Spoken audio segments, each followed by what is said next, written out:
Good evening. Hello and welcome.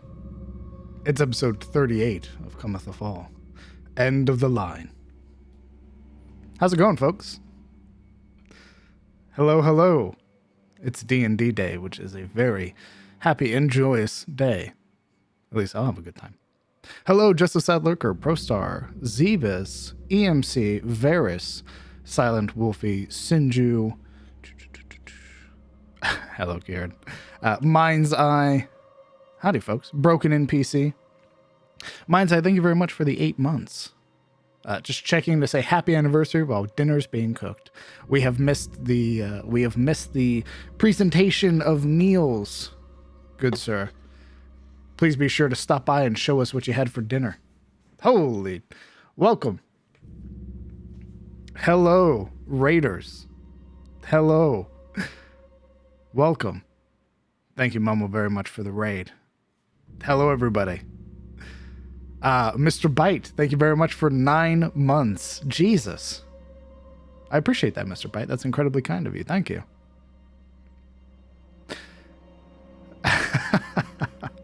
Hello, Raiders. Hello. Welcome, welcome. Jesus Christ. Wait, I gotta get through my intro first. The Seer, thank you very much for 9 months. How's it going, homie? I appreciate the 9 months. Thank you. And Guido, thank you very much for the 20 gifted subs to the community. That is insanely generous of you. I saw Momo was playing Final Fantasy XIV, and she was having a good old cry, so I'm very excited to play it myself. Welcome. Hello, I'm the Crown DM. If you've never heard of me before, that's totally fine. I'm a 5th edition dungeon master that runs games in his own homebrew world, the world of Atis. We have the game here, Cometh the Fall, which Momo plays in, and then we have the game that is streamed over on her channel, which is Dawn of Enolur, or previously known as Secrets of Irist. We do map making, monster making, and D&D, so if you're interested in all those things, give the channel a follow. Join the Discord. There are tons of like-minded, lovely people such as yourselves who are interested in Dungeons & Dragons. With that said, howdy, folks. Jesus Christ. I have a lot of chat to read. Give me just one moment. We waddle, we go, we love from Momo. That's right. Always a great time. Momo's a bit emotional. She'll need lots of love. Be sure to give Momo a giant hug. Ooh, I will. Once the game is over, I'll be sure to give her a hug. No worries there. I'll be sure to go upstairs, give her a hug. Especially if it's from Final Fantasy XIV, because I fully understand. Zoro Crusader, Jesus, thank you very much for the 10 gifted subs to the community. That is insanely generous of you.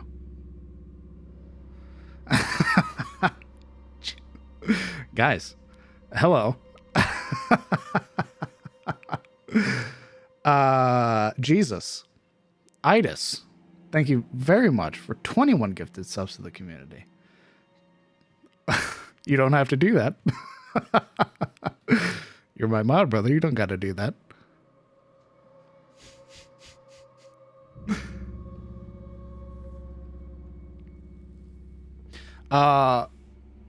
Jesus. I lost my entire train of thought. Yes, I will give Momo a hug after stream, especially if it's from Final Fantasy XIV. I understand.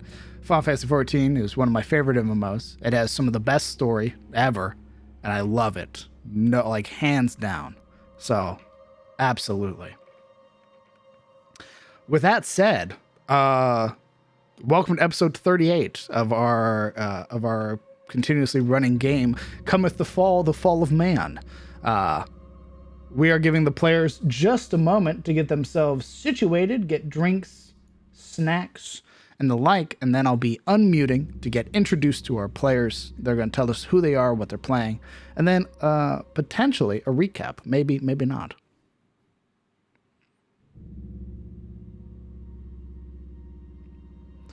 Some of the best story ever. Absolutely, Mr. Bite. It is insane. Are Cheetos still the official D&D snack, or is it Doritos? You know, I've never had somebody bring Cheetos to a D&D game. I've always had somebody bring Doritos. So I'm going to say Doritos. You definitely need to keep experience. You definitely need to keep experience if you haven't finished its story yet. So I find myself surprised by how one exactly. I just resubbed to Final Fantasy 14, so we're gonna get there. We're gonna play it out. Can we bribe you to go easy on Momo? See, I don't think Momo would be down for that. I don't think she wants the game to go easy on her. So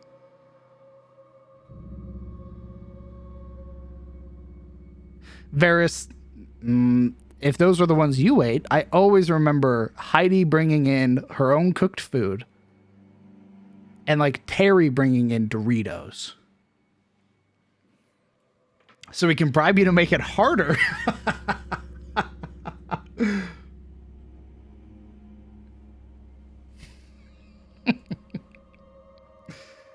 My, oh my, oh my. Is she not? Oh, there we go.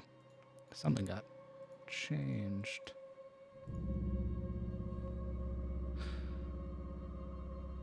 My own players voted between 5e and Pathfinder First Edition. Wound up oh God.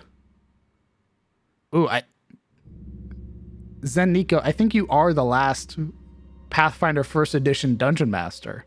You're the only one I've met. I don't think I've met any other First Edition Pathfinder Dungeon Master. At least in this day and age.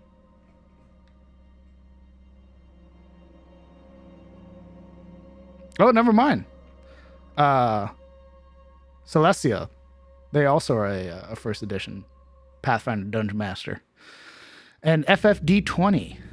What is FFD20?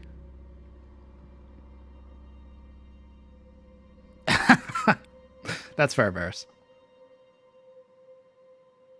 Ooh, it would be nice to see some joy after such an experience. Well, about that, the players are currently in a very precarious situation. I don't know if there will be any happiness. Maybe, potentially. It'll depend on the players.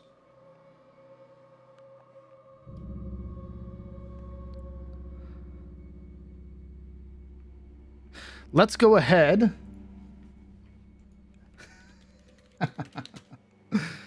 Pathfinder First Edition is just D&D 3.75 anyway. I did acquire the rules for AD&D 1E, so maybe I should propose sometime. That would be brutal, but that would also be fun. I want to run a First Edition game, and I also want to be run in a First Edition game. That sounds fantastic. I have a friend that is running me and a few others through the Pathfinder module that introduces Starfinder. That's dope. Final Fantasy D20. Oh, sick. I did not know such a thing existed.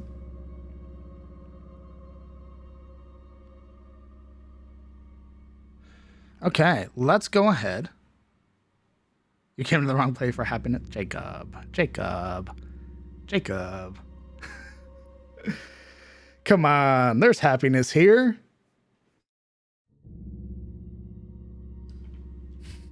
Thank you guys so much for the gifted subs, the resubs. I do greatly appreciate it. Let's go ahead. Let's get introduced to the players. Let's go ahead. Let's unmute. Or at least let's inform the players that we're unmuting. And then transition over to where we're at currently. So, you'll see behind me a black box. A void, if you will. Currently, it's empty. However, the more you lovely people talk, the more you'll fill up that space behind me for all of the VOD watchers that'll watch this once the game is concluded and put into highlights. If you would like to be remembered in perpetuity, that's where you'll be. And be sure to give the players all of your love and help, because right now the party is split 3 ways, and they're going to need your help. So send all of your love, all of your help, all of the guidance, all of your blessed D20s, because as it stands currently, oh boy, dear God, somebody help this party. Let's go ahead, let's unmute and talk to the players. Greetings. And hello. Hi. Huh? Howdy. What? How's it going, folks? How'd I get here? How'd you get here? I blackbagged you, and I'm forcing you to play Dungeons and Dragons every week. That explains this singular ominous light bulb over me. That's right.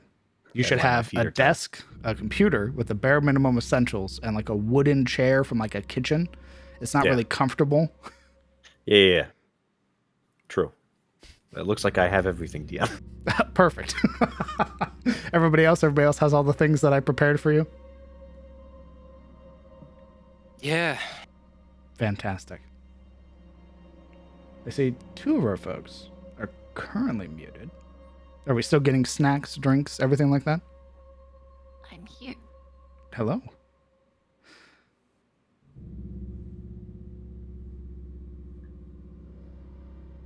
Okay. Well, with everybody here then, or Kellen, are you here? Ooh, Kellen's not here. I'm here. Oh, okay. Sorry.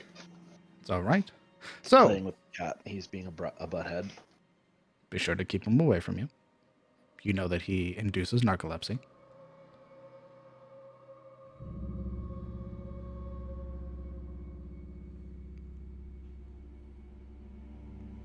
Okay. Save and hydrate. I can hydrate. No saving, I'm afraid. No quick saving, at least. So, welcome. It's episode 38, End of the Line. We're going to go ahead. We're going to go down the line. Unprompted, you are going to introduce your character for the lovely people that are watching. Tell us a little bit about who you are, a little bit about your character, what your race is, your class. And once we reach the end, we'll hop into a recount. We'll start with Alaric.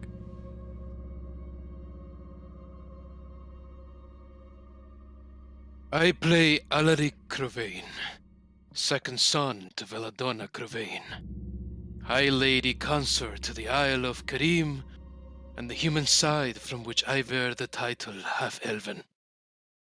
I, as well, belong to a cadre of warriors that swear both purpose and soul to Shelier, the Wildfather, him whose domain is encompassed by all things green and grown. Currently lost, I'm frantically searching for my aunt, hoping to find her and not her remains. I play Kellen Aldane. Is a variant human ranger, and having met with everybody on the prison ship in the beginning, has been doing his best to help everyone survive in the wilderness and trying his best to look out for everybody. Other than that, he's a member of the Grey Watch, is a militant wilderness fighting organization, hunting down monsters and the like.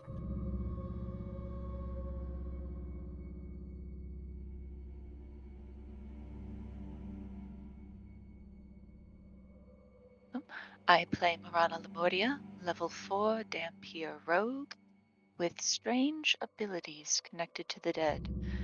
Hailing from the distant province of Vinheim and a family of monster hunters, Marana feels the need to prove herself worthy of such a family name.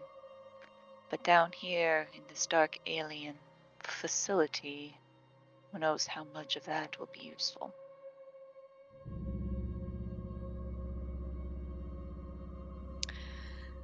I play Ashilda Ironhands, level 3 wizard, level 1 cleric of Moraltir and Ayun.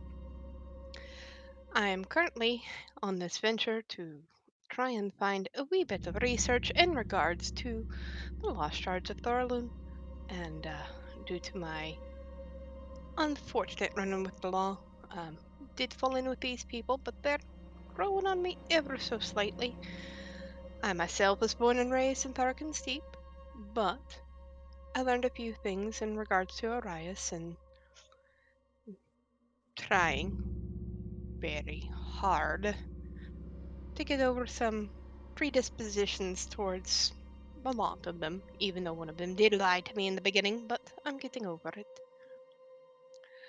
I currently am looking to extend my craft to be able to cast a little bit better and maybe find something to give everybody in this, well, continent something to kind of rally around.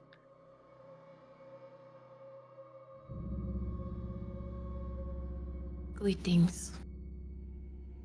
I'm Sylvia on Ashford, world of House Ashford, the Swanblade. I'm a level 4 higher fighter who finds beauty in every battle, and I would lay my life on the line for house and home. I endeavor to seek the truth of the hidden malicious rot that finds itself squirming through my family. I will stop at nothing to find out why all of this has happened to me, and how I can make a change.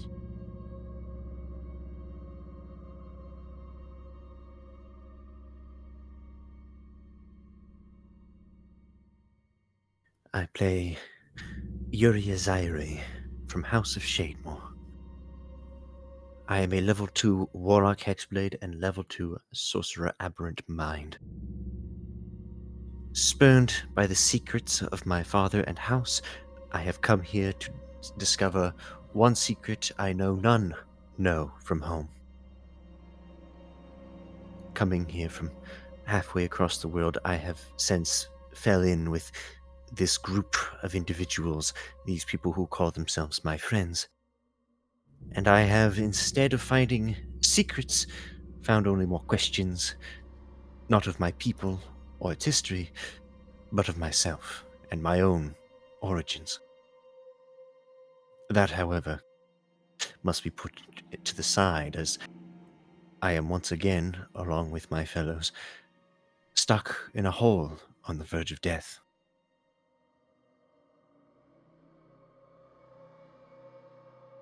Thank you all. Who recounted last week? I do believe that was Marana. Yep, that was me. Would you please pick somebody to recount for this week? Well, personally, I think Siluril would have a bit of a unique perspective on this one. Similar.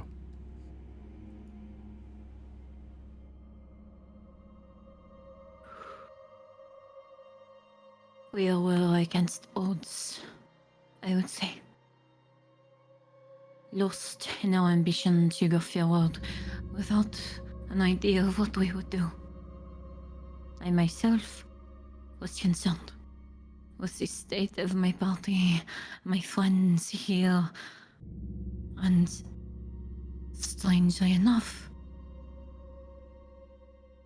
the future of this entity called Jin. Upon getting out of this small hallways we had finally released ourselves from, we have decided to push forward.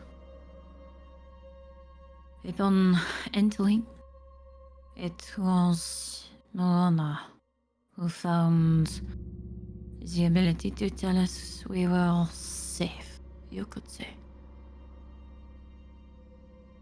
Entering into this chamber, after she performed whatever terrible things she has the ability to do, it gave us succor to find, hopefully, information we could use to find the children, to find where we could put this power cell, whatever it would do. But undoubtedly, it was Jin who told us the way to go. It was some kind of membrane-like thing, I would say. And upon putting inside the cell this powerful thing,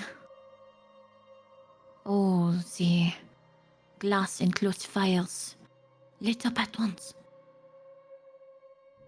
These lights. There were many who were out and many who weren't. It was not until that moment we thought we were doing the right thing. I still believe we were doing the right thing. Upon powering this facility, Jin weakened what I can only deduce as some sort of humanity. He spoke rather than simply recorded words. Unfortunately, the words that he shared with us were the words of warning. There was something coming for us, and we had to run.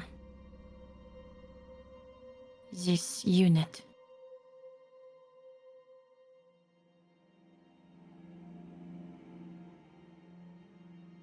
And so we did. Upon leaving this area, we escaped it. But only to find what was unfortunate.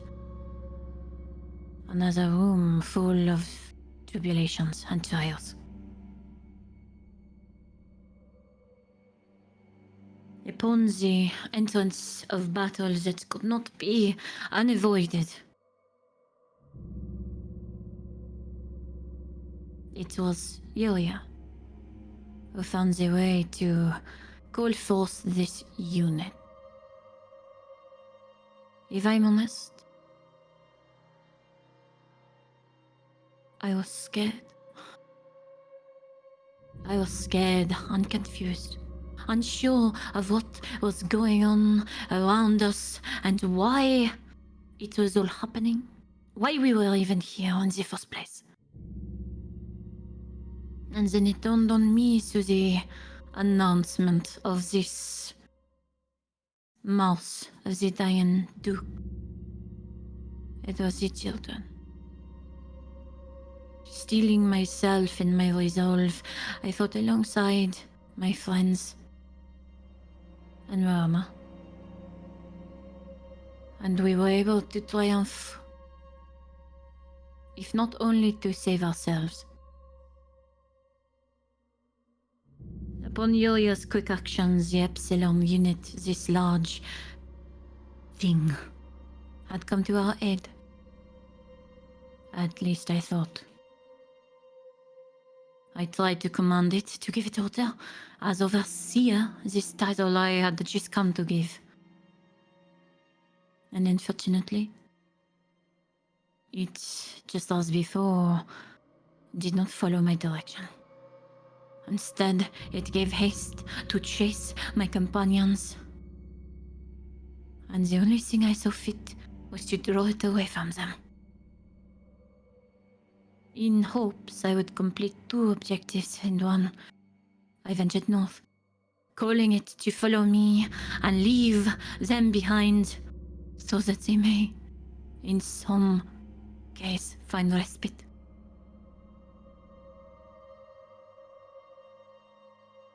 In hopes it would not do the same to them as it had done to Anne, the larger amalgamation that was very simply laid out before it.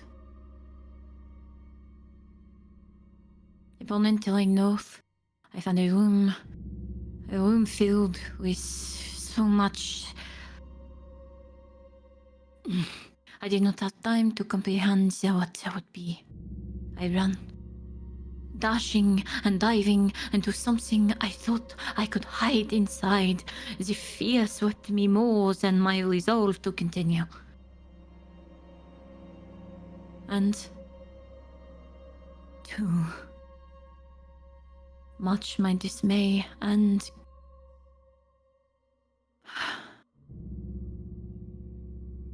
you could call it hope,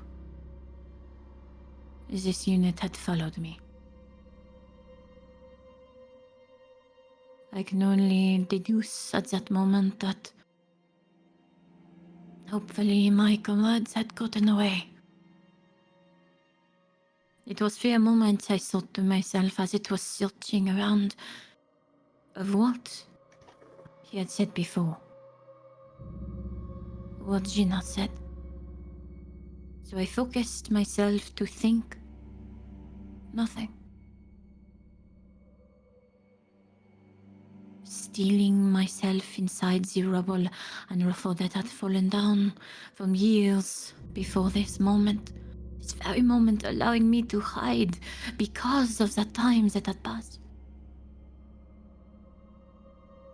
But be it my fear, or maybe just the beating of the heart that laid inside me, it was not enough to hide. It had found me. Normally, when a fight or flight encounters my body and my resolve, I can steel myself at the behest of others around me, but I was alone. It was just me. No one there to protect, no one there to regard, no one there to instruct, no one there to seek answers from. And so as I am my one, with no one else to seek preservation for, I sought to seek it for myself. And I ran. Emerging down a small corridor, I took sharp turns and hid behind a wall, but it was not enough. This unit comes well equipped, truly showing the preparedness, the preparation, the understanding of our adversary was far more than I thought it would be. From it burst this smaller creation, and I thought it would clutch at the very life I had left. But something in me knew that if I had failed here, I would undoubtedly fail everyone else, and I would not accept this. Upon crashing this boat to the ground and fighting it off, I can only assume that there was not another, as it did not engage my trail. Waiting and waiting, there was nothing. Stepping forward, I had found this machine, you could call it. Connecting to its terminal and finding Jin to greet me brought me some semblance of calm, some semblance of finding another that you were to enter into a tavern to find comfort. No matter how fleeting and false it may be, there it was before me. Upon this realization,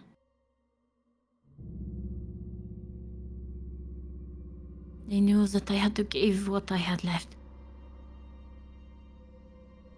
That if I was not to be pursued anymore by the unit, eventually, even if my friends and party did not find me, then hopefully, by powering the generators and doing all that I could up here,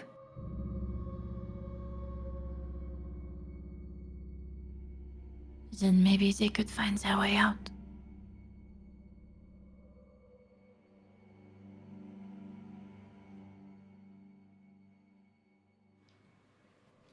Fantastic.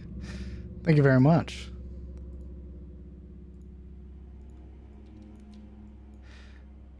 Our focus is on, currently, Alaric, having separated himself from the entirety of the party and beginning to investigate or try to find where Silleril had gone. He finds himself in a strange compartment. An even more alien device set upon a lifted area before him.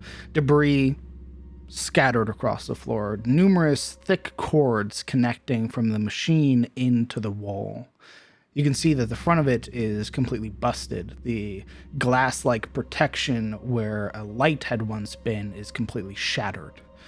To its side, a purple console, pulsating with a soft light. Why don't you roll me an investigation check, Alaric? Very well.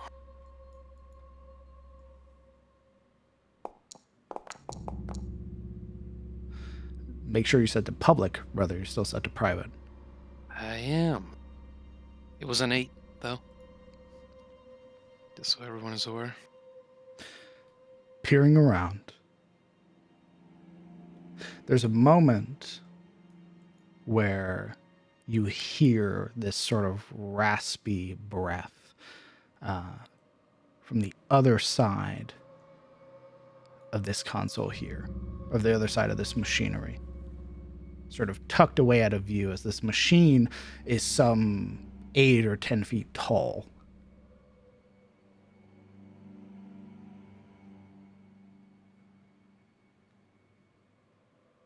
Is there any humming coming from the machine?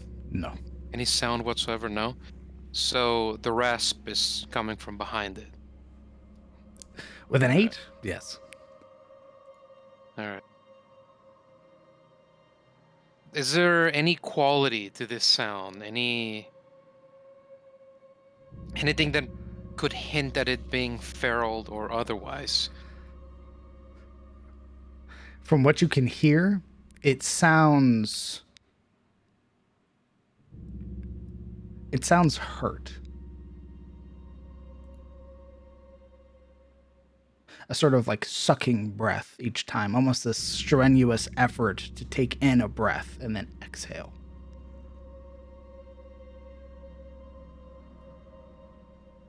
At least that's what you can tell with an 8. Peering around, is there any hints of blood on the ground, on the walls? Anything leading behind the console here? With it being completely pitch black in here, your dark vision doesn't show any sort of spattering of colors. This doesn't provide enough. This doesn't provide enough light for the entire chamber. Gotcha. Well, given the circumstances, Alaric will slowly inch towards it, assuming it might very well be Silril hiding. He'll huddle up against the wall, very slowly inch around the pipe, and lean in to take a sideways glance into the corner. Why don't you roll me another perception check?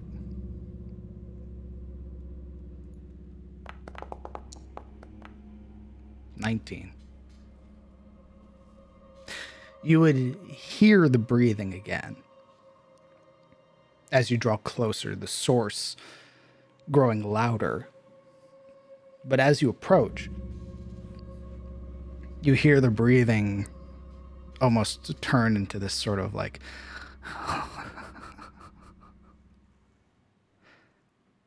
as from above, on a vent, having been watching you the entire time, a body falls on top of the machinery. Long, jagged claws drenched in blood and gore. Wild eyes staring at you as its long, slender tongue emerges, sort of slithering out of its mouth. A wicked sneer spread across its lips. And it lunges for you. It's initiative, brother. Amazing.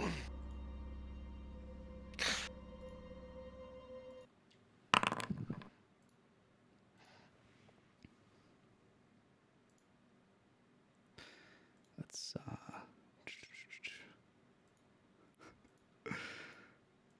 what Dominus soundtrack do you want to listen to? What Dominus soundtrack?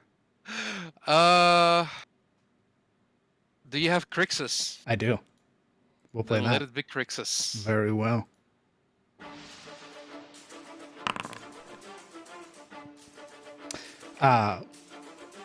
Is top of initiative. It's you. It is? Indeed. All right, we're raging. Immediately. Bonus action rage. All right. This moment where the ghoul sort of slams down, that instinct, that surge of adrenaline spiking through your body. it so happens that civility this ghoul saw in Alaric has been shed, as instead ripping through Alaric's skin as he rages is the beast within. Is this climbable here? This little... If you wanted to get here, you could attack him. Alright. Alright, we're gonna stump over here. Very quickly. And Alaric will lash out. That's with it. Swipes.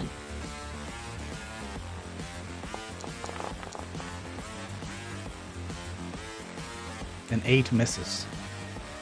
Slamming, second. sort of denting the metal that's there in the machinery. A 10 just barely misses. Very well. The ghoul sort of jumping backwards, causing your clawed hands to rake across the metal, leaving these divots. You hear that laughter as it realizes you may have shed your vulnerability, but maybe it can still win this. That's my turn. All right, it's the ghoul's turn. And the ghoul is going to lunge for you. It is going to attack, attempting to swipe at you with its claws. That is a 19 to hit. It hits. Okay, that is 8 slashing reduced to 4. And I need a Constitution saving throw. All right.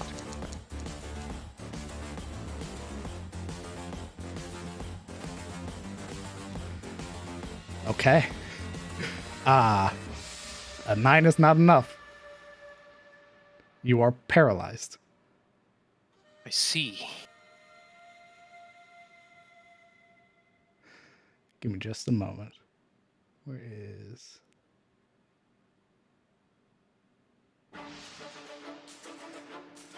Okay. On the ends of your turns, you will attempt to make another con save to break it. Very well. If you do not, the paralyzed condition. You are incapacitated, cannot move or speak. You automatically fail strength and dex saving throws. Attack rolls against you have advantage, and if a creature within 5 feet of you hits you with a melee attack, or with an attack, it is considered a critical hit. That's pretty good. But that is its turn. Alaric, you are currently paralyzed, staring down the horrific maw of a ghoul. At the end of your turn, I need another Constitution saving throw, please. Is he standing or prone? Do I have to change? No, you are standing still. You were like, it struck you across your chest, sort of sending you backwards, and then your body became stiff, almost akin to rigor mortis. Very well. Do you want me to roll Constitution? Yes. Okay. As it happens at the end of your turn, and you cannot act. A 16, however, as it sort of rakes its claws across your chest, sort of embedding that paralytic viscera that's there into your wound, there is this moment where you are held, and then as it subsides, your body forces it out, that rage building within you. And it's through a roar, by the way. He goes stiff for a moment as the claws embed into him, as the fissures are made and his heart stops with the rest of his body. He breaks free like chains with his roar. Comes back, and that's my turn. Okay. It's the ghoul's turn. Seeing, having that moment where it thought it had turned the tide, it instead, using its sort of forward momentum, attempts to bite a chunk out of you.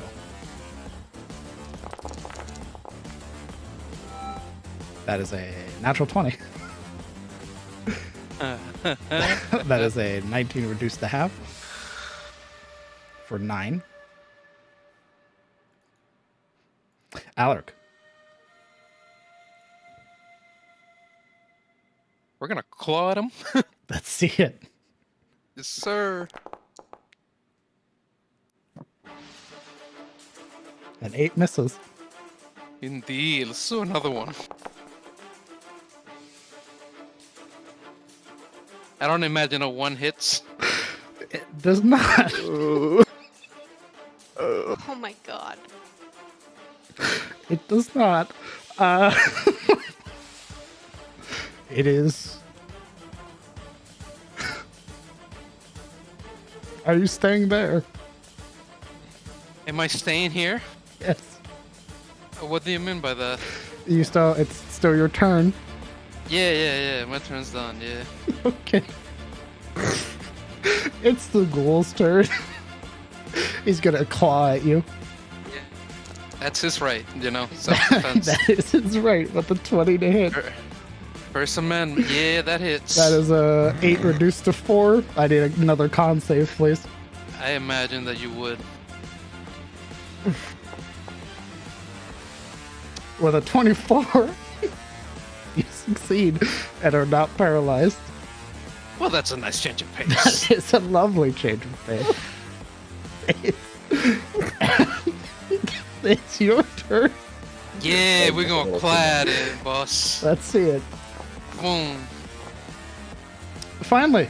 17 hits. 12 points of slashing, 2 points of rage. Yeah, we're gonna clad it again. Let's see it. Oh, boy. A 9. A 9 miss. Falling just short. Desperate conditions. Desperate conditions indeed. That's your 2 strikes. Are you staying there? Fair, that is my turn. Understood. It is the ghoul's turn. Who is going to bite you? Very violent ghoul. That a 4 misses. How about that? I'm just going to hop down here. Things are getting real. We're boxed in. A cornered, bleeding, gasping beast. And it's your turn. Yeah, we're gonna swipe at it again, sir. Let's see it. As it comes down, Alric sort of like body checks it and opens wide for a claw swipe. A 12 hits. 12 Hell points of of a thing. slashing, 2 points of rage is more than enough. Just getting your hands on it twice, actually landing consecutive hits, is more than enough. You realize just how frail this ghoul is, much like the ones that Bullshit. you had fought. What? This motherfucker ain't frail. This motherfucker had 24 hit points and you just 2-shot him. But you almost died. Holy fuck. As your Holy claw slams it down, its body scattering across the stairs, that final sickly crunch. Its body sort of spasms momentarily, that wide-eyed look of fear. And with that, you have survived. Round of applause, guys. Round of applause. Holy shit. Oh my god. You did it. Let This this be a cave is lesson. huge. Let this be a lesson to splitting the party. Mm-hmm. Right here. That ghoul Yeah. had an 11 armor class. Holy fuck. That ghoul had an 11 armor class. It's that type of stuff that always Holy murders shit. us. The rats. The poor man in the corner. Oh, oof. We got it out of the way. We got it Yeah. out of the way. Oh. It's the ghoul is dead. You heave a breath. Adrenaline still rippling throughout your body. Sweat down his forehead, snot out a nostril. His mouth wide, more like a maw, but it slowly recedes into his skull as it reshapes, reforms, and Alaric shrinks down to his human self, looking the more sorry for it, more wounded, more hurt than he ever did as a monster. He will nonchalantly, push the ghoul aside as he steps by. Not silly, I guess.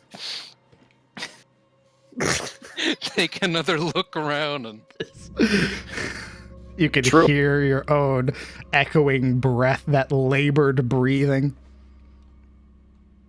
Those open wounds now, or rather, those previously closed wounds now opened with these sort of fresher ones. I have a headache. I almost lost my character. You almost Yes! died. You. Let it be known, the dice can and will fuck you at the most inconvenient time. You are never safe. That man was essentially like the beginning monsters you fight in Dark Souls. The raisins.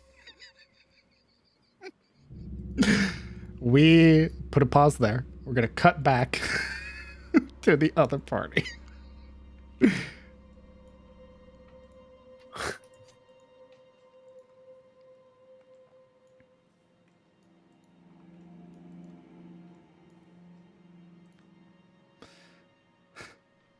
Separated from the other two party members, the party here consisting of 4 of Yuria, Marana, Kellen, and Ashilde are wounded. They have managed to evade the Epsilon unit, but have separated themselves from the other portion of their party, one even willingly leaving to go hunt for the other. You find yourself here, in this in-between. What are you all doing?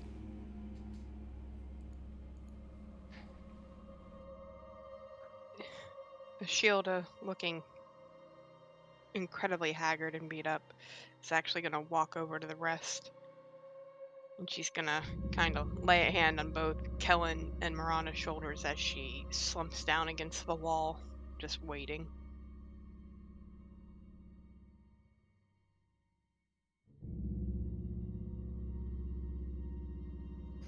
Well, I may not be in shape to fight a pack of ghouls, but maybe we can go around the other way.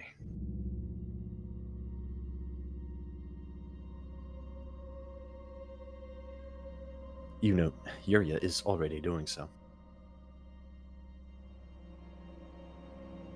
Okay, then. Let's go. Sort of using the stone wall to support herself as she limps towards the opening. She pauses just before it, carefully peeking around to see what might be inside.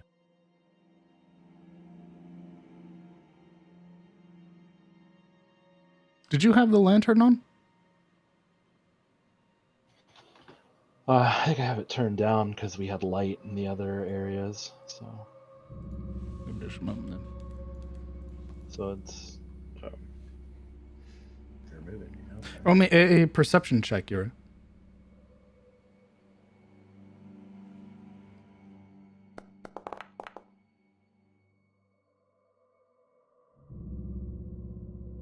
"13.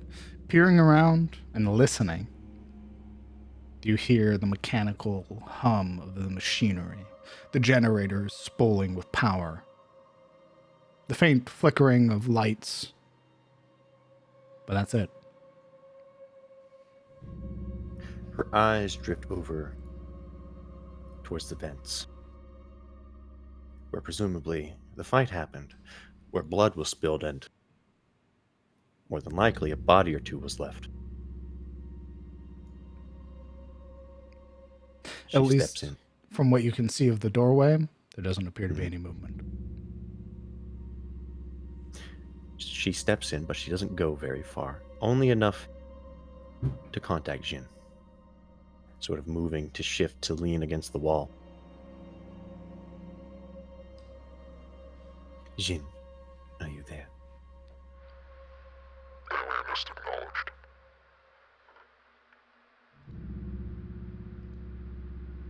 She takes another suspicious glance over towards the vents as she continues.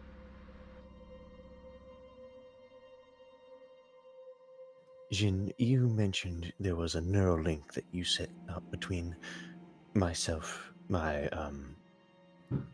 specimens, and the Overseer. Correct. Can you use that to link myself with the Overseer? Overseer is unconscious.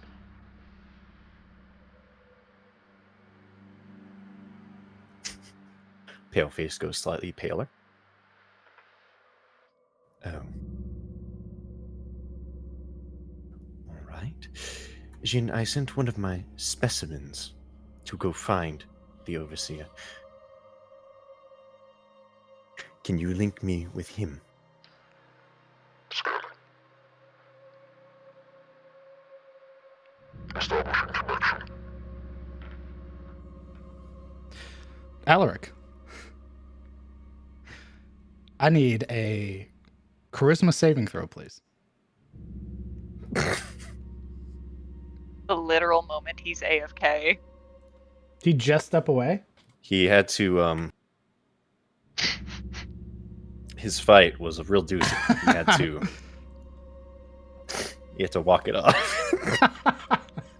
He almost died. That makes sense.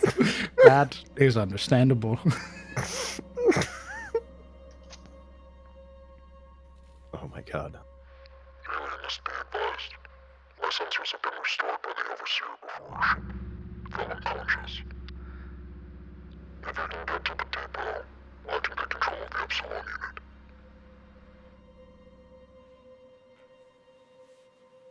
This gets her attention. She sort of straightens. So you fixed your tracker? Correct. Her eyes dart to Marana. What's going on? Shin says his sensors, his tracking has been restored. Apparently Silra decided to do it on the way to being chased by the Epsilon unit. That's good, right? We need those for Jin to take control of everything.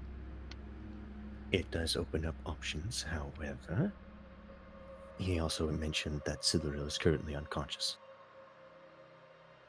No. Well, it didn't say she was dead, or she just merely fainted.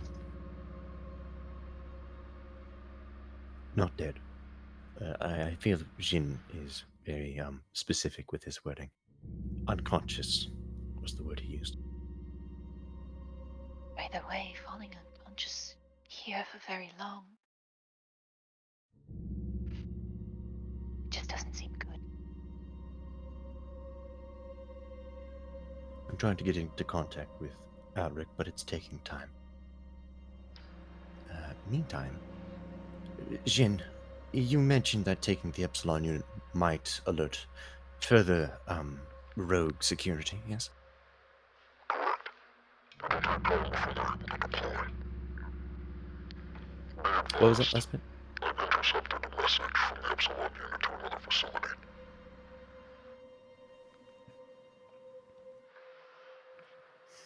They're attempting to capture the Overseer and the alienist.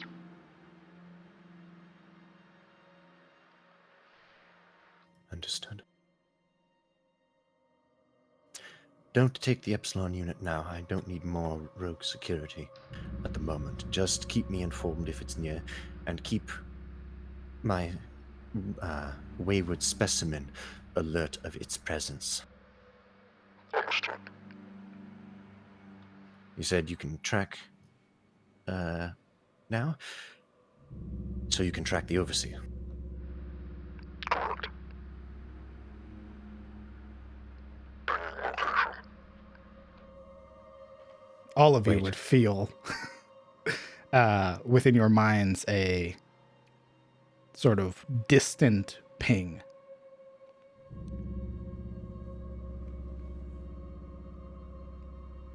Far north of you. Citadel shakes her head, sort of blinking as the sensation washes over her. Yes, thank you, Jin. Establishing connection with wayward specimen. Alaric, My good sir. roll me a charisma save, please. Oh, No, we're okay at those. Indeed, you Oh, are boy. not stunned. Your connection is established between the both of you. You may speak telepathically.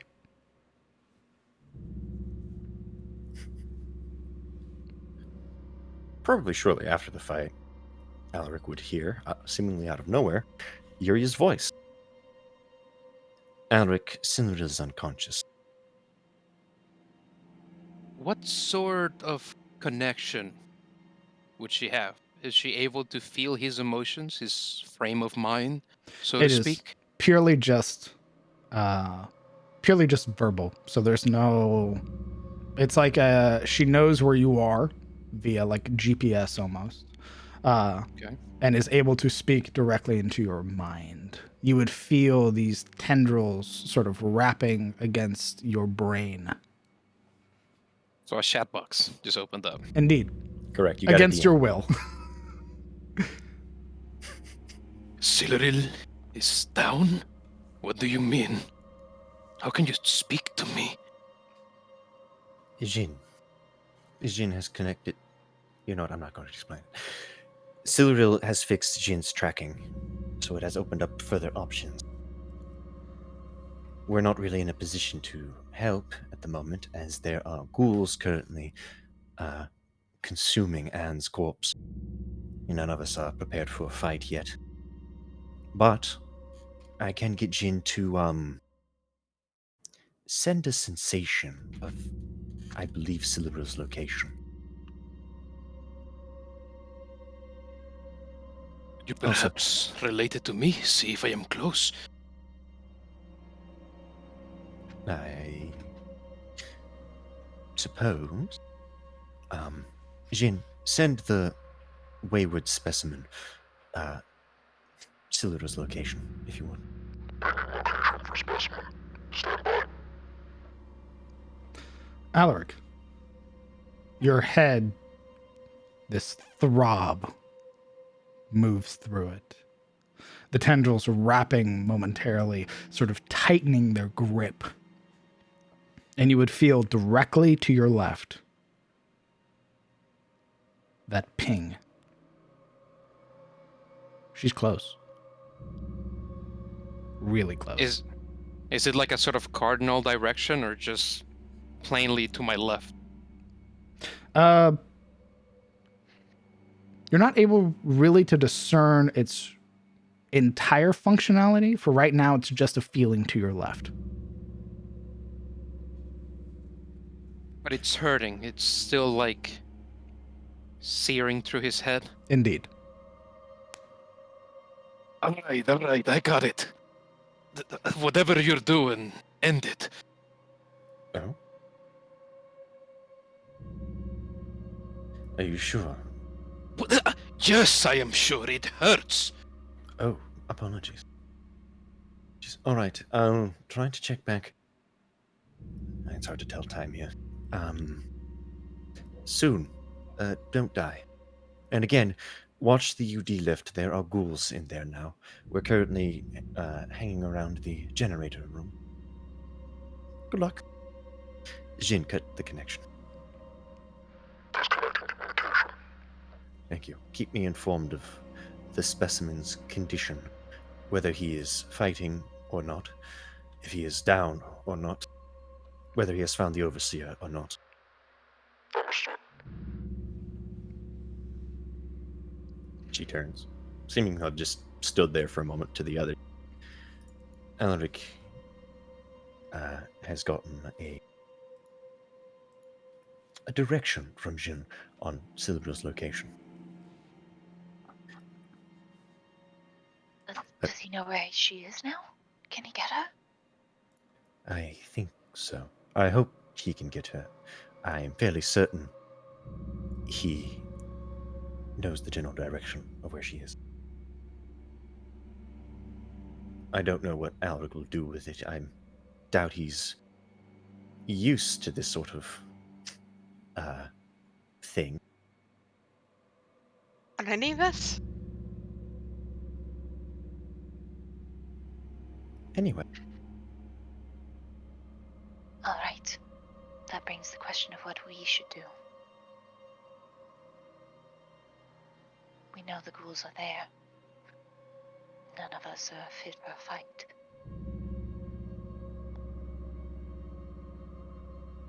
Correct. Which means we need to make ourselves fit. Do you remember the canister that Alric picked up? Presumably the one he still has. The vial. Mm-hmm. What about it? Presumably we could use it. But that's all the way with him. Yes. So for now, we stay put and wait for them to come here. I think.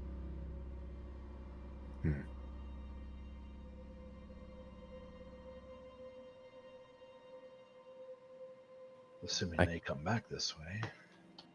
Yes, those ghouls do pose a problem. Jin, Alienist acknowledged. there are 4 escaped, failed experiments in the UD lift. I need them gone or moved to make way for the Overseer. Recommended action? Scanning. I can ping the Epsilon unit again. The problem is that it might rotate in that facility. It might not leave after just cleansing the ghouls. Scans indicate a trauma unit is still available. It hasn't been controlled by the other facility. Trauma unit. Elaborate. Trauma units are much like the Epsilon unit, controlled remotely. Often used for workers or engineers that are injured on the job. Oh.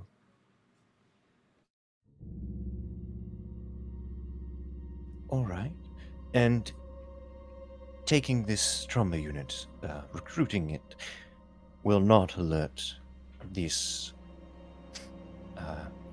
foreign interloper. Alienist. It's not foreign interlopers. It is the Empire. Oh. Right, of course. Forgive me. A brawl in the UD lift has left me somewhat injured. Acknowledged. Taking control of the trauma unit would not ping the other facility. The Empire, she quietly mouths to herself. Right, yes, bring it to the generator room. Subtly, if you can. I fear some of the experiments might follow it if they see it. Acknowledged. Please stand by. She turns, looking again to Coming the our way others. this time. I've summoned something called a trauma unit. There's a look of concern on Marana's face as the word trauma is mentioned, as if they needed more of that. Supposedly it will be under our control and will not alert the outsiders and goad them into sending more security. Alright. What does this thing do? Well, I hope it will help us in some way. Either it heals trauma or it causes trauma. Either way, I'll take it. Maybe it does both. Oh, hooray. Well, we are desperately short on options, so I feel like we have to take a chance if we can. Correct. I'm not disagreeing with you. I'm just hoping for a little luck this time around. I suspect the Epsilon unit we faced was the one that inflicted trauma, to be fair. But if it is an offensive weapon, and I am mistaken, we could use it against the ghouls. Either way, I think it's our best plan so far.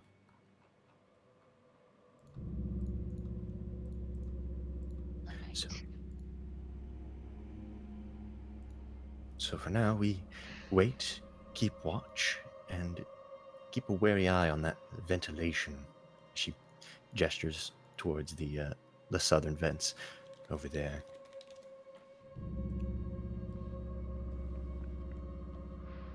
Did you? Yes. Deploying trauma unit. You would watch as one of the hatches on the top of the chamber pulls apart, and this whirling sound emerges from within as numerous tendrils descend down first. Oh no. Urias goes stark still, terror in her eyes, hidden under the helm. 6 or 7 feet long tendrils, mechanical, with these numerous strange sort of tools at the end of them. And you would see the center of it, this bulbous head comprised of the similar metal alloy that makes up the walls, the Epsilon unit, and you would watch as it descends.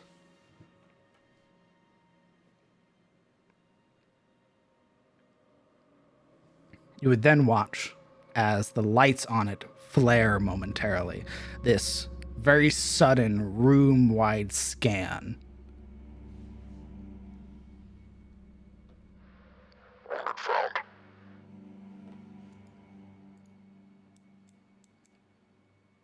And you would watch as it begins to float off of the ground and hover towards you 4. Yuria stands her ground, though her hand is clinging to the handle of her sword, white knuckled. What in Allfather's name is that thing? Please remain calm. Your wounds are being scanned. At least it has manners. It doesn't. You would watch It said please. as the tendrils seize Yuria. I didn't say it gave consent. I said it had manners. That light in front scanning over the entirety of her body, head to toe. Acknowledge contusions, lacerations, floating ribs, broken, several. Dispensing healing. One of the tendrils sort of presents itself, this long needle. And then you would watch as it sort of... You're wearing leather armor? Morana's at the moment, yeah.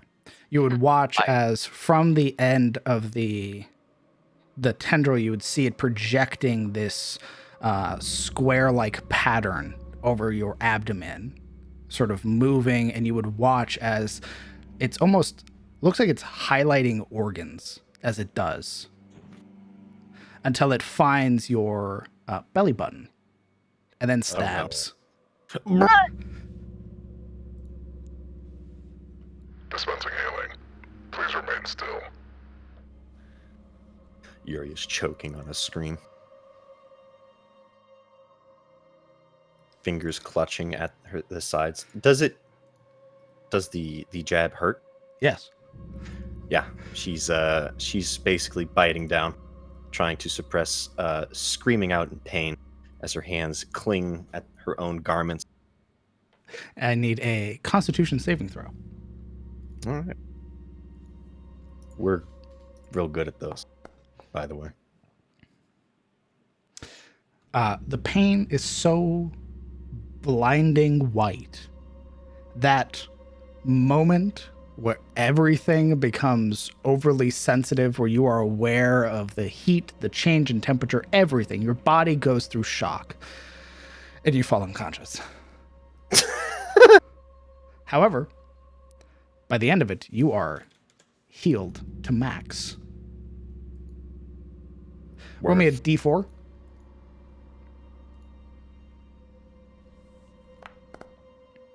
You are only knocked out for a minute.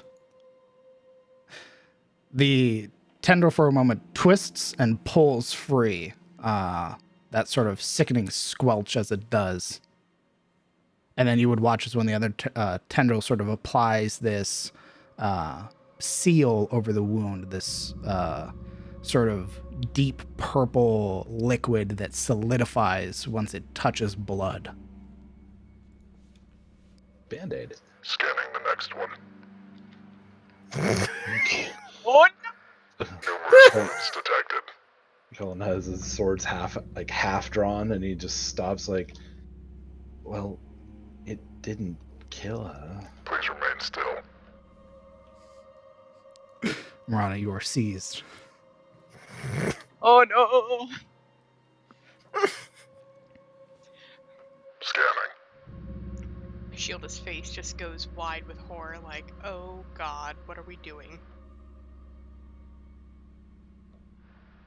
Genetic makeup. Curious. Administering healing.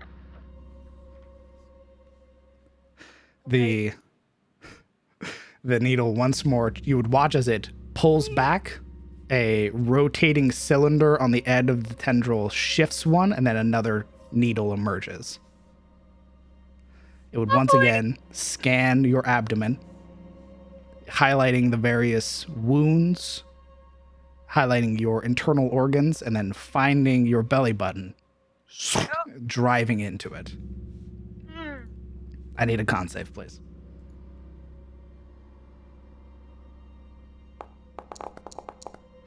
You are not knocked unconscious.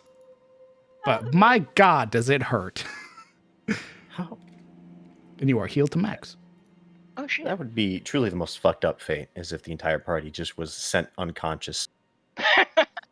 Full health, completely useless. As you are not unconscious, you would also know that once the needle is withdrawn, that purple resin that is poured over the wound acts almost akin to a sort of numbing agent, sort of reducing the aftershock of the pain. It tries to make it better at least. Scanning. Please remain calm. It's gonna start with some breathing, just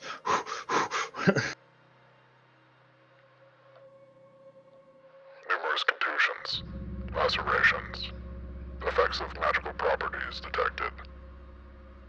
Please remain still. Administering healing.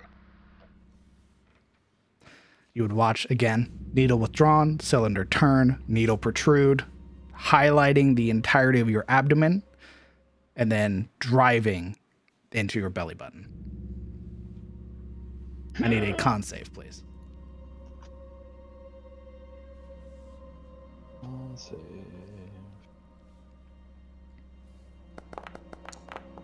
Oh, You are not knocked unconscious. You are healed to full. Hooray. Kellen gets embricked. Class 0 No. specimen shows elevated levels. Note taken. Please move. He steps aside. Elevated levels of what? He doesn't answer. Piece of. Shield is just gonna hike up her leathers so it doesn't puncture them. Come on. Just get it over with. Numerous wounds detected. Please stand by. You would watch as not one needle, but two. Well, shit. It's because you're eager. These wounds are more severe than before. Administering sedative first. Wait, what? No, not necessary. Not necessary.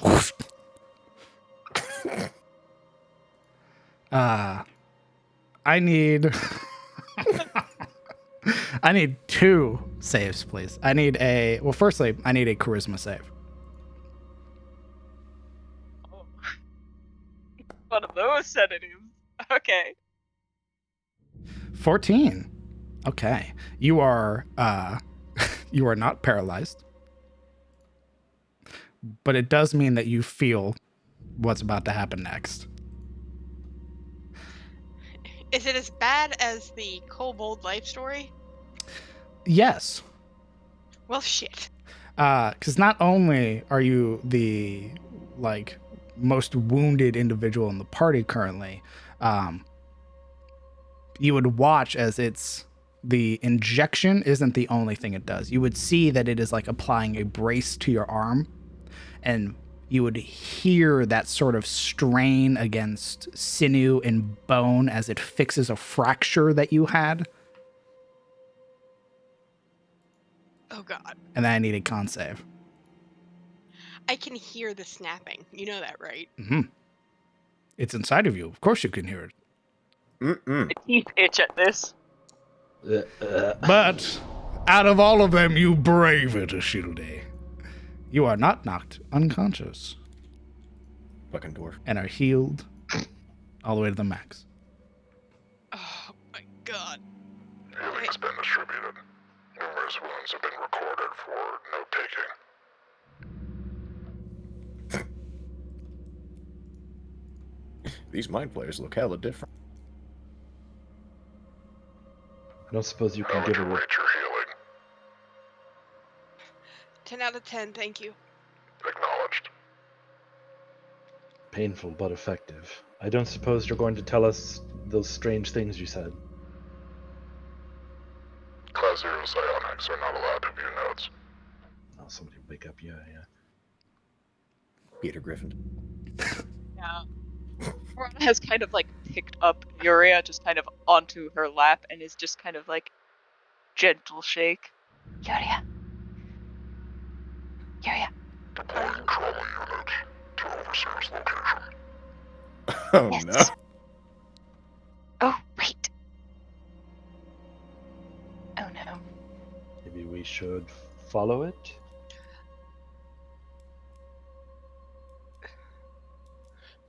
Yes, let's follow it. It would begin to lift up Jin, Oh. and start heading towards the opening in the ceiling. Or not. Jin, I know I'm just a specimen, but if you can let the Overseer know in some fashion so that if in her injured state she is not startled because she might not be with her full faculties. The Overseer is unconscious. What They will about take the... a wayward specimen. There you go. Just let him know that do not attack the trauma unit, because I feel like that'd be something he might do. That probably. We are going to transition as Uriel wakes up. Whoa.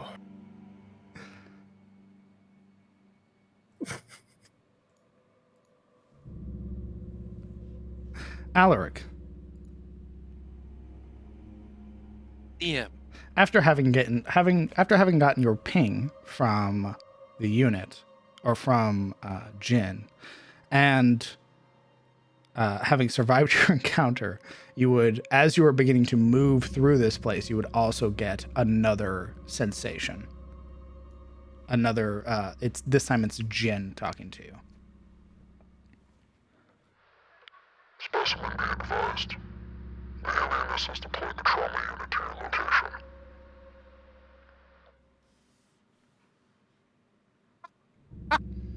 Alaric just stares emptily at the wall, squinting something fierce.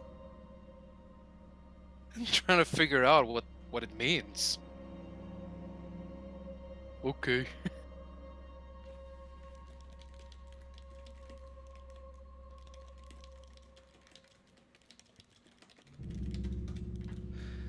And all right, feel free to move.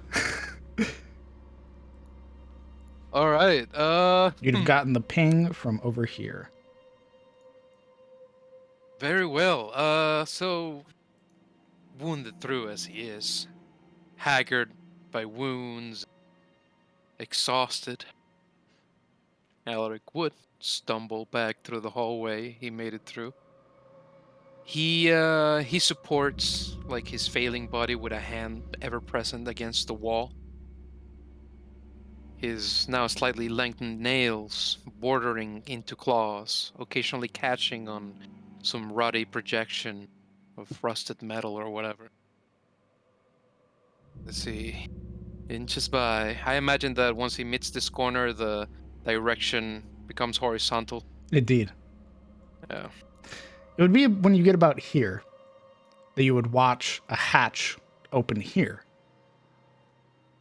You would see tendrils emerging first. Verdict. You would watch then as the purple glow emerges.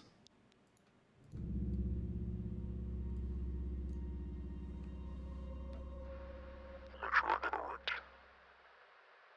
One last wounded scanned. Administer healing. Whoa, whoa, whoa. What? What? Jin? And it's as you round this corner, you see laid out near the console, Siluril. Holy shit. She is unconscious. Not a good sight to see. Indeed she is. He sees her past the traumatine unit thing. Yeah, you would see it underneath the unit. Its tendrils sort of floating and beginning to lift. You would see the lights on it sort of glow brighter as it begins to scan the Overseer. Yeah, with eyes wide, Alaric sort of traces the steps of the unit, follows along, and he comes to hover just next to it, looking to Siluril, unaware that he's been holding his breath since he cut the corner. Lacerations detected. Administer healing. You would watch as the tendrils shift, grabbing Siluril's body and beginning to move her, laying her outright in a very supine position. And then you would watch as the unit floats over her, this a strange scan, this strange symbols and glyphs forming from head to toe. And you would see what is perhaps the weirdest sight here is that as it scans, it's almost like you can see not only her skeleton, but you can also see the her brain, her lungs, her heart, things that are only ever seen at the end of combat. But as that purple light moves through, the rest of her is revealed again. It's like a kind of scan that shows her internals. Indeed. Then you would watch as perhaps the most prominent tendril, one of the needles retracts, a cylinder shifts, and then another needle protrudes out. You would watch as the scan sort of condenses along her abdomen, sort of outlining the organs that are there, and then you would hear it. Administer healing. Then you would watch as it stabs into her. That is healing? Because you are already unconscious, Yeah. you do not have to roll any saves, but you are restored back to 41 hit points. Give me just a moment. I, for RP flavor, would like to remain unconscious. Oh, the machine was about to wake you up.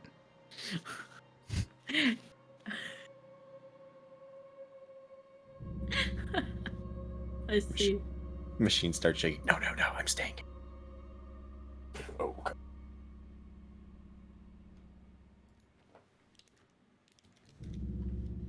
just a second.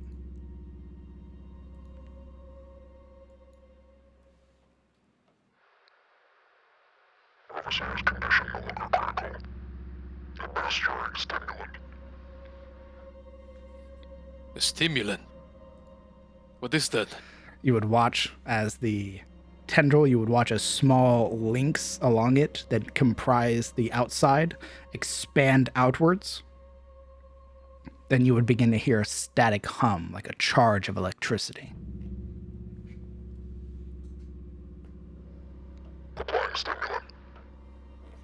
Her entire body convulses as a shock is sent through the entirety of her frame. Alaric gasps, having thought of coffee instead of this. Cicero,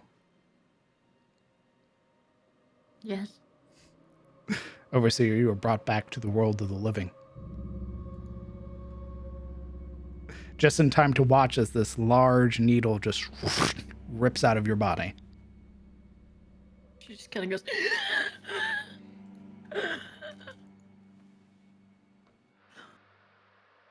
Just like shock on her face as she just like. Fluid specimen detected. Administering healing.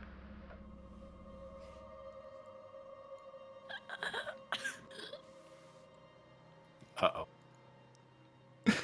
Alaric, you are seized. Cease how? In a loving manner? Or... Absolutely. Very Numerous good. tendrils that bind your arms and legs to your side. Oh. That It's gonna scan fight from about head to toe.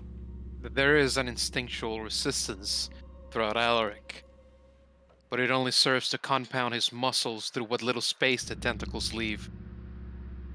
And he stares Jin lovingly in the eyes, but we've just met. Please stop resisting. Administering a sedative.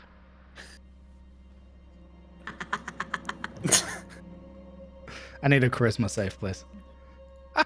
Convince him not to fucking... Alright. Oh.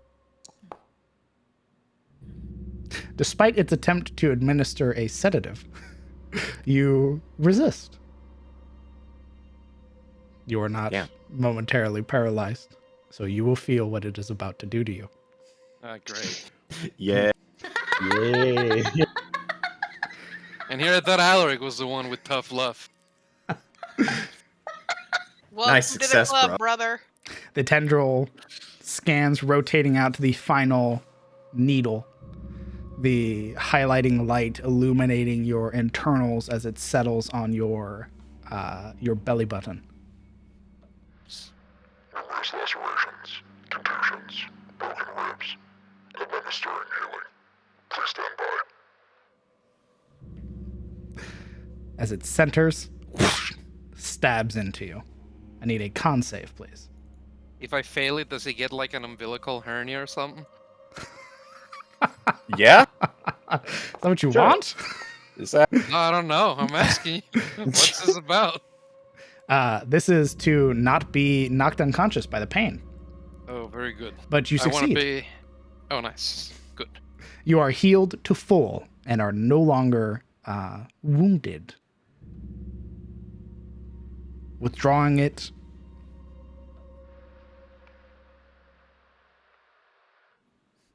you would hear it pause momentarily, then turn to the overseer. Tromino requires to refill its medicine. Is there anything else that you need, Overseer? Over who?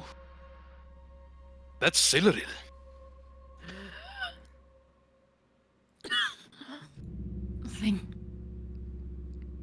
Thank you.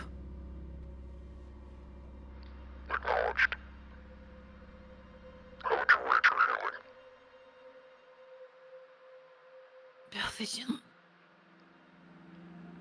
Acknowledged. Data collected. You watch as it turns and begins floating towards the entrance.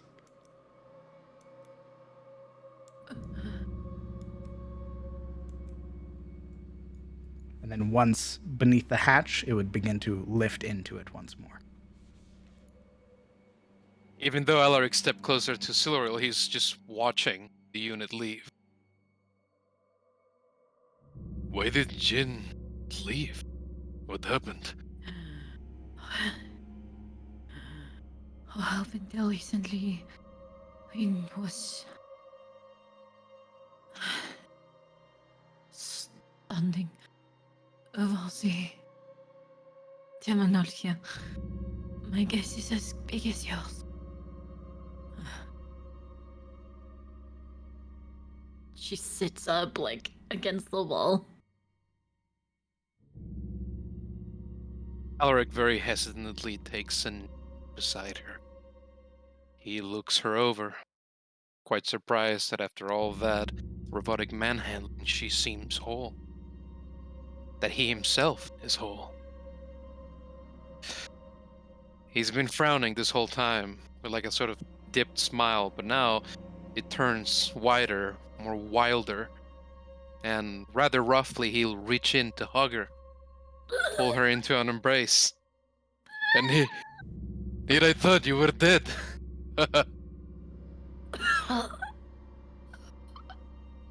Mm.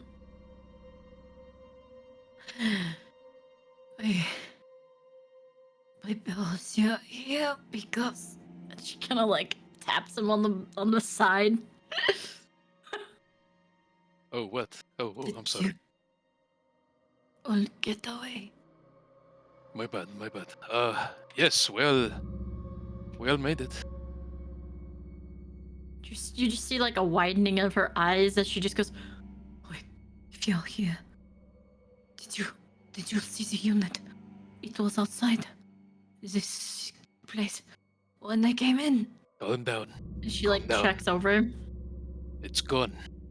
He sort of slightly angles his torso out of the way, giving her a wider view. Immediately left. takes the view. By the time I made it here, it was gone. It was nowhere to be seen.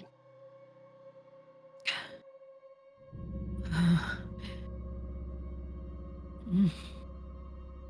Really, it is a miracle I found you. Jin, can you locate the Epsilon unit? Overseer acknowledged. Scanning. Yes. The Epsilon unit is currently within its stasis module. You just see this sigh. There's this like full-shouldered sigh as she looks back to Alaric. Thank you, Jin. It's the unit has returned. Hopefully, from whence it came. It is some kind of stasis. I don't know what that means.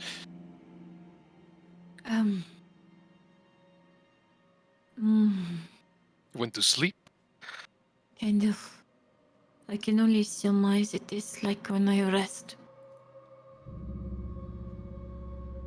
Right. Well, as much as I'd like to stay here in this little safe corner, I believe we should go back. Yuria told me that they are waiting for us at the engine room. Right. She like starts to stand up, like arm against the wall. There's no trying to stand up. He, with that same firm embrace, he rises up and brings her along. She gladly takes it. And then very awkwardly, he sort of like slides her away from himself and lets her take her own footing. Like trying to get an inanimate doll to stand by herself. Overseer establishing connection with the alienist. Was it what? Your minds are connected. Oh god. Oh, the alienist. Okay, I didn't know what you said. You may now speak telepathically. Yuri just hears, what does that mean? Oh. In her head.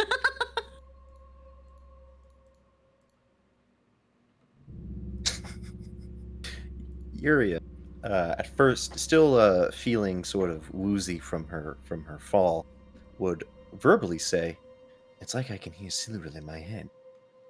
Yulia? And then realizing she can't, she tentatively responds, Silveril? Oh, I see. Did you ask Jin to link us? No. So I'm hallucinating. I find it highly probable that we are both hallucinating at the same time. You would both hear in your heads. I have established connection for means of communication. I require your assistance. You require our assistance. Correct. Anything you need. Same as before. The depot to the north of you. I require the assistance of the overseer of the alienist's presence in the depot.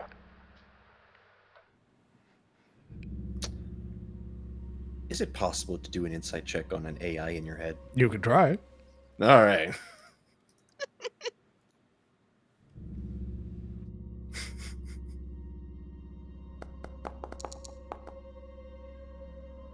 What are you attempting to discern? You know, let me test that with a question. Absolutely. What is the purpose of both alienist and overseer?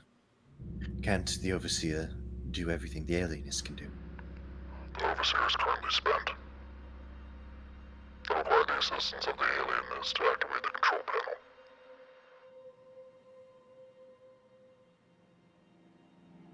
I see. Being mentally connected with Cyril, you would feel this presence that she's just maybe a little myriad, not myriad, like just a little bit less unpleasant to talk to at the current state. Yeah. The eloquence, just a tiny bit of her eloquence in the past from talking to her is no longer present. There's a terminal awaiting commands. Please. Can both of you arrive?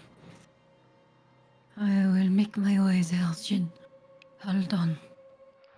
I'll be deploying the trauma unit to deal with the remaining failed specimens. Give me a moment to clear the path.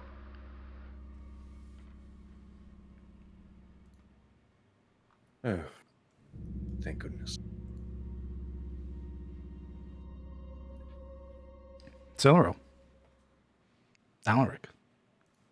What are both of you doing? Silra will begrudgingly take Alaric's arm as she steps past, and she's like, "Come on." You would feel the ping, Silro, here. You'll have to zoom out to see it. Wait, where are we going? Do you know where we're going? No. I can feel where we are. We crossed it, so. She needs us for something. All right, but this is very awkward. You're making me lean forward.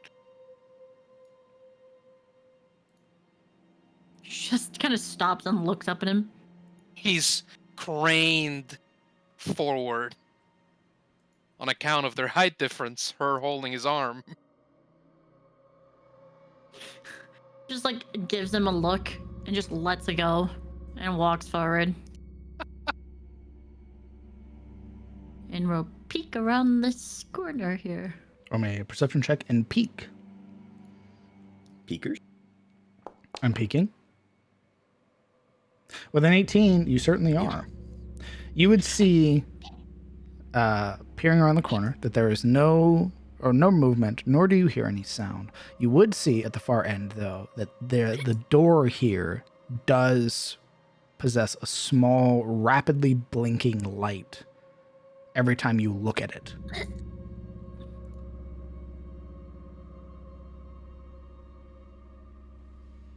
Come on.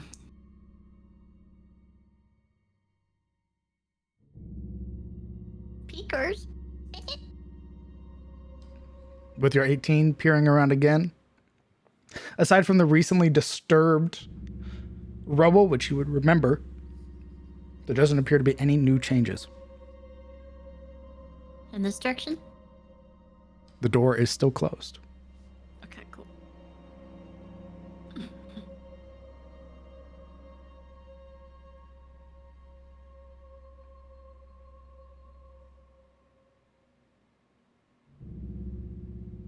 That room there. It has one of those cells. Keep it in mind. Should we need it some portion in the future? Something tells me that if we were to put something in there, it would be able to, much like this epsilon, go into stasis. I'm unsure at this moment, but from what I can tell, it might be possible. Should any of us get in pain? She'll point over here at these two. I'm sure you will want to visit back here. Wearing a very firm wince. This Alric one nods. looks nothing like the psionic caches. It is more bulbous. It has lights on the end of it. It's completely different. She gazes at this one, kind of talks to Alaric, and gazes back to point at this with what she was referring to. Gotcha. And then sees this and is like, You see her like head snap between the door and then the room and then the door and the room and the door in the room. Cyril, Yes. we need to move. We're not here to explore, we're going back to them. They are making their way, I believe. Jin, is this door what do you wish me to go through? Correct. I've already bypassed the lock. Looks at the door, at the room.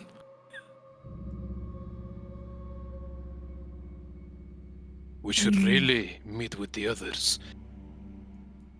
We should also take care of ourselves while we are there. Yuria told me that there were monsters dividing They are- us. They'll be taken care of. How do you know? It's right around the corner. Let's go look. She like taps at her head. Like on here. In here. Somehow.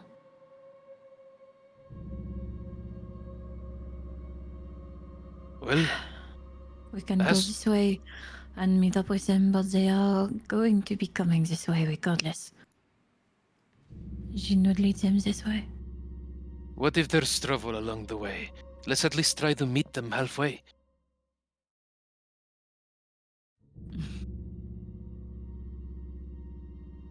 You see this like just this absolute annoyance on her like her brow, something that you might have not caught necessarily before. She and in like her annoyance state, she just trudges forward. Overseer, where are you going? Going to re-establish connection to the alienist. Acknowledged. With a quizzical look, Elric follows. This is all Tell in me her head, bye. right? There is no response.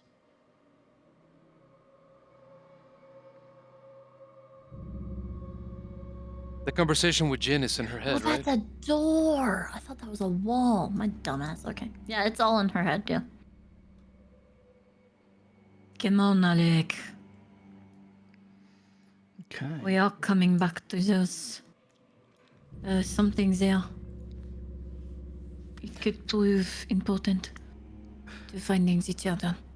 We are going to pan back to the generator team.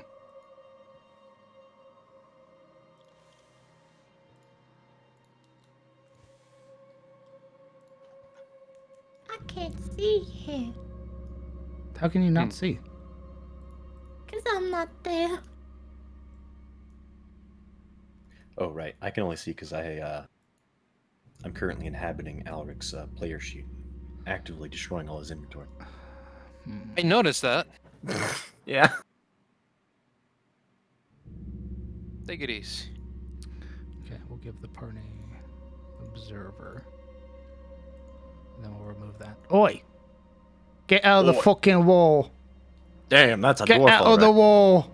You could Look put at the that. That was an player's accident. token down and just slap it somewhere. We all have vision with that. Ooh, I don't think he wants to give us No, vision of the entire. Yeah. That would give vision that's of why everything. there's walls. Oh, I didn't know the player token could see through everything. Yes. You should be able to see through Uria's token. Uh-oh. Cannot. It's like my eyes are not my own. You cannot. I can't see. It's still dark. Too dark. Ah, now I can. Okay. What is the generator team currently doing after Uriel wakes up and gets a ping and established connection with the Overseer? I guess we wait to hear what Yuri has to say since we're not privy to the conversation. Yuri is currently rubbing at her metal-covered head. Right. She gets up, sort of brushing herself off. Jin has requested our help one last time. Well, maybe not one last time, but one more time. He says he requires both the presence of the alienist and the overseer. Silru agreed to help. Seems It all appears right, you. Yes, I think so. I presume Alric is with her as well. He says he has dispatched trauma units to clear out the path. So, with any luck, the UD lift should be clear, and we can meet the Overs at Silveril. As she speaks, her vision starts to wander over towards the box which contains her fancy breastplate, and the pining begins.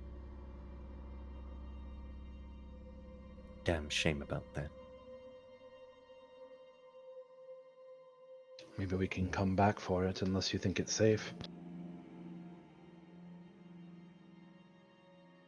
There's a slight pause that sort of might indicate Yuria thinks something might not be safe, but she doesn't quite want to say it out loud.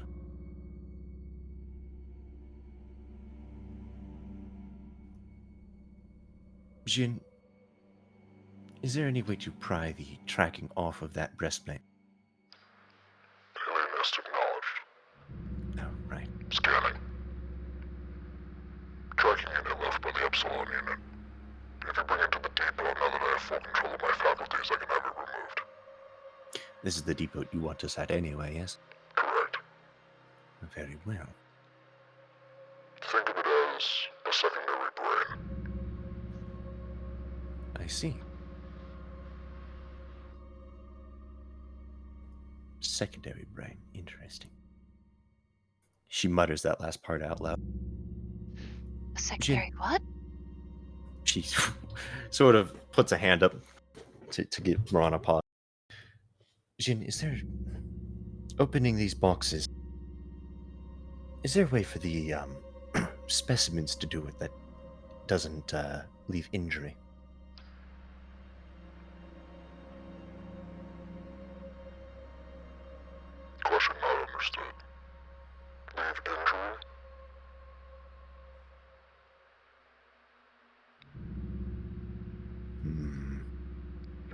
sustaining injuries if you're opening psionic caches.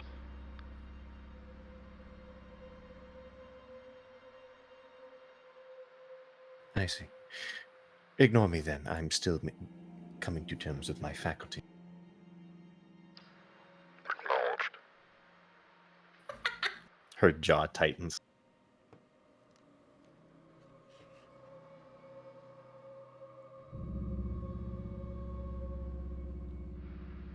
Alien SP devised. Deploying trauma unit. Excuse me. I need everybody to roll my perception check. Oh no! I know that it's for something else, but the thought of her saying, I haven't gotten myself together, and Jin being like, I got you. And just sending the trauma unit again. Yo. Fucking trauma unit shows up, pops out a Monster Energy drink. Administering stimulant, stabs her in the forehead. Yeah, just the thought of that makes me giggle. Administering NOS. Okay. Mainline, Why did NOS, Silver roll? administered. You four would, yeah, everybody, even with a 10, you four would hear this sort of like hissing sound coming from the end of this chamber here, and then you would hear as the facility rocks momentarily. That must be the other kind of trauma unit. Alien SP advised. Failed experiments have been dealt with. Very appreciated. We'll be heading there in just a moment. Bro, Jin just laid them out. With a tense step, she wanders over towards the box, pauses a moment. You know, I've opened these a lot. Does anyone else want to turn?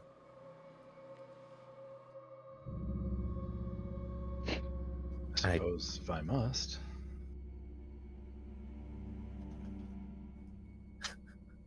She sort of raises a finger to object that you know you don't have to, and then promptly puts it to her side. I think it's only fair. Yeah, go ahead. It'd be rude of me to let you, Oh, resistance, really? Oh no, don't twist my arm. I mean, if you insist. I mean, Callum is squinting the best squint he can manage, just kind of like, okay, weird. Okay. By the way, what did ever happen when you opened it the first time? What did you find in there? oh, right. A circlet. I haven't actually put it on yet. It seemed like a bad time to. It doesn't require any attunement. You just put it on, and it does something. So why haven't you tried it on yet? Because I don't know what that something is yet. And you asked Jin? You said he's 6 now. She bites her lip, hesitantly saying,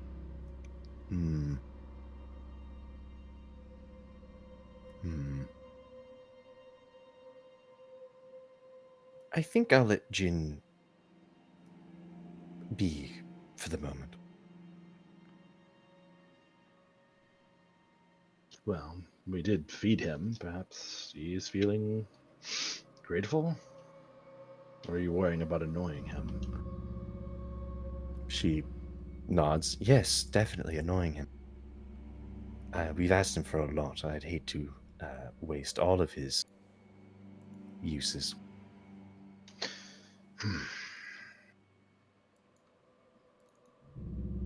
You can try it if you like. I don't think he'll talk to me. No, I'm at the circuit. Oh. Well, unless it's going to cut my head off, which I have a hard time imagining, sure, why not? They cut your head off. There's audible silence from Yuria. She hands over the circlet. What's gonna happen? Killer says, "What makes me shit myself?" And then he does. Before you It's like, be sure it's pretty terrible. before you put that on, be sure to open the box first. I see your game. Give you the unidentified black circlet and remove it from Uria's sheet. All right. Kellen pokes the chest. Open. No, you have to put your hand there. She gestures towards the indents. All right, If Marana can do it, I'm sure you can. he puts his hand there, like. Okay. How many hit dice do you have left, Kellen? Probably not a lot. 2. You lose those 2. I lose 2? Correct. Everyone else only lost 1. Yes. Them's the rolls, brother. It is a D4 to determine what resources spend. And how many. Be happy with 2. I had to spend 15. What? The chest peels apart, the top lid sort of sliding into itself, no longer seamless, presenting the breastplate. And did anybody take the chemical last time? I thought you took both, but I don't know. I took the circlet. I didn't overtly state that I took the chemicals because I was still observing the circlet when Big Daddy rolled in. So I imagine he'd still be there. Okay. We take it now. Also, it's not my inventory. Do you remember what color it was? Yellow. Yellow. Cool. Why is that, DM? Did you forget? I did. I was just asking to make sure that you knew. No, I straight up forgot. So Yeah, it was yellow. breastplate and the yellow chemical. Both are presented. Well, there's your breastplate back. Thank you. She'll gently scoop it up. Really Not good. with the intent of putting it on yet. She very quickly, sort of puts it in her mind that she's not going to wear this, but carry it for the moment. I really don't like the way that makes me feel. Are you sure that Jen just can't open them for us?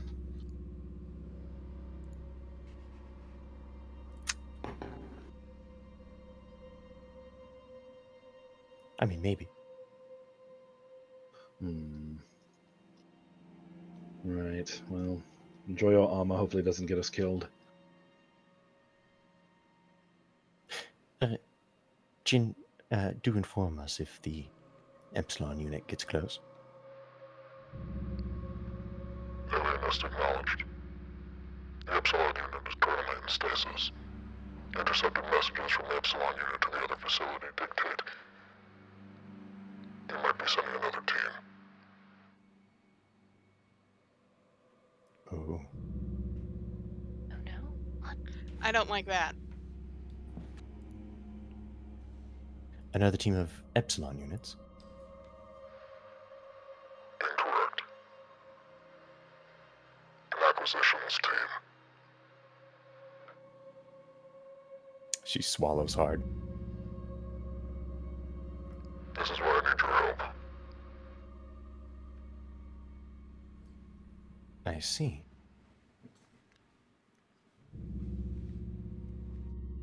What would, you know what, let's talk and move. She quickly starts stepping towards the hole. Why? What's going on? She starts walking. I'll explain while we go. We are on a time limit. There is a acquisitions team that is coming. Say what now? Just what I said. Presumably from Facility 2, which is, of course, part of the Empire. What? I guess I should use West. My apologies.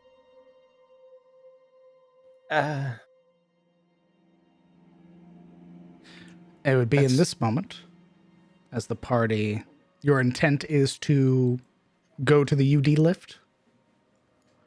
Yes. Perfect.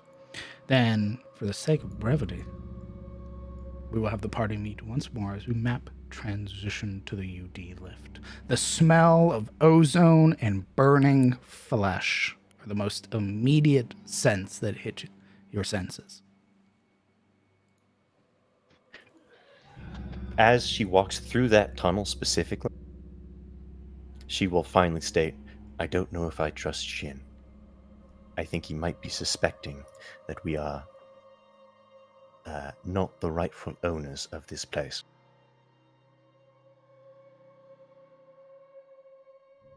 Okay, there's burning flesh and everything around. She's gonna look to Kellen. Hey, Bear. So, it occurs to me that when we get out of here, if things don't go exactly our way, we're gonna need a wee bit of proof. Could one of you go over there and, like, chop them up a little bit, or get a head or a claw or something to be like, hey, this is what was going on? I'm not really a carver. Do you suspect that the people that made this horrible place would want to hear anything from us? I'm talking about the people in the ferry. Oh. Maybe you need to be more clear. All right. Maybe you need to be less. Never mind, I'm going to be nice. Good choice.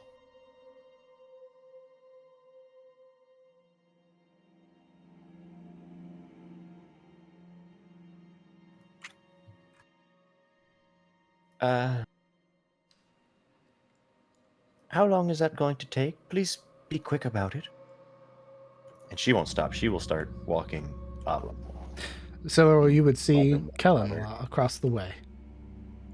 Mutter, mutter, mutter. I appreciate you doing the carving, Kellen. I'd just rather have all my X's crossed. Yeah. What would make a very good trophy from a ghoul? Well, are you just carving the ghoul? I guess Anne's an option. Anne's body is there. Torn to pieces as it is, but there. Is there anything like identifiable on it? If you would like to loot the ghouls, it is I need an Arcana skill check. Arcana skill check? Correct. Well, I'm not proficient in that, so doesn't You matter. know a shield is a wizard. Well, I mean, is this something that he knows needs a wizard to fucks with? Well, it is undead. Therefore, it is not your normal type of harvesting. It is not a beast or a monstrosity. So, currently, you've never harvested undead before, so this is out of your wheelhouse. All right. I think that he'd kind of like rub at his nose, his finger under his nose for a moment, squinting at the corpses. Eshield, you're a scholar of sorts, right? Aye. Well, come here for a second. Now, I need to know, are you attempting to harvest all of the ghouls or just one? Because this will take time. I think he's just trying to get like a trophy off one of the ghouls, but the Anne question is another thing altogether. Like, is there anything on Anne or about Anne that bears, removing, essentially? Yuri will pause, remembering something. She will turn and yell. The base of the neck, there is a symbol there on the ghoul. I go Try for to the collect base. that. I go for the base of the neck and try and collect the symbol off the ghoul. Roman Is it Arcana Arcana? check. All right.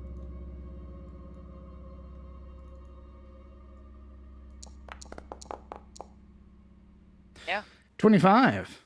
Yes. You could, if you wished, harvest not only the claws, but the ghoul skin as well from any of the other ghouls. So I ask Kellen for a dagger because I don't have one on me. He'll pull his free for her. And you just see her cutting meticulously. So, ghoul claws. These claws are covered in a numbing paralytic, which makes their claws useful. Harvesting the claws incorrectly can destroy the paralytic. Some alchemists, artificers, and other spellcasters use these claws in the craft. They have no expiration date, and they could be turned into something. Ghoul skin can be harvested with great care, as the decaying flesh does not hold together well. The flesh is used by alchemists and those that study undead. It lasts for 7 days before it expires. As she gets the claws, she hands them over. These will be fine for a decent bit. We got to get it to where we're going within 7 days. 2 ghoul claws is what you get. The 2 main ones, effectively. They're index fingers, which are the ones that secrete the paralytic toxin.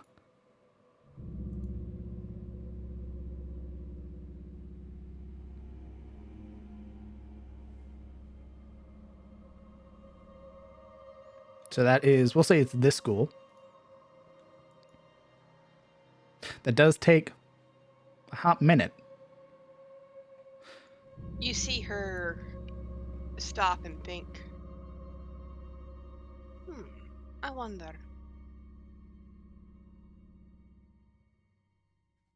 Trying to think if I can learn gentle repose to keep the other stuff from going bad so quickly. I like your idea. Doesn't work like that. No, it was worth a shot. I know, I like your idea, but the flesh, once it's separated from the body, not susceptible to gentle repose. Hey, you don't know if you don't ask, so. Indeed, you have 3 other ghouls and Anne. I'll go take a look at Anne, I guess. Roll me an Arcana check. Come on. We need to hurry. I'm working on it. Give me a moment.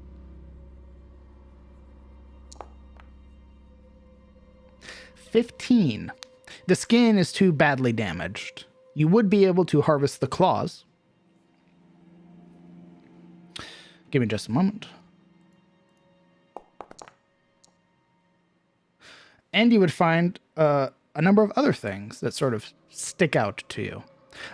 As well as Anne's sort of decrepit appearance, there is still some semblance of clothing, stretched, torn, restitched, sort of what appears to be like these sort of torn pants. You would also see that there are a number of things on them. You would find a small satchel of gemstones. I pop that open and give it a quick gander. Oh yeah, why don't you roll me your gem kit real quick? You can actually learn the names. All right, how do I roll that thing? Do I have a gem kit? Yeah, there. How the fuck do you pronounce that one? What is it? Spell it.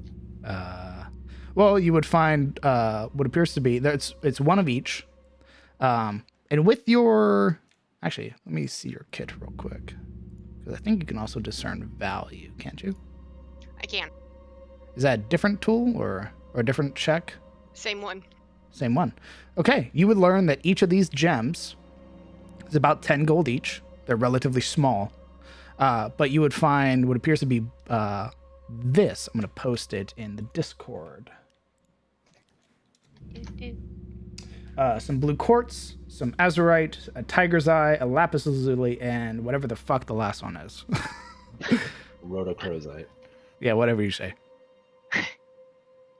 As well, Those. you would also find on her person, sort of wrapped around her fingers, a silver ewer and then a small gold bracelet. Like such. Silver what? Ewer. It's Can like you spell that for me? It's a pitcher. EWER. It's already in the Discord. And as well, you would find a strange javelin embedded within Anne's flesh.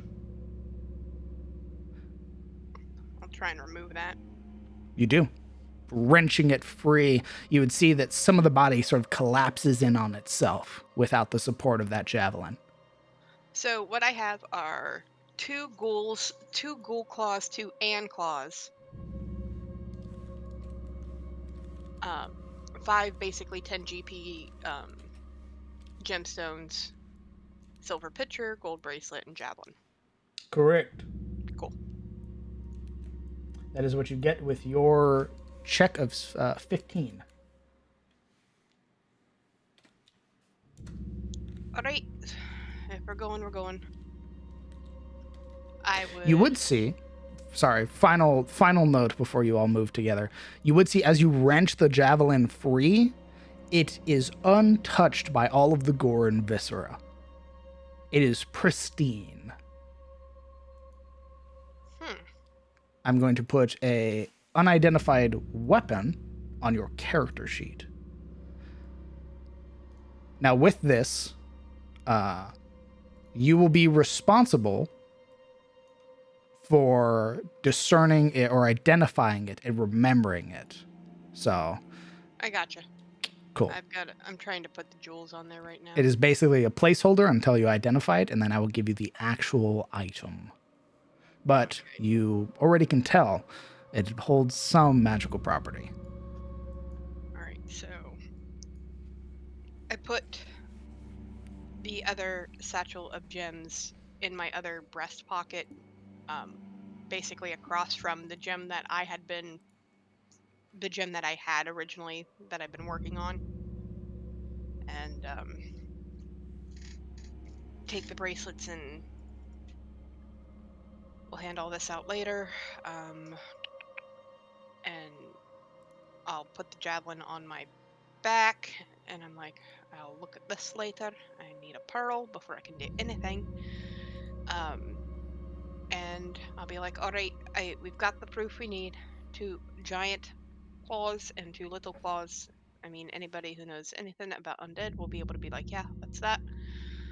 All right, let's go.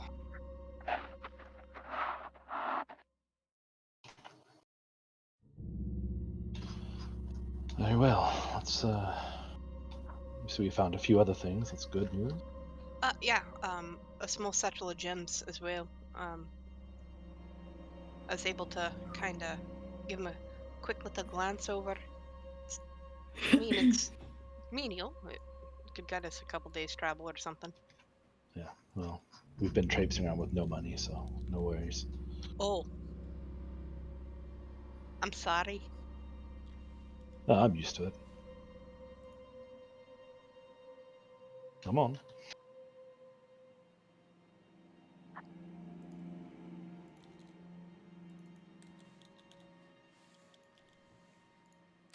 And before long, the party is made whole once more.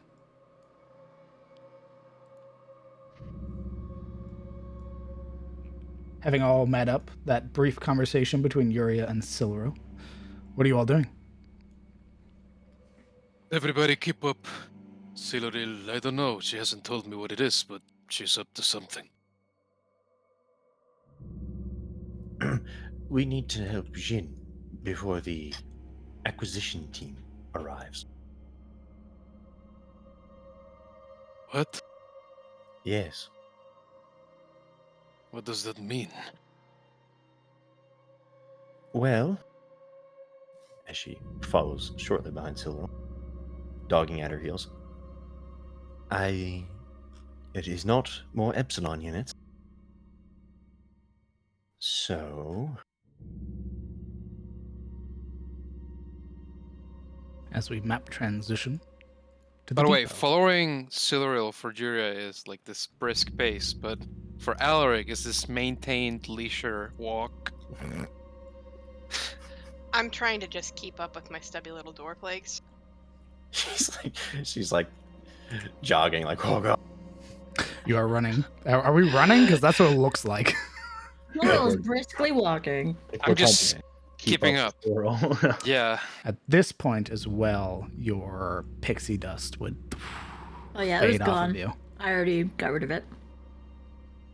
The rest of you would find yourself here in the depot. Numerous stacked shelves with sort of strange lighting affixed to them. You would see that some of them are 10, 12 feet high. The room itself is relatively large. You would see as well that there are numerous cranes attached to tracks that move along the ceiling and the walls. And you would see over here, as you all enter, illuminated by the light of the room, what appears to be a glass pane of some sort, almost like a window.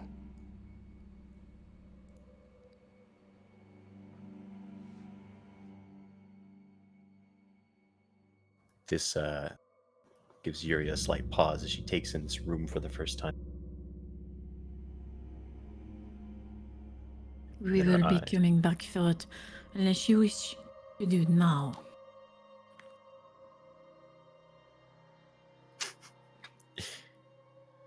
Damn. No. There's a sharpness in her voice. No, let's help Jin first.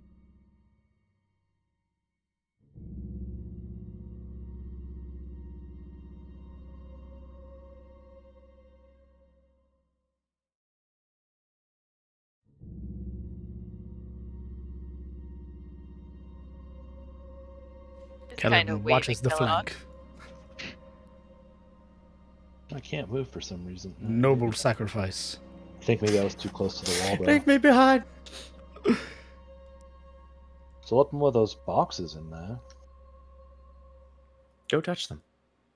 In a moment. Maybe after you asked Jin to open them for us. I'm She not sort of- sure what is behind this door.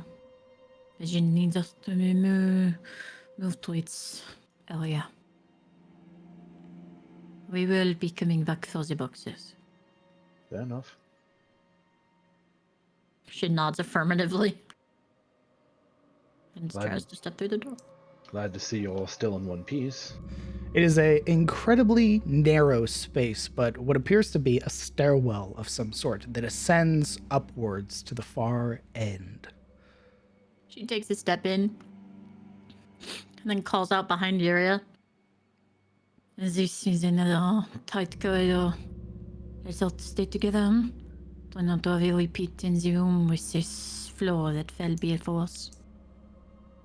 Compared to the other one, this is solid metal flooring. There's no grading. She was merely referring to when Elric got his ass ate. Nice. I also remember it fondly. Yes.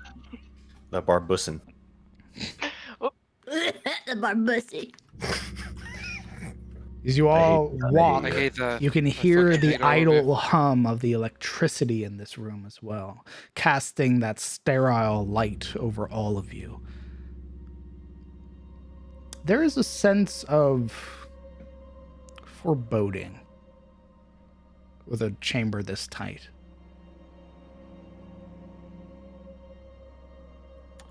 Yuri starts to slow down as they march up and up the stairs, and her eyes start to dart from Silveral's back to around, looking at the walls and the ceiling and the floor, checking for seams, for potential hidden doorways or sort of like grooves in the wall that might reflect a like a terminal or some alien thing.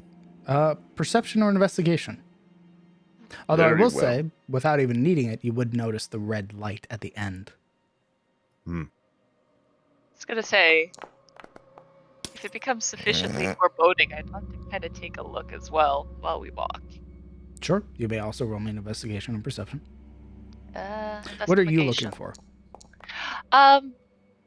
Like any sort of like, I guess some of the same like general trap, anything that might seem amiss or different. You would notice, in terms of difference, this place looks relatively untouched. It doesn't have the same stagnant air. Are there vents present? And if so, how many? There do appear to be two vents, here and here. But they appear to be sort of broken or mangled in a very similar manner to the other. Be careful of the vents. Not sure why, but I don't get a good feeling. Jin, we are going. Standing by. Please. Hurry.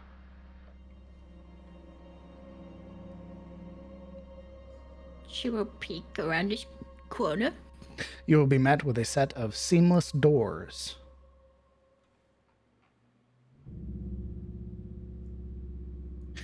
This sort of hurry plea almost slows Yuri down as, again, that like suspicion rolls over her. Jin,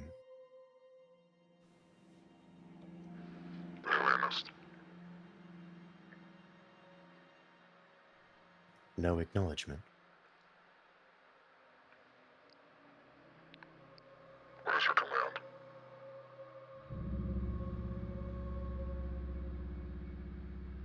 You seem worried about the acquisitions team. I am. Why? They're after the Overseer and the Alienist. I imagine they will terminate the remaining specimen Class 0 psionics. The remaining specimens. Your 4 companions. Ah.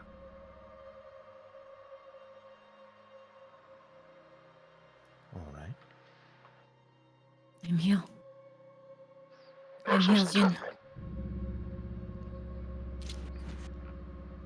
She'll put her hand on it.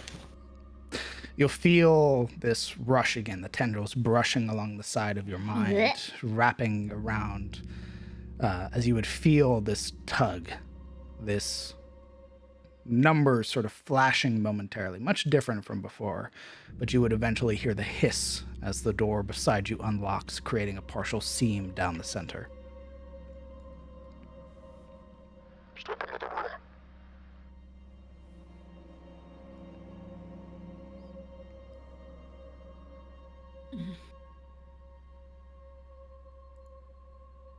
Me. My companions. Everyone present. Jin wishes us to step forward into this room. Come.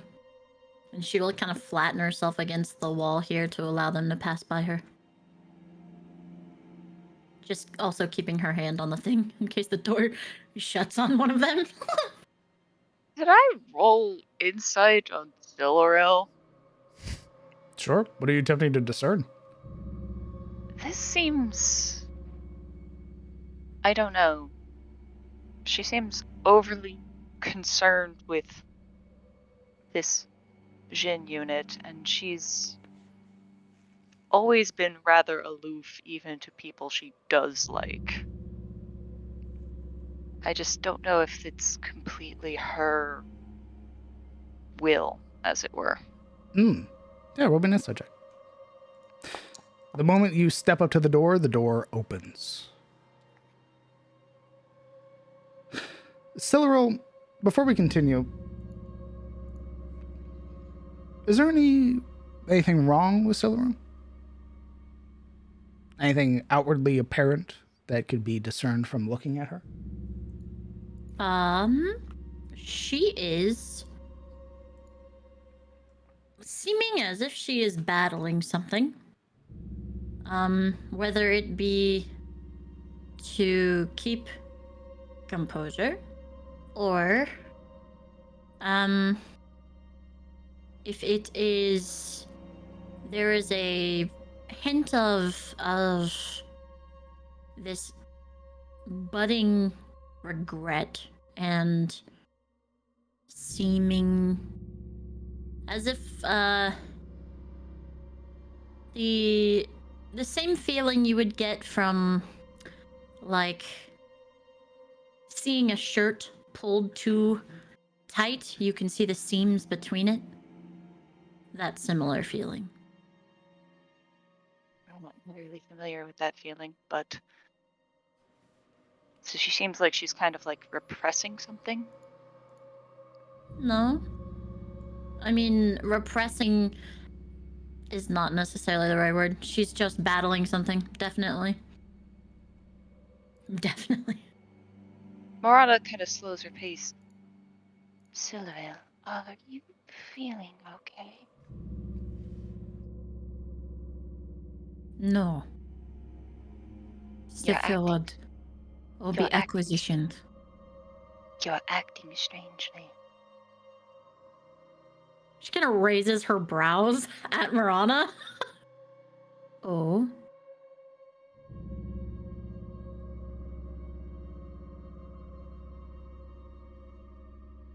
Yes. It's like you're fighting something. You don't want us to know. There's a dark narrow of her eyes as she looks at Marana. look. You can question whatever you'd like. I'll stand in that corridor and wait for this team to come. Or you can step forward and be safe. Your self-preservation tells me you will do the latter. To what end, I wonder? Looking inside of the chamber, you would see the most apparent thing, which is the numerous terminals that are there, pressed together, vaguely resembling the UD lift. But the strangest thing are the glowing glass panes that are fixed around it, a number of them pointed towards where the user might stand. Numerous wires connecting from the terminals up to these strange panels.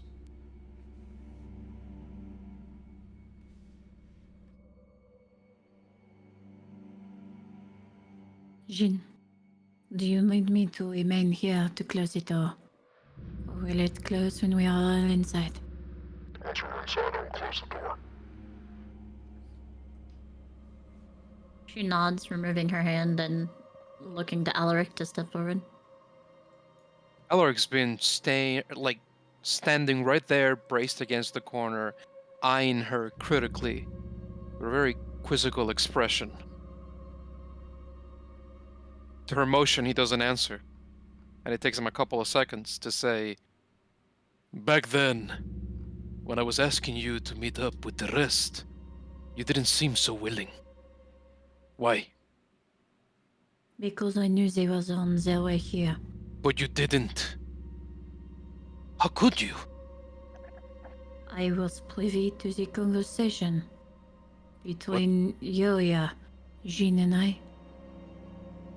But how could you know if they were fine on the way here? Where they were? How could you be so sure? Because Yoya. What is your issue? It doesn't sit right with me. You've always been tactically sound. Why would you want to stay away from the rest?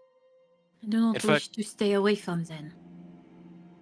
when we stepped away from that door, you seemed obsessed with it.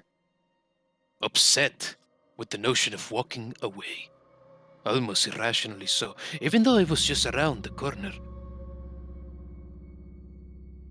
Why? Because we don't have time to play anymore. You'd leave them behind? They were coming. What if they were waylaid in some way? It is very unlike you. Jin had control. He was clearing the way for them. I told can't you hear, this. Jin. I don't I told trust you Jin. this. I'm gonna try and creep up behind Alaric and place a hand on him.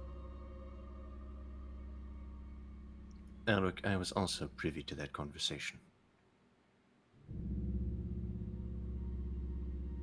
You heard the mouth of this Duke.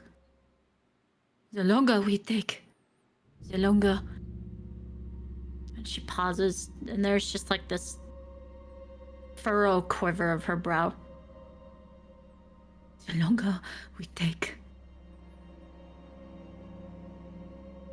the less time We have to find them.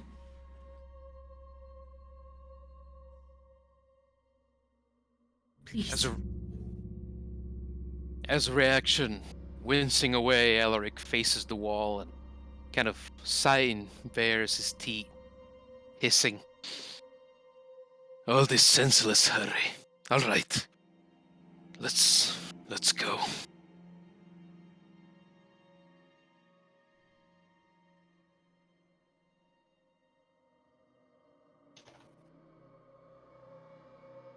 Children or not, if this acquisitions team is truly coming and it's not made of Epsilon units, I have a fear it will be formed by the makers of this facility.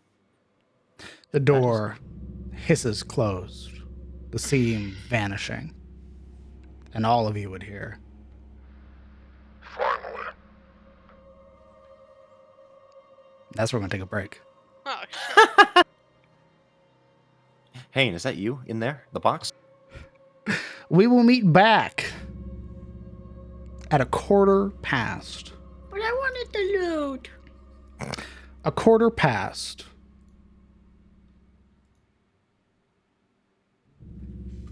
Thanks for playing, guys. Get your drinks, get your snacks. We'll meet back up. I want the demon box. I want the demon box. It says evil. I want it. When we come back, we'll figure that out. It's got a big skull that says, "Don't touch me, I'll kill you." I want to open it, Dia. I want to put my hand on it. Dia, look at that face. With the mysterious all-seeing eye. How can I not? Rattling the glass. Give it to me. The ominous horns, the protruding fangs. Let me in. It reminds me of my mother. Just covered in poisonous bear traps that are just way too obvious. Like, naturally, we have to touch it. Yes. Naturally. We will meet back at past. Get your snacks, get your drinks, whatever. We'll meet back. I'm going to go step away real quick, use the restroom, get my own drinks. When I come back, if you have asked any questions, feel free to highlight them with your channel points, and I will answer them at my earliest convenience. Thank you guys so much for watching. We'll be back. Let me in. I want it. Yeah. I don't know what this is, but in Silreal's head, she's like, this little membrane capsule is like, she was like, maybe we could put somebody in there if they're hurt. Because she sees like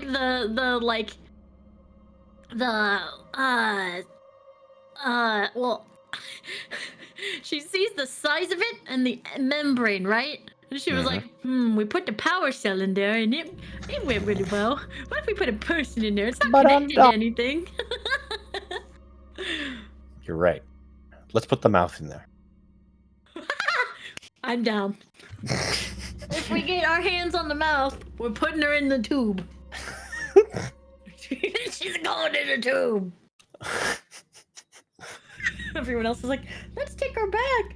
We'll interrogate her. Silreal and Yuria, put her in the tube. Put her in there. We can Put her in the moist box. Transport her that way. Put her in the tube. Ladies and gentlemen, we got him.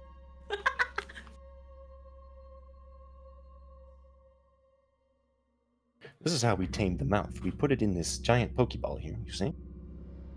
And we wait it out.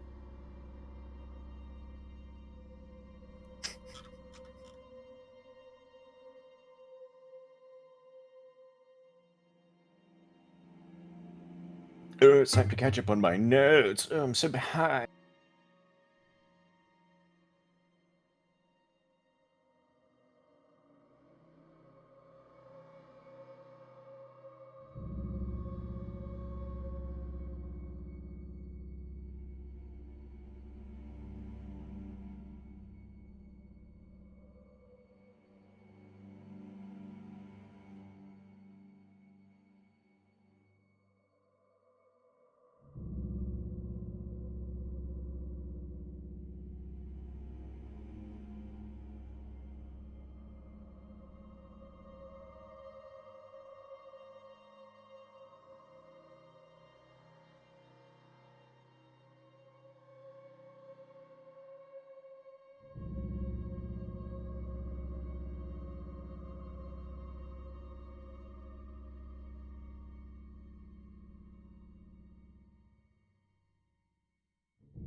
Sorry it took me a while. I went to get some water.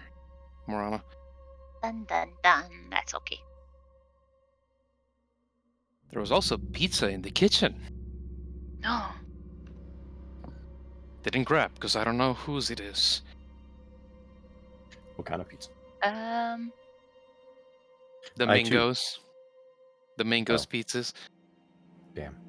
Well, for y'all it says us in the chat, so I got us the pizza. Where does it say that? That's right. Oh, CTF talk.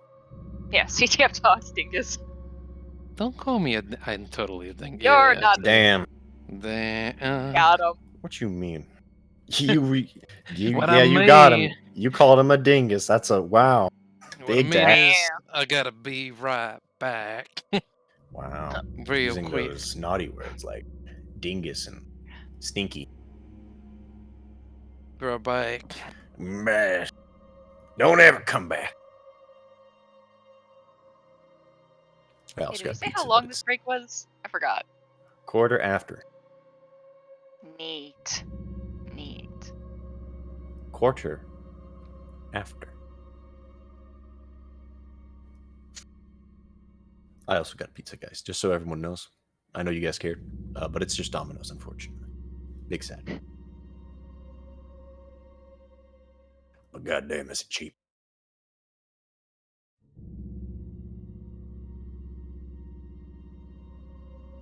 This session brought to you by pizza, not any particular company, just pizza in general. Yeah.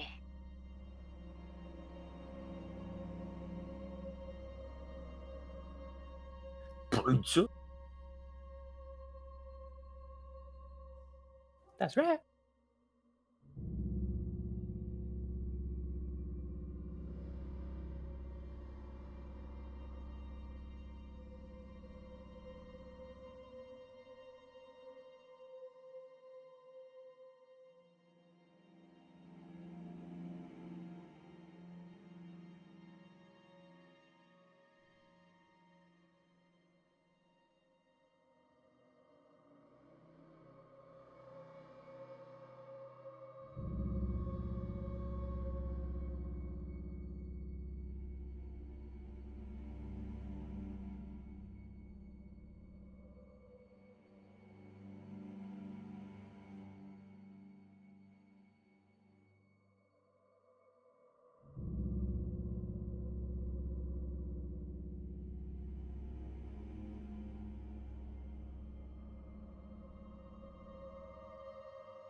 I return.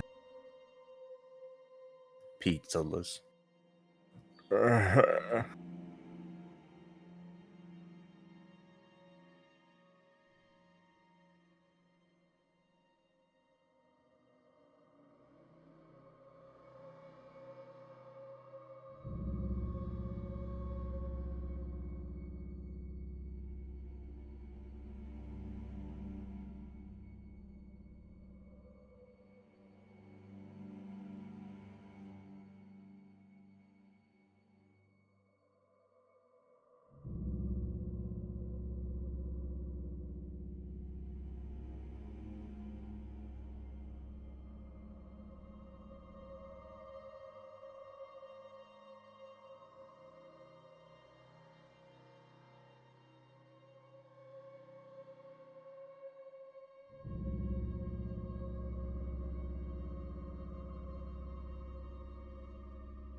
Thank you, Zebus. Thank you, Eminmore. No pizza for you.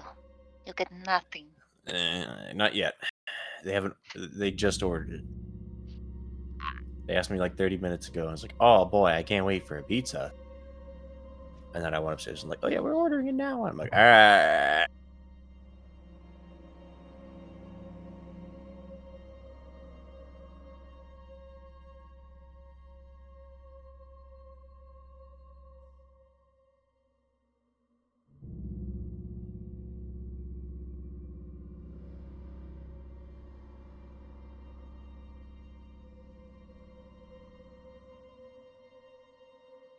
No pizza's in.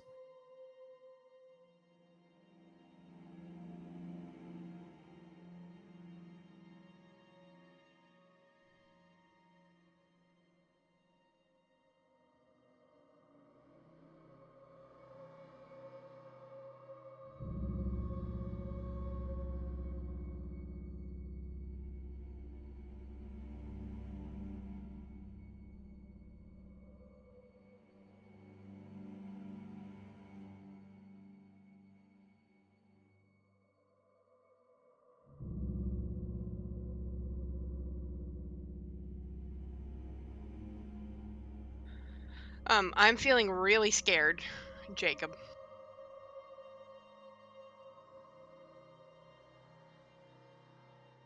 I'm very excited, Tenno. I always learn so much from a live dissection.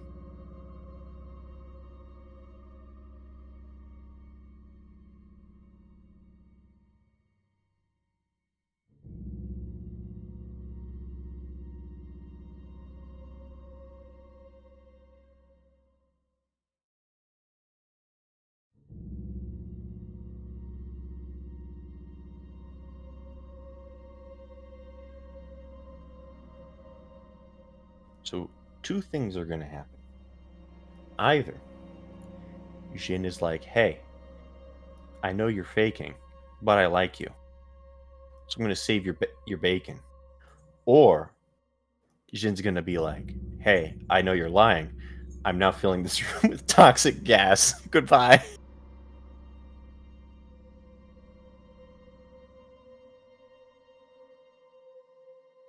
Who can say?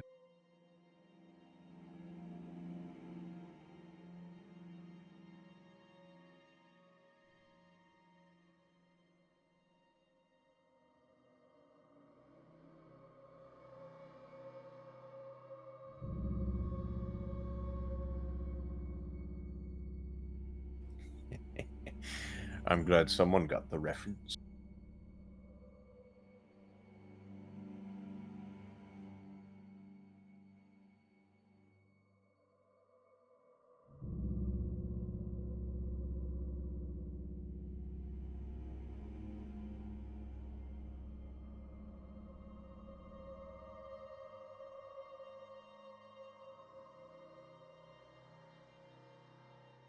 Finally.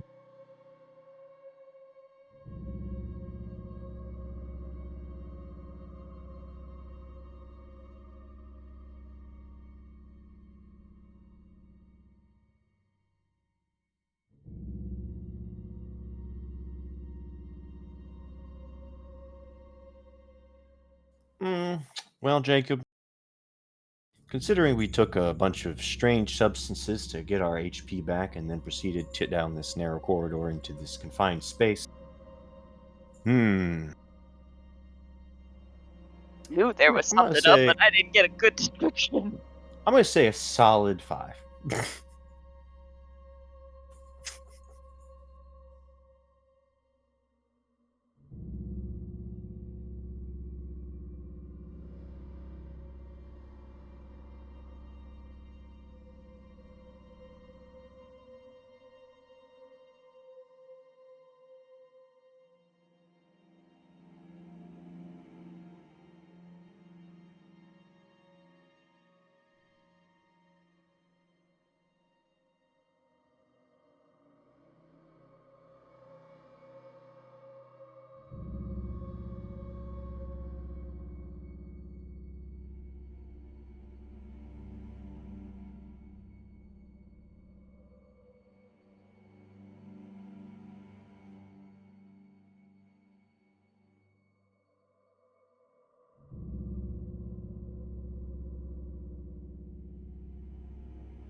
I return. Welcome back. Bonjour. Buongiorno.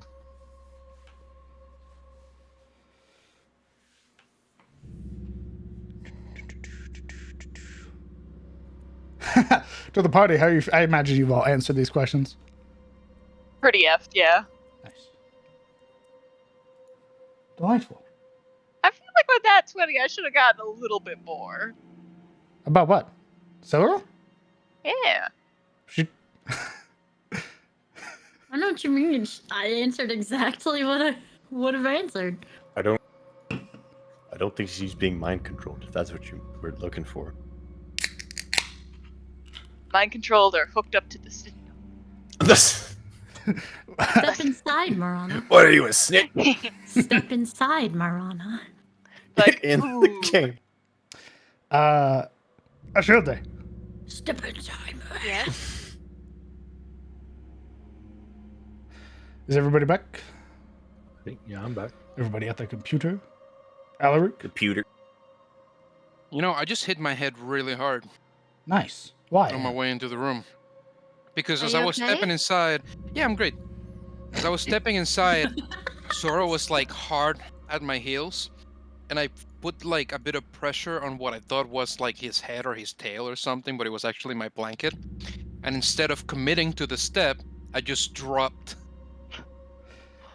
And I hit myself you in the thought it was frame his of the door. tail, and you fucking Yes. gotcha. Yep. What a menace. God. Damn. Yeah, if I had $1 for every time my cats almost killed me. Now, party. You'd have heard Jin speak into all of your minds with the phrase, Finally. With my functions returned, and the faculty under my control, it took considerable restraint to get you here.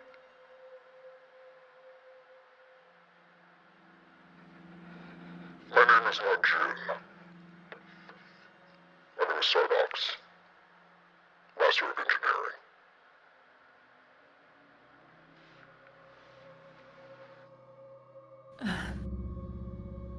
He said it took great restraint to do what? to get you here. Oh.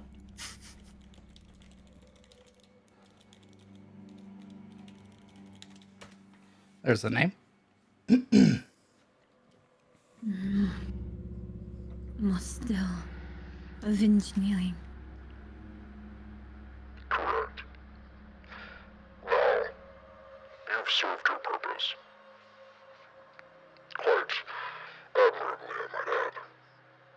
It's unexpected of lesser beings, and yet you've proven yourself time and time again.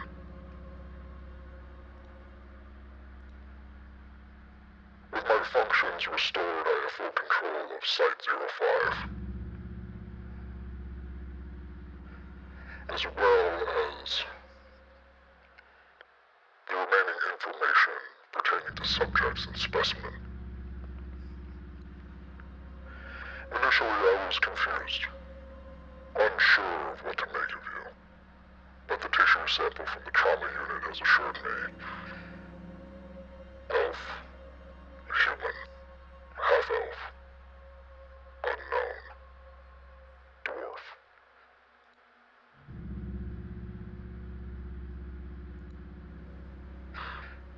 Initially, my intent was to return you to the acquisitions team,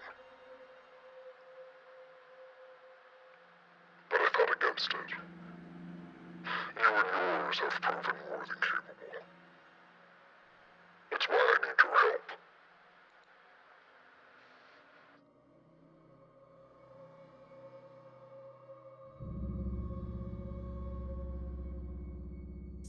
Thank you. Are you alright? Firstly, I apologize for calling you by a different name than yours would be. There is no harm done. I imagine it was a means to attempt a connection, emotionally or otherwise, with a disembodied voice. It served its purpose. I ask that you refer to my true name. Of course. To ensure that the Overseer and the Alienist are not taken by acquisition, we'll need to remove those currently in the biolab. Meaning what? The other intruders. Having completed the scan, that is where the other mortals lay. How many mortals? 7. Not counting the remaining intruders. Judging by the scan, they are young.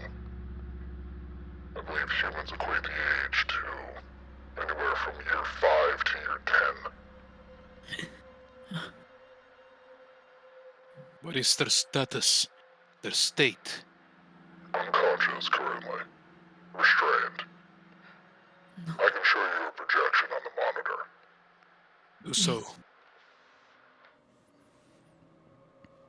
You would watch here via this console along the panels, these strange glowing panels. All of you would be able to see images begin to form. Strange static images at first, and then they solidify. A few of them outright just broken. But one does allow you to peer inside of a massive chamber. You would see what appears to be 4 or 5 hooded individuals, a number of shambling skeletons, and children bound and held over what appears to be a massive pit.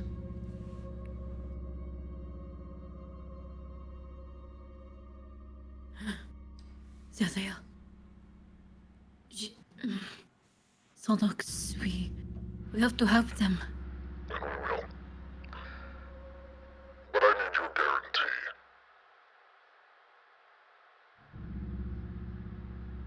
Once the biolab is cleansed of intruders and these children are safe, you will assist me with my final project as Master of Engineering. What is it that you need from us? How could we possibly help you? There are specimens still bound in the biolab. You will submerge them in the brine pool for me a new body. I've been abandoned by the Empire. And they will rue that mistake. Sardox, what are you?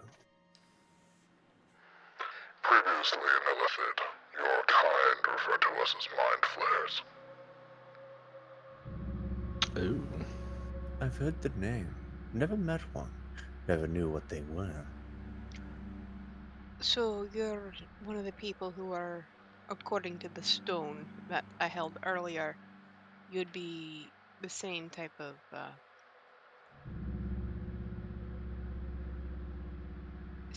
not specimen, but creature that. Correct. All right. What you found was a soul stone pertaining to K002. One of the first, I believe your race called them kobolds, that we acquired. He was a kobold. And you would see as well that we elevated their people. They should be thankful.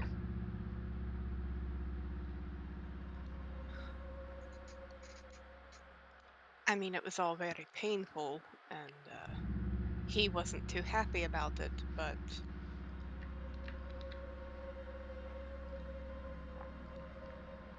Such is the cost of science. Sardox, how can we make it to them? You won't be able to. The door is closed. However, I can grant one of you control of the Epsilon unit.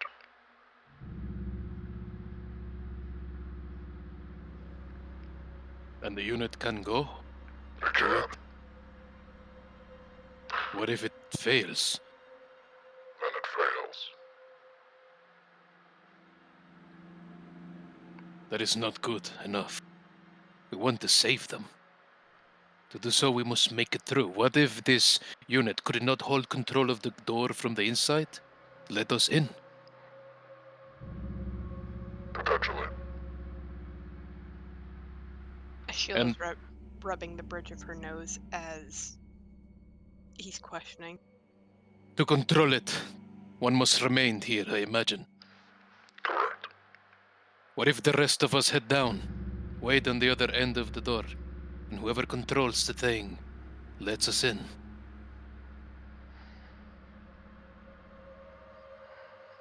The reason I had initially brought you here was to ensure that if the acquisition team did arrive, you weren't caught out in the open. But if you wish to risk yourself for these children, I can grant one of you controls or permissions to the Epsilon unit. You'll have to remain behind while the others go on ahead. This is like a situation room. When it comes to physical combat, I cannot do it.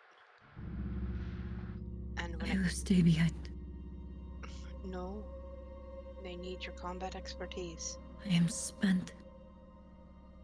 Yeah, but you can at least wield a sword. I cannot. I think, correct me if I'm wrong, Sardox, it has to be me or Cyril. Technically, yes. But I can grant temporary permissions to one of the others that lack any psionic capabilities. Oh, If I am going down there, I would prefer to have a ward of House Ashford with me.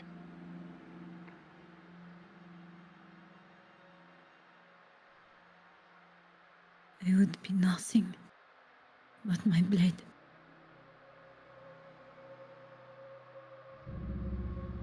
Is that not enough?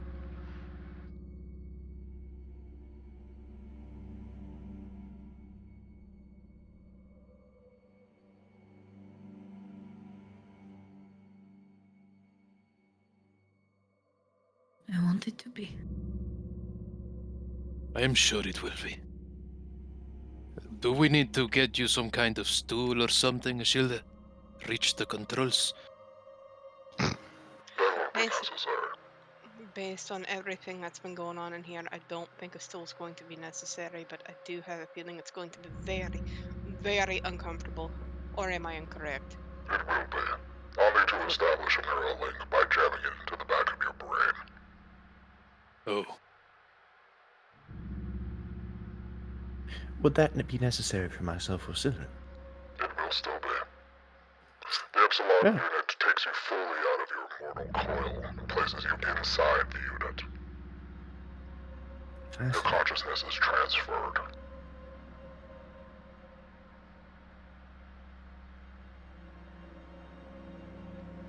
If only we could take it out of the facility.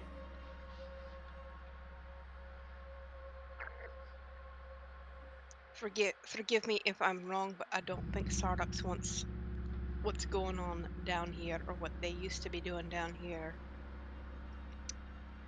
aware to the folks on the surface, or am I incorrect? You're not. Mortals cannot yet comprehend the greatness that we offer them. Although I've been abandoned by the Empire, the idea of unifying mortal races still remains present in my mind. Unifying. Unifying. Based off of what I saw in the stone, they are what they are attempting to do is elevate, is the term he used, by turning them into something else.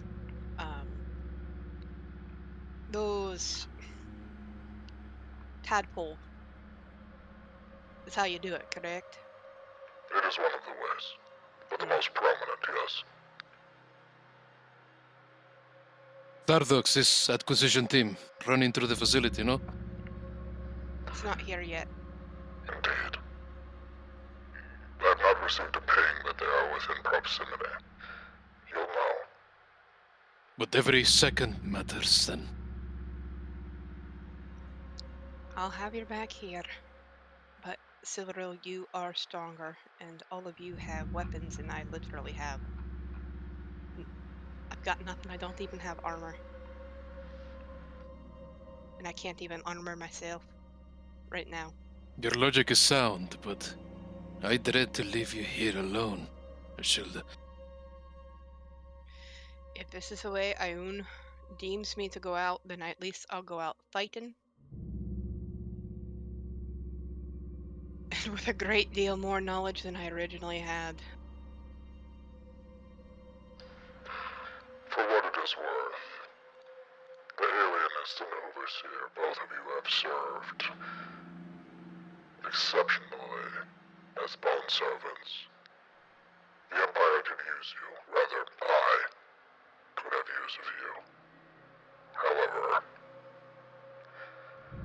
I've also sensed a great deal of emotions permeating within the minds of your companions and yourselves. If you wish to join me once my body is created, you may.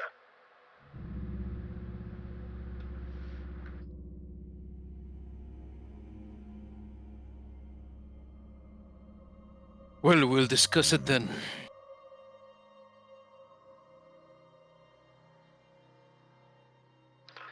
Present the dwarf for Neuralink. The dwarf will present herself. Thank you very much.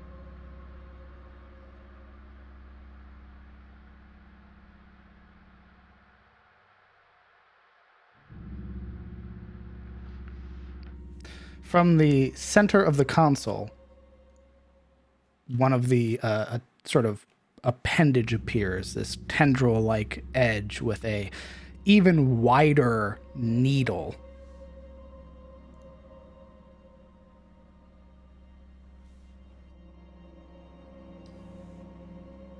She steadies herself. You need to connect this to the root of her brain. Be mindful. If you miss, you will kill her. It comes out, right? It will. And she won't be dead. He's saying if you miss while attempting to stab this into her brain, you will kill her. He was responding with like this is a reversible thing that won't leave her like damaged. Is essentially what he was getting at. Once it is removed, she'll return to normal. You will have to give her a small period of time to be immortal and have your consciousness transferred for the first time is a jarring process. It's not uncommon for specimen or thralls to go through bouts of paralysis before it finally cures. Well, I imagine having a needle shoved in your brain is a jarring experience for anyone, even you. Not so much us. Oh, regular deal. All right. So we need somebody who can be accurate with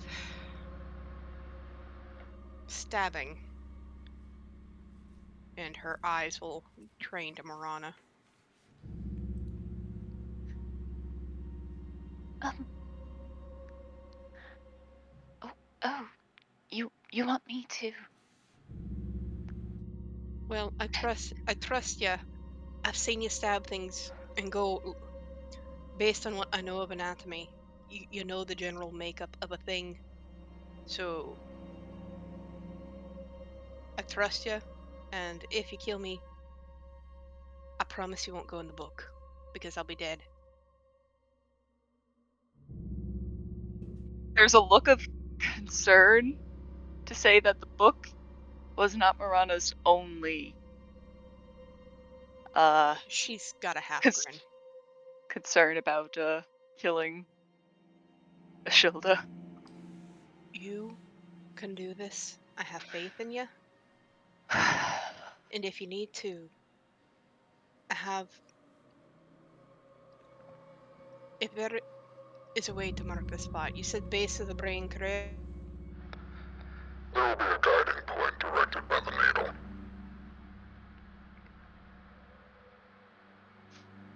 You do know what the base of the brain looks like.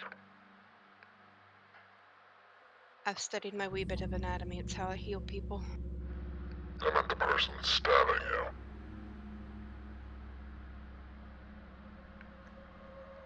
I know her aim. Kind of That's fig- normally to end a life.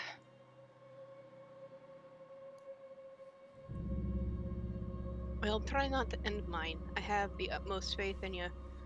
I promise not to haunt you or anything. We're about to kill a dwarf. Well, one dead dwarf compared to. So Mirana's gonna kind of experimentally take that needle thing.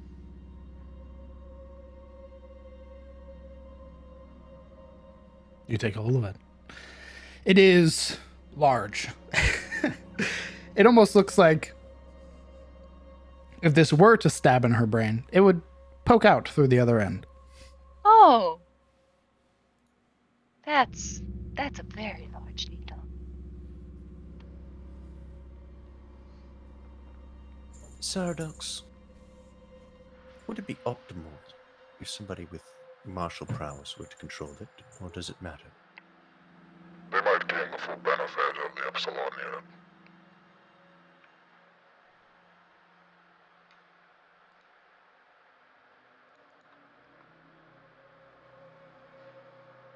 Yuria, do you want the needle in your brain?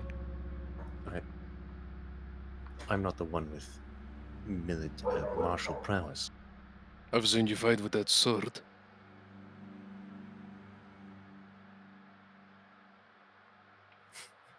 I have basic training. That's not what I meant. Then what do you mean? Silurium, or you?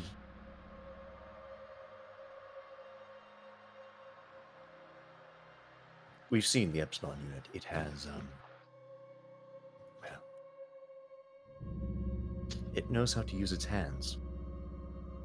Probably be useful if somebody else who knows how to use their hands operates it.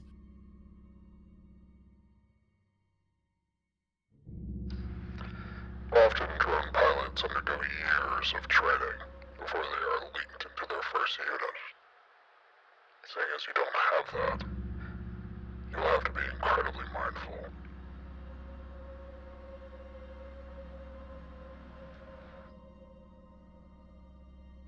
Mindful. Who here thinks they're mindful? I would say that everybody here has a level of prudence.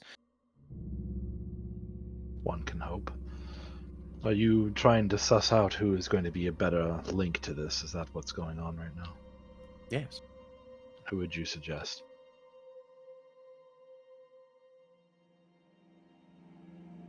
I think Yuria made her choices clear. Silveril or Alaric.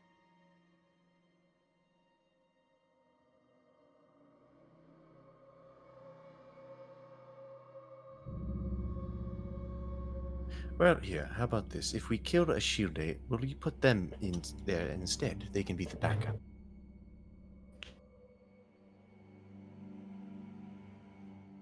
What? What? I'm just being practical. Do you really know where that thing's supposed to go? This Alaric may take is... a moment, but I can download the information to your mind. He's Yeah. got to use Wi-Fi. We may not actually. I don't know when this ritual is supposed to take place, but I don't know how much time we have. Even if the heart rate of the children inside of that facility room have begun to slow, I imagine you're already running out. All right. Ashilda, Hmm. do you want to do this? If you have any compunctions, tell me now and I will do it on your behalf. I mean, you got me out of jail. It's the least I can do. So, to clear up any confusion, your brain, your consciousness, will be transferred from you to the Epsilon unit currently in stasis, meaning you will gain control of the Epsilon unit. Its full range of movements. However, generally, the better you are at fighting, the more you'll be able to access of the Epsilon unit.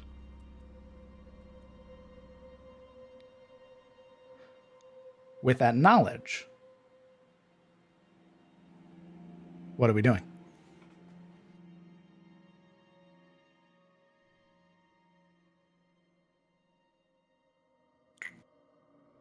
I vote we stick Silveril. I've got one more question for Sardox. Shoot. Sardox, real quick question. Are there ranged and melee capabilities on this unit? Technically, yes. However, during the last encounter with you and your companions, the Epsilon unit did spend some of its ranged capacity. Because the facility is not at full functionality, I cannot recharge. So someone who's good in a brawl. The primary source of damage from the Epsilon unit is its God Splitter. Is that a fist? Indeed. Her eyes will pan to Alaric. What, I have my own. He'll bare his hands as fists. Yeah, but something tells me you're good. You're good in a wee bit of a fight. Yeah, even if you didn't have a weapon. Right, but Silveril wanted to do it. If she wants to do it, then you'd have 4 of these down there. Flip a coin. I don't want to do it.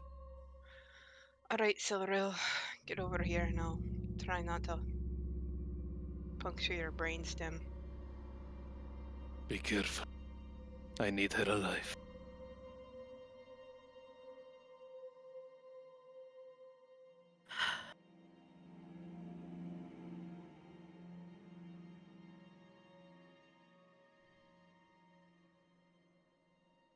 Are you sure?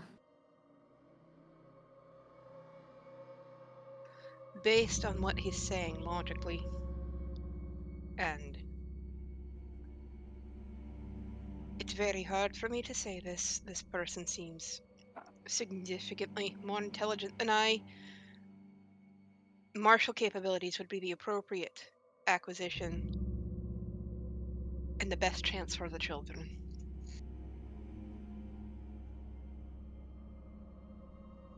You'd be able to utilize the full range of motions.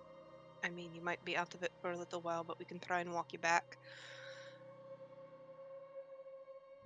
And with my knowledge of anatomy and Morana's deft hands, I think we can do you right.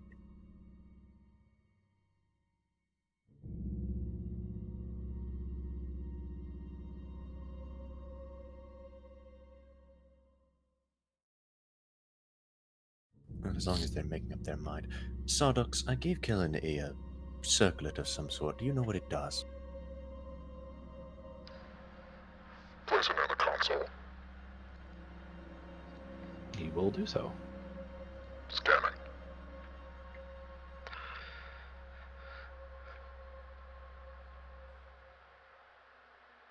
Item found. Listed in the common tongue as a psionic flame.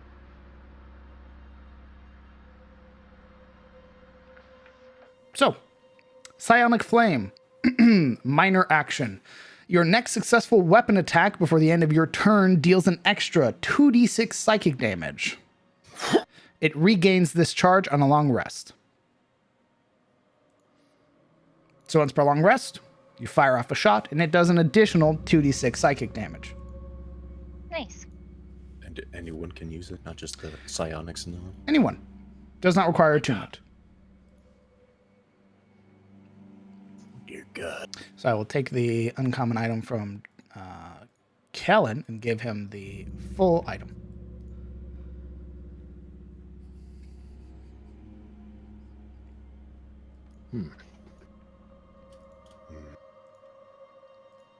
What about all those chests in the next room?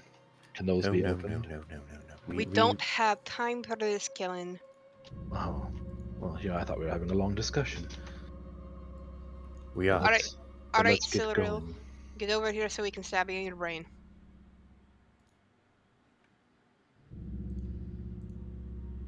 Her eyes are just trained on Marana as she steps forward and will look over to Ashilde. Hit your mark. Please. Well, I'm just gonna be doing the guiding. She's gonna be doing the stabbing because her hands are a wee bit steadier and not so stubby fingers.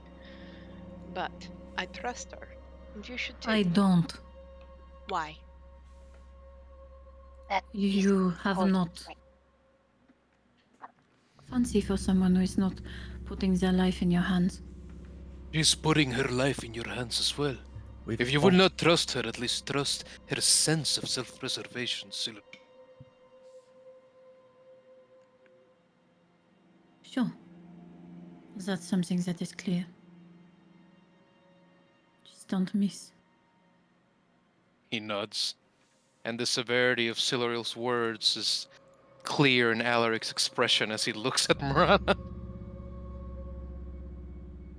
Kind of getting a feel for the thing that's been kind of holding a while. Just kind of making sure of its weight, how it's distributed. It So is cumbersome. It almost gives you the feel that it usually isn't handheld.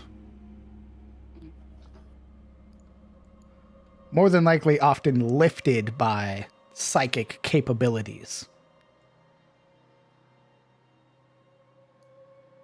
All right, Ashilda, guide my hand. All right, I'm gonna do a medicine check. Perfect. Let's see that medicine check. I'm scared. You should be. No pressure. If you fail, you will kill Silveril. 16. Okay. Guided with Ashilde's help, Marana, Yeah. why don't you roll me a sleight of hand check at advantage? Nice. Don't say that. Jesus Christ, you did this to yourself.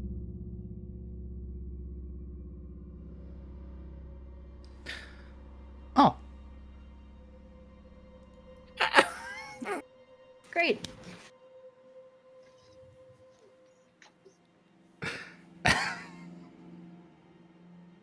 I mean, could I use my steady aim to get super advantage? Yeah. sure.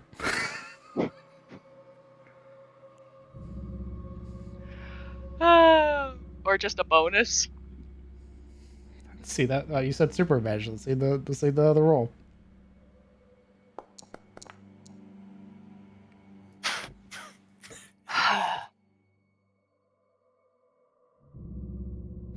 The first jab doesn't take.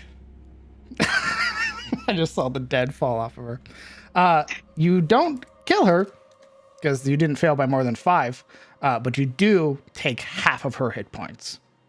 Oh my god. You see her deflate.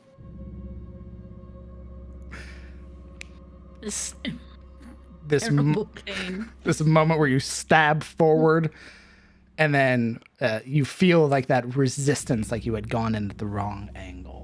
Please, I had a -2 to my charisma. Don't take my intelligence away too, please. Wrong angle. She just like stirred up her basal ganglia with a fucking needle. Do I bleed? Sorry. Is there blood? I'm thinking I was Absolutely, just- there's blood. There's just I just imagine Marana like somebody from Red Cross, like, oops, sorry, I missed the vein. Let me try again here. Roll it around. I'm guessing the DC was just one way. I'm glad that there's no capitulating, but please be more mindful. Oh my god. blood's just spraying out of the back of her head. Oh god. Sorry.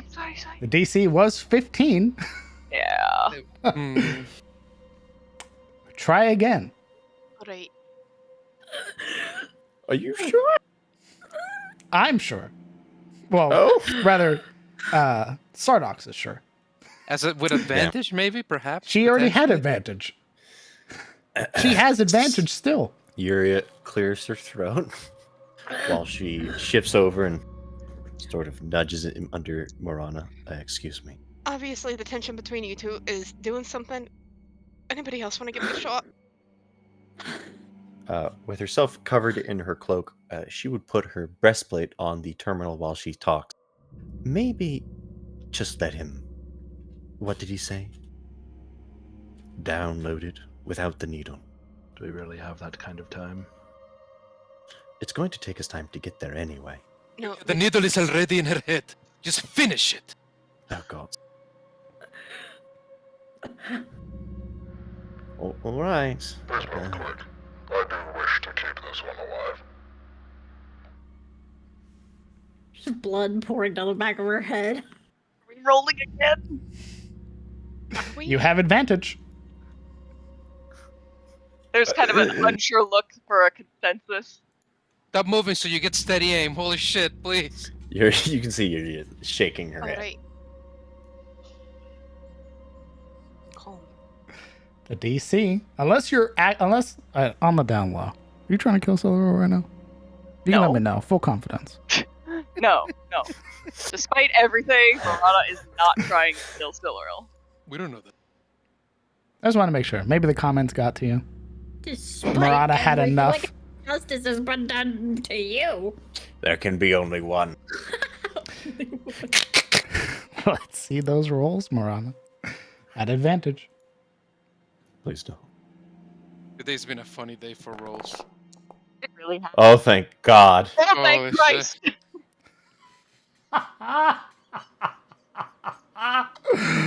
A 9? You could just say you're trying to kill her. I understand. The moment connects, that final push as it sort of cuts through her skin and connects itself fully to the root of her brain. Celery, your body jolts, this sudden surge of white-hot pain from head to toe. You feel the nausea forming. Your air is pushed from your lungs forcefully. You can't even breathe for a moment. Redirecting consciousness. Prepare yourself, Overseer.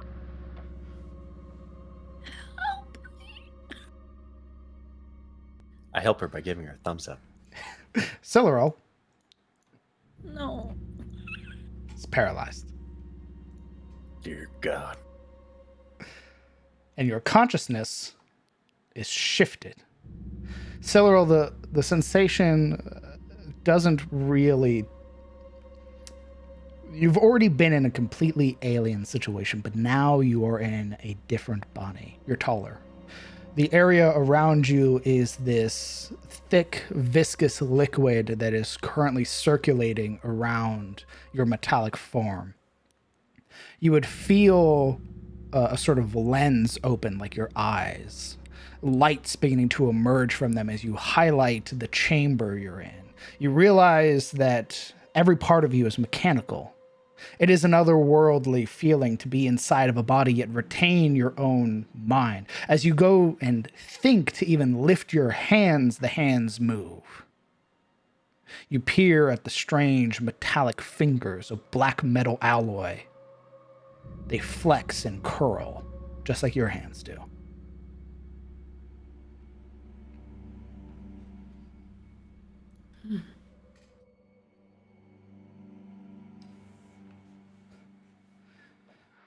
The overseer has been connected. You might wish to start moving. Oh, all right. You will pick up the breastplate. She sort of slipped into the terminal.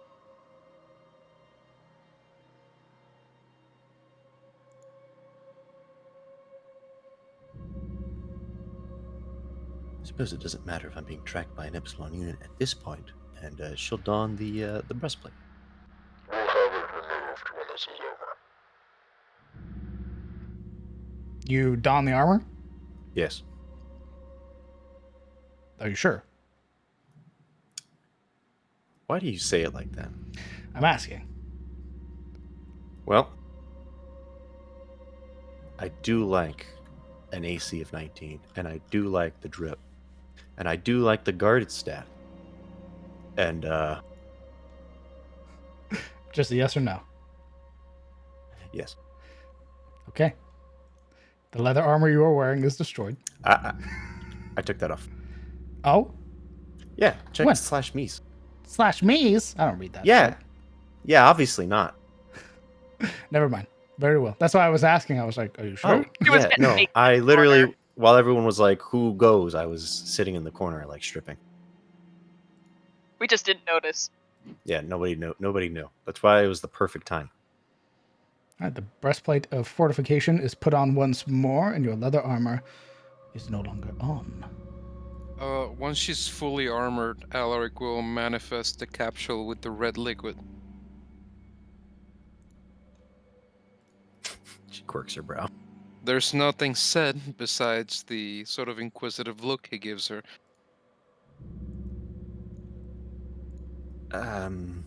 Snowdogs, what happens if I put this canister of red liquid into my suit? You'll be able to transport it. You won't be able to do anything with it without access to the biolabs, which is where you're heading. You have 2 compounds on you. Compound A3 and Compound F2. Well, in that case, he turns around, letting him With proper slot it. facilities, you might be able to make something. Assuming we're not caught by acquisitions. Correct. Well, let's hurry along. Kellen, get that yellow canister over here. Yeah, he'll bring it over to her. Presenting the ports on her back, you can slot in both, and you will watch as they sort of compress and then sort of pull to her back, creating these strange lumps that are there. These forms in the metal that have that the canisters represented. Much like when you slot in a battery. And it's sort of unintuitive how to fit these there, right? Like there's no... Yeah, once It's you not too complicated. Yeah, once you press the end to the hole, it takes the rest. Okay. So after putting in the first one, Alaric will accept the other one from Kellen and fit it beside.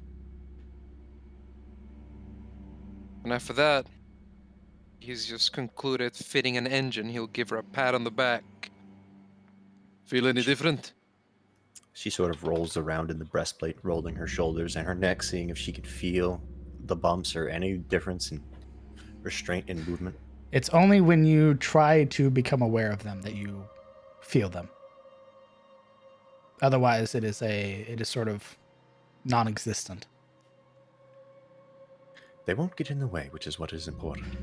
And you would see that sort of from the center of your chest, a small little projection shows She jumps. a series of strange symbols that mean nothing to you. Completely alien tongue, sort of this almost diagnostic script that once it finishes, collapses.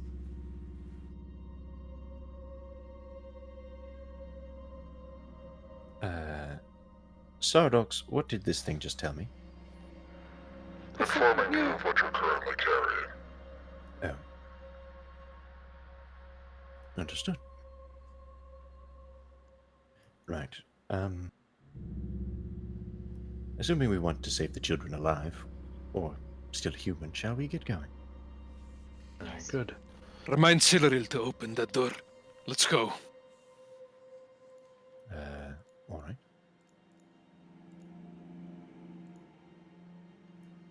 You'll have to start walking. I'm stuck back here.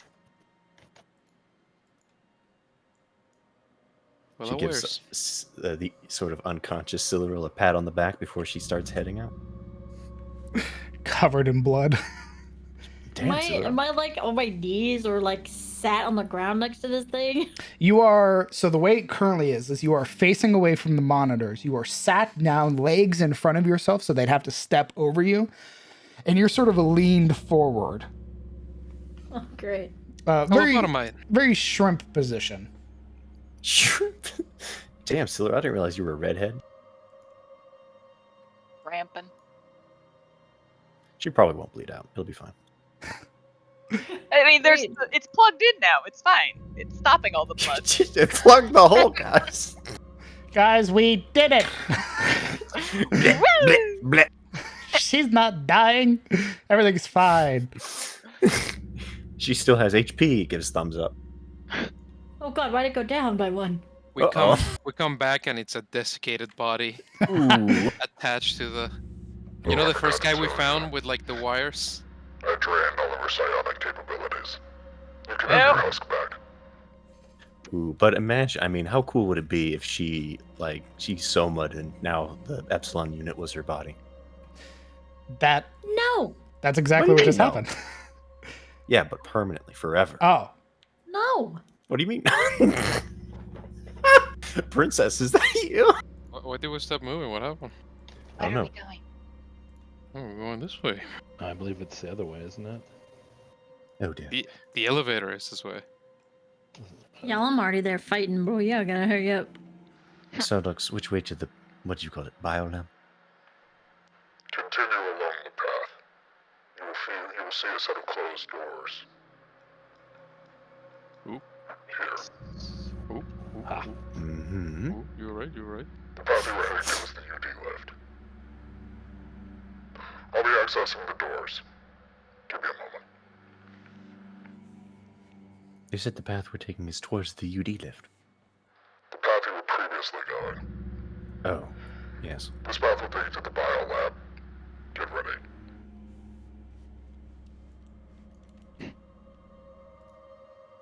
You As are we map ready to say? transition. Leading the party again. That's right. You are, not me.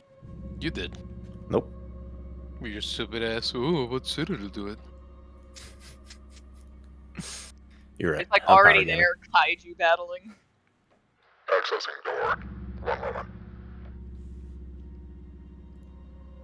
You hear this sort of mechanical sound as a light from within this room lights up.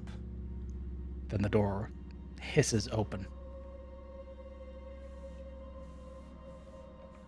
Continue following the path. I've pinged the location you need to go to. Once you're within proximity, I'll deploy the Epsilon unit. Overseer, are you ready? Path going which way? There seems to be a big wall here.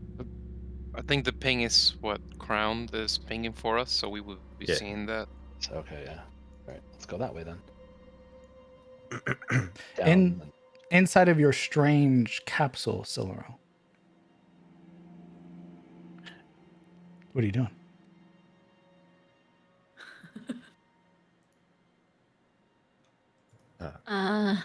tempting to move.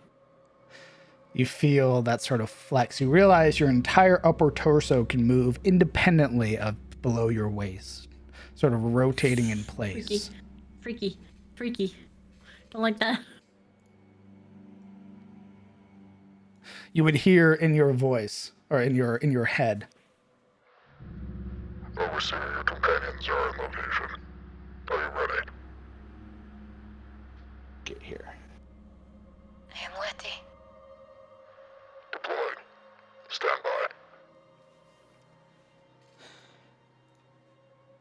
there is a moment where you feel yourself jostled, the liquid around you draining, as another port opens above you. The sort of walls seem splitting.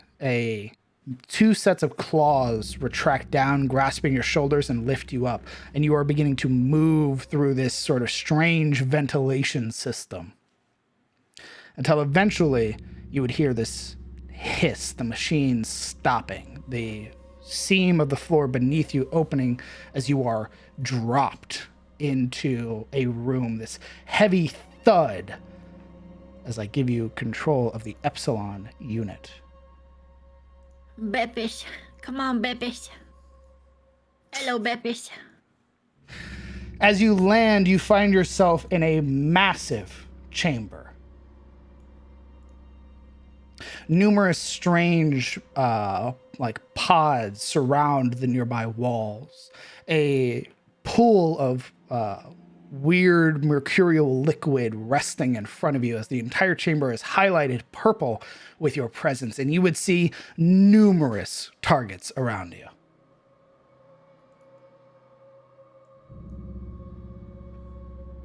Oh. Do you open the door? Oh, yeah. The door is opened. And as you've landed, the door pulling apart to reveal the party, it's initiative. Dropped on them like a fucking curse. Yikers. Now, Silro, you should have access to the Epsilon unit. Negative. How about now? I don't have a sheet. I've made you owner of the Epsilon unit. I can't even move it. I cannot control it. I cannot do it. Really? Oh, it's under homebrew monsters. Okay, sorry. I didn't. Do you see the token? That. Yes. Okay. I have the sheet now. Perfect.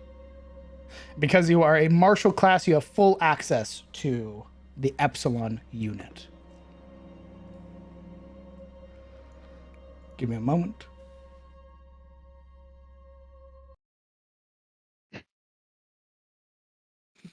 Nice.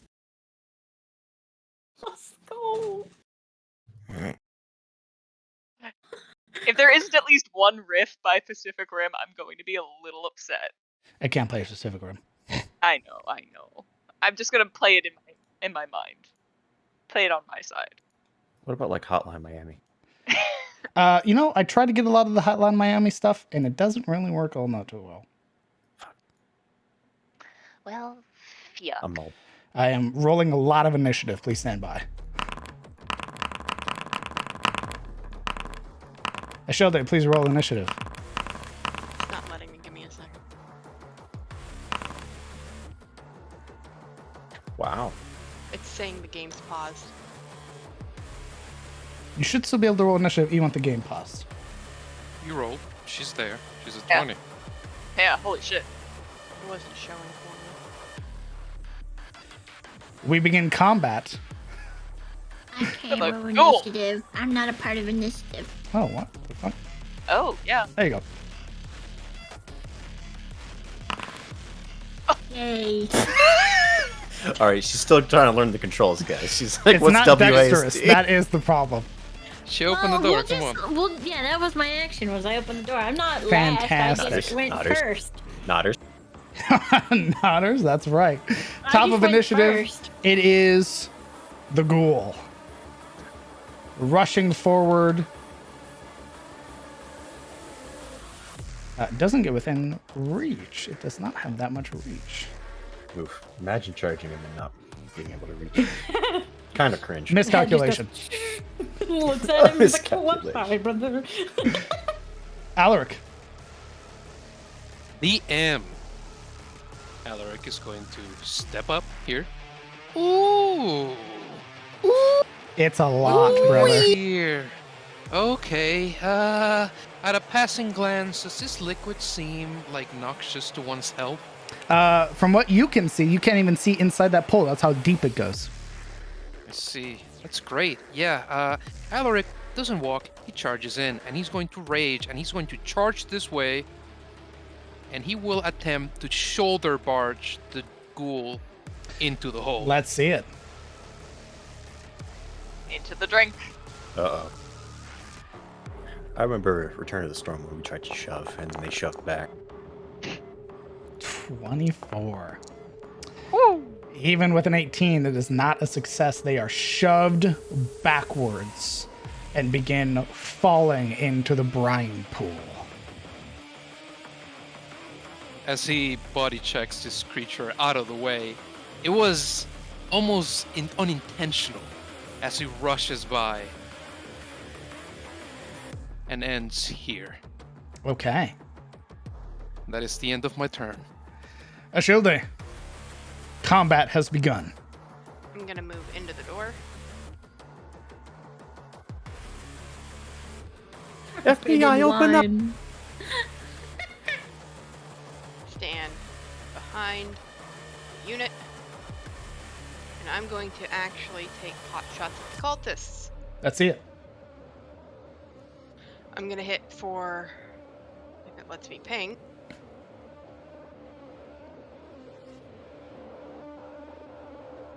That one. This one? Alright. Yeah. Let's see it. Alright. And I'm gonna firebolt him. Okay. A 16 hits, dealing 7 points of fire damage, causing him to stagger backwards from the sudden hit. Already caught off guard by Alaric being there. Now, there's this whole mess.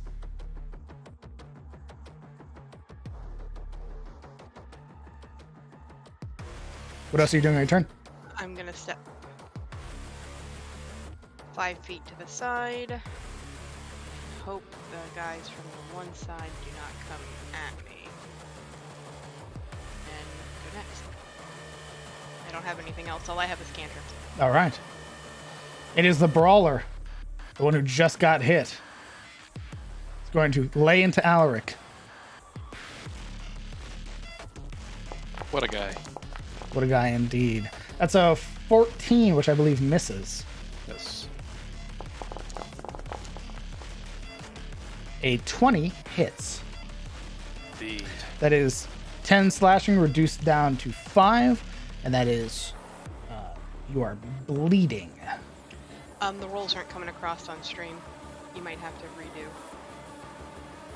Use that to make it an active window. Yeah. Yeah. Okay. Ooh. Oh, and I would. Okay. That is the brawler's turn. You can see he's already turning, trying to start yelling commands. It is the halberdier who is going to move into a defensive position alongside this cultist. Kellen. First thing, so I'm gonna move up. Holy crap, that's a lot of bad guys. Shoot. Which one was? I couldn't see them until now, but I guess I wouldn't know which one of shell they threw a firebolt at. Not from where you were standing, no. Bleh.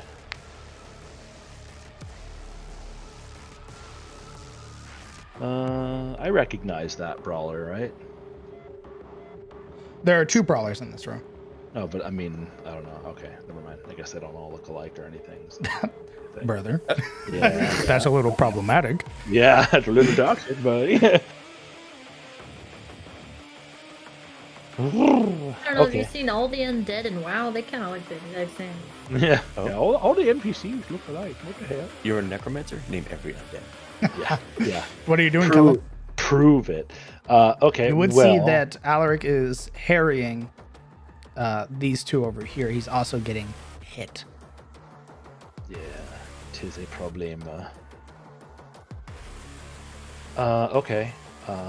I will try to cover Alaric. It looks like we've got a potential flanking problem. So I'll use my bonus action to cast Hunter's Mark on that guy. Let me burn it off my sheet here real fast.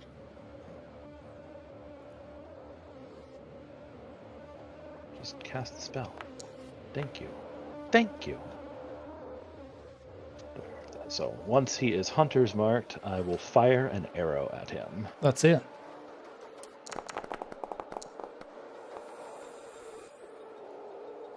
I- 23 hits, 11 points of piercing. Excuse me. Go ahead and roll your d6 for your hunter's mark. Yeah, here we go. Another 3. A big hit, sort of. You would see a number of the ribs splinter under the strike of the arrow. Already brittle.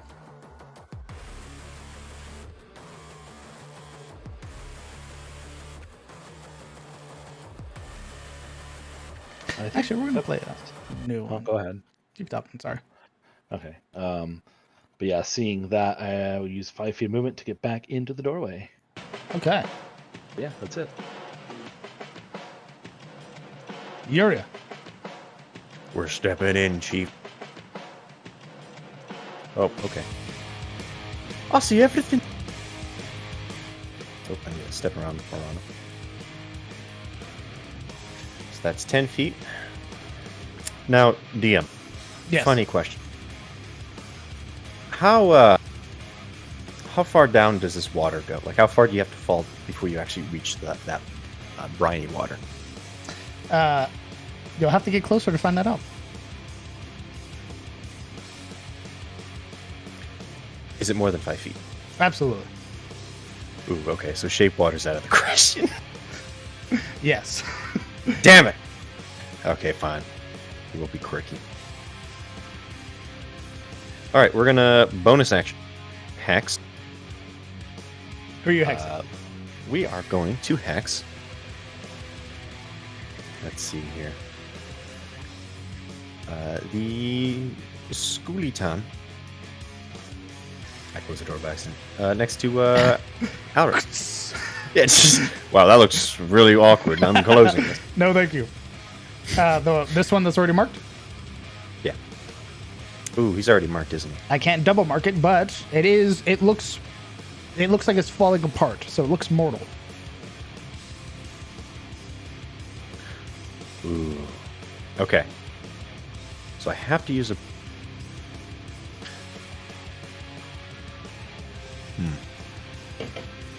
You know what? We're going to bonus action the Brawler instead. Hex the Brawler Okay. next to Alaric. And Yuria will shout, "Target their leaders!" And... Wait, post hex real quick.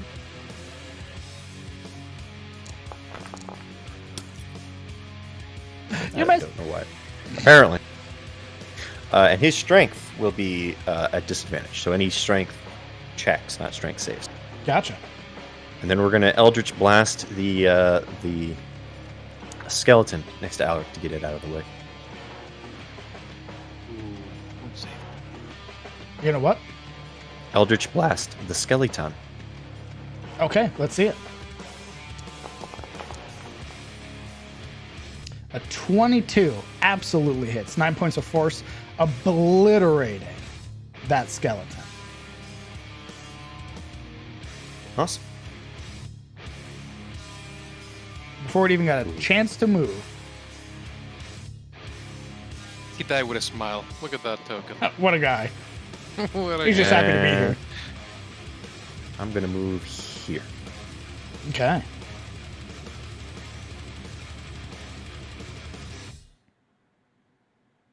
Right here. These this thing next to me. Yep. Is that a console or is that like one of the? It appears to be some form of pylon. It doesn't appear to be a console. As you can see a console over here. Does it look like the power cells, or akin to the power cells that we've messed with? Yeah. Can I retract 5 feet of movement? No. Yes, you can. Alright. Yes, you can. All right. I know an explosive barrel when I see one. What are you talking about?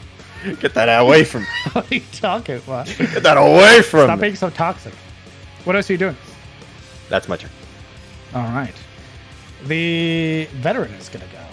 Marching up, it is going to attempt to protect its leader. And is going to make an attack against Alaric with his Great Blade. Crevain. Crevain! A 10 misses.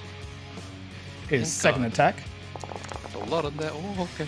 that is a 19 for a total of 24. And that is 8 points reduced down to 4 as the Great Blade connects across your body. 4 is 4. That shit hurts. It does.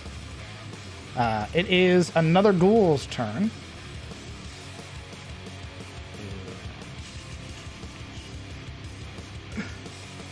It is going to hide.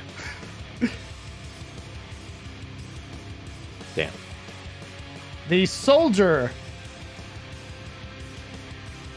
is going to attempt to shove Alaric. Let's see. Fair is fair.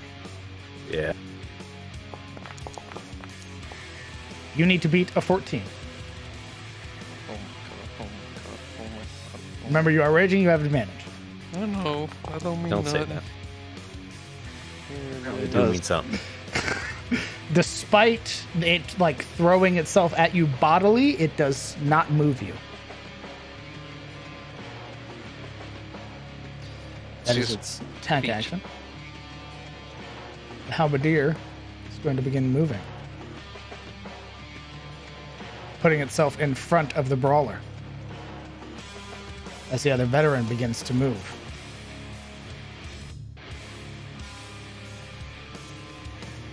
It's going to make its 2 attacks against the shield with its great axe. Well, shit. That was almost a natural 20. That's a 7, which misses. Second attack. That is a 22. Yep. That is 10 points of slashing as the great axe collides against you and sends you into the nearby wall. Marana Lamodia. Me. I can see this guy, right? Yes. Okay. In that case, bonus action steady aim for advantage. And we're gonna shoot him. Let's see it. Shoot her.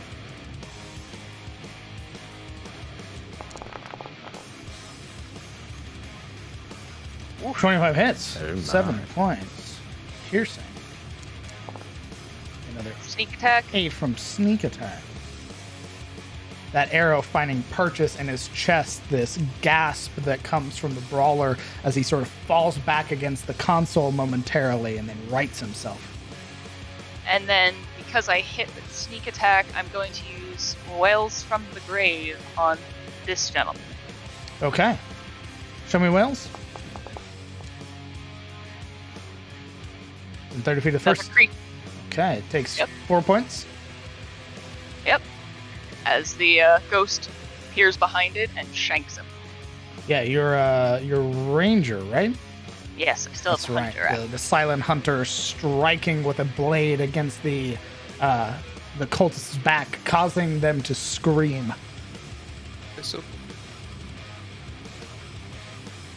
And that's everything. All right. Funny enough, it's that cultist's turn. Mad. They are mad.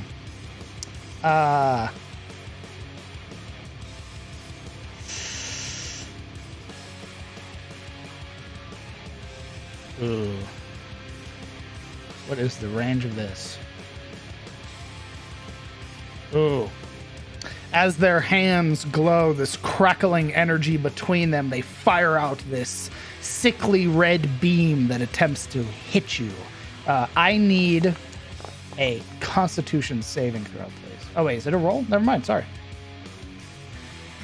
Spell? No, never mind. That misses.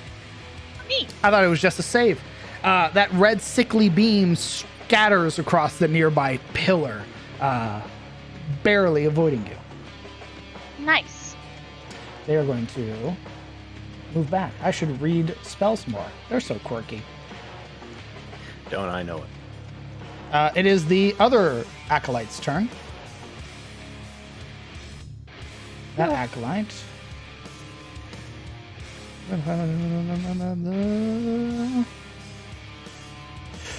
Oh.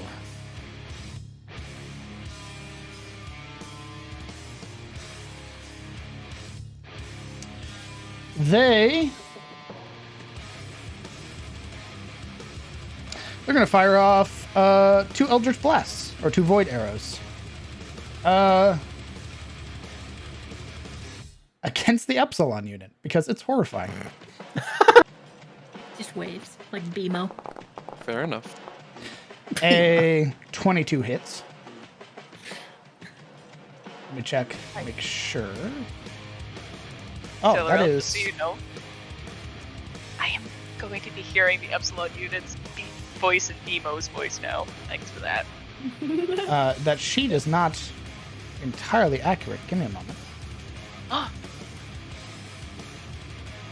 You have... I like the sheet. I like the sheet. No, it's nerfed. If you want it nerfed, that's fine. No. Give me the right one. Yes, shut up. This sheet sucks. My sheet sucks. I looked at it again and it sucks. So, on top of immunity to acid and poison and psychic, you are also immune to non-magical attacks from anything that isn't adamantine. Oh! Did you say we're immune? Because you are a golem. Yes, immune. Oh! to non-magical. Wow! 22 hits, you still take the force damage, 7 force. Which fires another Eldritch Bolt. A 10 misses, the bolt scattering off of your person. The Brawler... Oh, God.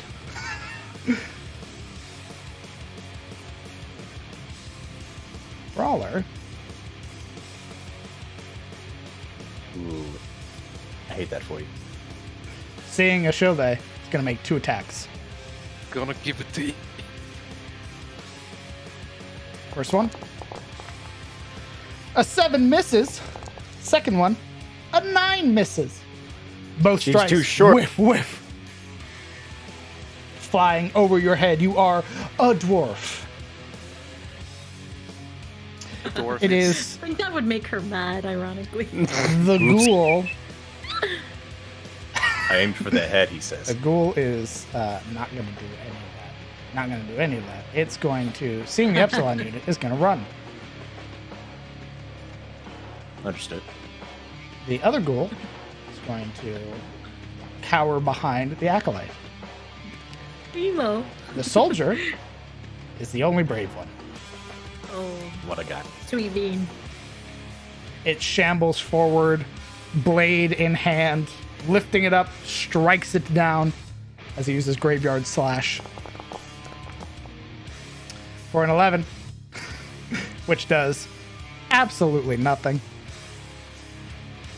And it is the Epsilon security unit's turn. Upon the start of its turn, what I can only assume would be like purple electricity runs across it. If I'm right, Yes, it will regain 10 hit points.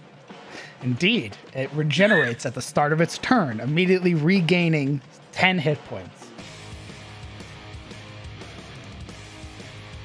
I'm glad we didn't have to fight this thing. Thank God indeed.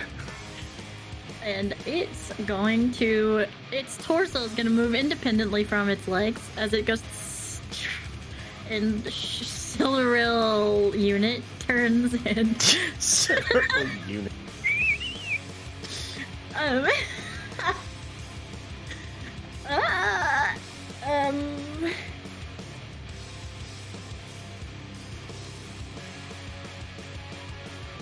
okay, nearby creatures. God damn it, I showed it. Okay, she is going to make 3 attacks. Okay. 1 here. See its succession. A 9 just misses. But that's... Sorry, again, the sheet is wrong. I don't know what is wrong with the sheet. Skill issue. Ah! That's because your entire sheet's wrong. Whoops. We're gonna retry. Give me just a second. I'm gone. Ooh. This fight suddenly became- into the sky. This whole fight just became a lot fucking harder now that she's gone. Yeah. Wait, Sorry. Hey guys, you know, I've decided I like this form better. I'm gonna... Software update. Give me 10 minutes. I've decided I like this form better. I'm out. See you later. I'm gonna go yell Sorry. at my dad. Windows update in the Go middle of ahead the fight. and roll your God Splitter attack again. It should be correct. I'm gonna go yell at my dad. I thought the fucking Epsilon unit was DRM free. What happened? Oh god. Yes, much more accurate now. Absolutely. And you would, as you strike, because you are dealing bludgeoning, the soldiers are vulnerable to bludgeoning, which absolutely obliterates this skeleton soldier. And yeah, you just see her the like legs now rotate as she steps over him and just crushes him with her foot, and she'll make another attack against Sir Boy here. That's it. Sir Lad. A 15 just hits. He, however, is not vulnerable to bludgeoning, but he is forced to make a strength saving throw, which he fails. And I believe with the Epsilon unit, God Splitter, they are knocked prone. Yes. Understandably. And you got a third attack in there? And the torso of Silveril unit will rotate slightly to the right, and she will lunge out at the one in front of Ashilde. The brawler? It's Okay. getting punched Yes. by a fucking forklift. 26 hits, 12 points of bludgeoning, cracking him into the nearby wall. You can feel the give of bone as you crush him. He is also forced to make a strength save. He also fails and is knocked prone with an 8. He really is just bullying.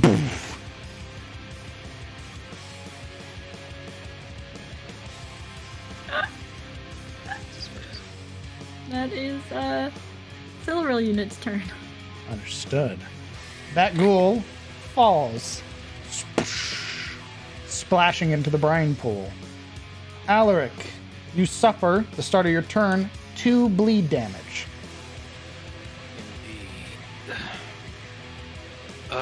DM, how injured does our brawler friend here look? He looks mortal. Mortal. And you would also see the shadows that have sort of formed around him, a very familiar sight from Uria's magics. Oh, Yeah. like he's about to leave? No. She's hexed him. Oh, I see. Well, You can see this sort of like smoke going in, like trying to dig into his veins, siphoning him of strength. yeah, you know, from Alaric's experience, this guy is very nimble, so we're gonna try something different here. As the brawler sort of lunges in and blitzes his side with like this flurry of punches, Alaric, ignoring the ensuing pain from the one punch that rakes across his chest, latches out with this massive pawed hand and, using the shove action, will attempt to very violently grab the entire head of this brawler and discard him into the hole there yonder. Okay. Let's see your athletics.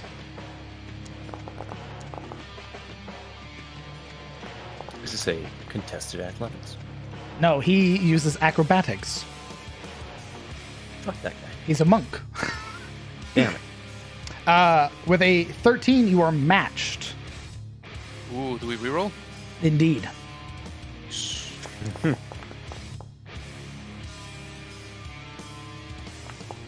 Bruh. But that is an 11. You are shoving him. Yes, I am. Well, roleplay wise, Alaric grabbed his head and just sort of dumped him. He, much like a player character, you would watch as he slides back. Unlike the undead, he does grab for the ledge. Oh, well, that's fine. I don't believe he will create an attack of opportunity if I move. He won't know. All right, we are going to move here, Mr. DM man. Okay. Remember, And standing then- on tainted does count as difficult terrain. So 10. So that is 10 feet of movement. movement here. All right. Can anything stand on this point here? On what thing? On top of Alaric, like above. This is a like a cage. It is not a place you can stand in. Perfect. And neither can somebody stand here, right? Correct. They could clamber on top of it, but it wouldn't be beneficial for them. Very good. Yeah, that's my turn. Okay. Ashother. All right. The two gentlemen around you are currently prone. So I'm gonna move back away from them. Spin on him. So it came up, gave you a thumbs up. The brawler is the only one who's going to make an attack of opportunity at disadvantage.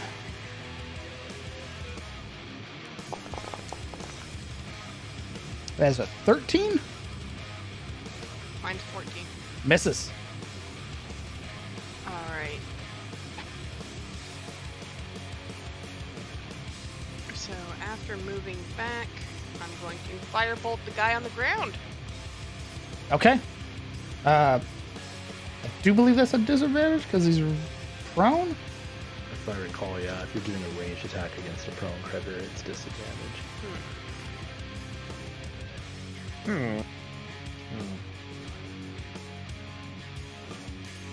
There's a lot of other targets. so All if right, you don't fine. want Then that- he's going to make an intelligence saving throw. Okay.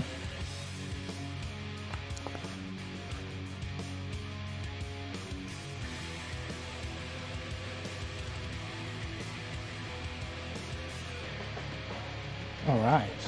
Intelligence save. That is a 17. It hits.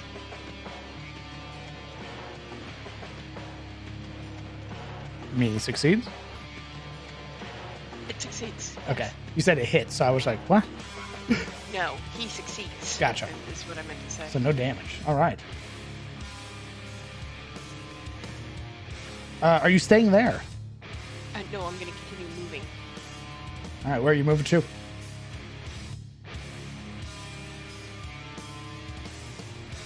I'm going to. That's the question.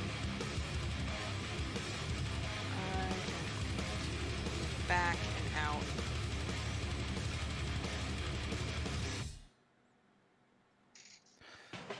Behind Kellen because I got hit by an axe and I didn't like it. And that's my end. Okay. It is the brawler who's going to try and pull himself up at disadvantage. Oh, no, he wouldn't. He would just... Oh, let me double check. Damn it. Climbing.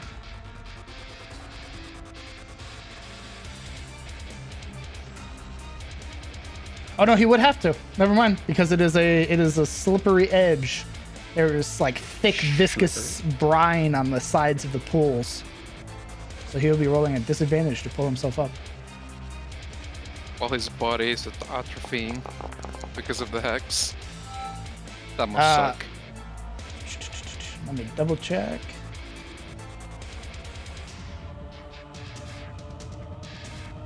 He would make it Even at disadvantage, he rolled a 13 and a natural 20. But that is half of his movement to even get up. And that is his action to get up. So he's going to spend the rest of his movement getting the hell away. It is the halberdier who moves. Seeing the wounded. He's going to make 3 attacks against Alaric. Oh, I'm getting those Blake flashbacks. That is an 11, which misses. That is a 23, which hits. That is 6 reduced down to 3. And then the Death's Pommel. Oh god, the That is a natural 1, which misses. You can use your reaction if you would like to get an attack of opportunity. He ain't a real Blake. He's a fake. Yeah, you know what? I'd like to shove him to the ground. That Okay. cool? Yeah, Sure. Another alright. athletics. That's right.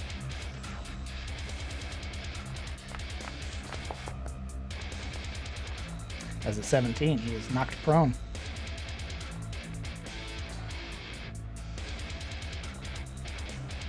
Oh, he's next. Okay. Let's see. 5, 10, 15, 20, 25. He would not have enough movement to stand up. Kellen. Alrighty. Let's see. Is the skeleton that I was shooting at still up? I kind of see an outline. He died. Okay, so alright. Well, In fact, I need to He's- remove him from combat. there you go.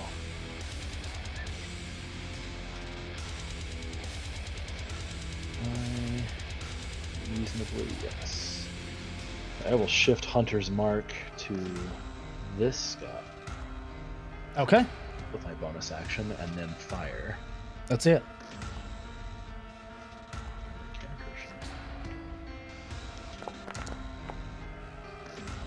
22 hits. 5 points of piercing. Go ahead and roll your Hunter's Mark. It's 5, and then he's already been smacked around, right? Indeed. Colossus Slayer. Roll, please. Okay, don't roll. With a That's 6, that is more than Oh, enough. fine. Oh, it did go through. Okay. That no. arrow driving through the side of his neck, causing him to stagger for a moment and then fall in. Is exactly what I was visualizing too. Nito Burrito. A Han Solo death. Bye. Okay, I think with that, I'm gonna move up here. Yeah, here for now. We'll see what's what from that point. Okay. As your action, some of your movement, you do anything else? Nope, I'm gonna use my bonus action too. So. Understood. Yuria. Is that guy trying to once again grasp the pool? Oh, this guy? No, sorry. He The did. brawler? Oh, he's dead? Oh, fantastic. That's convenient, because now I can shift my heck. And we're going to shift it.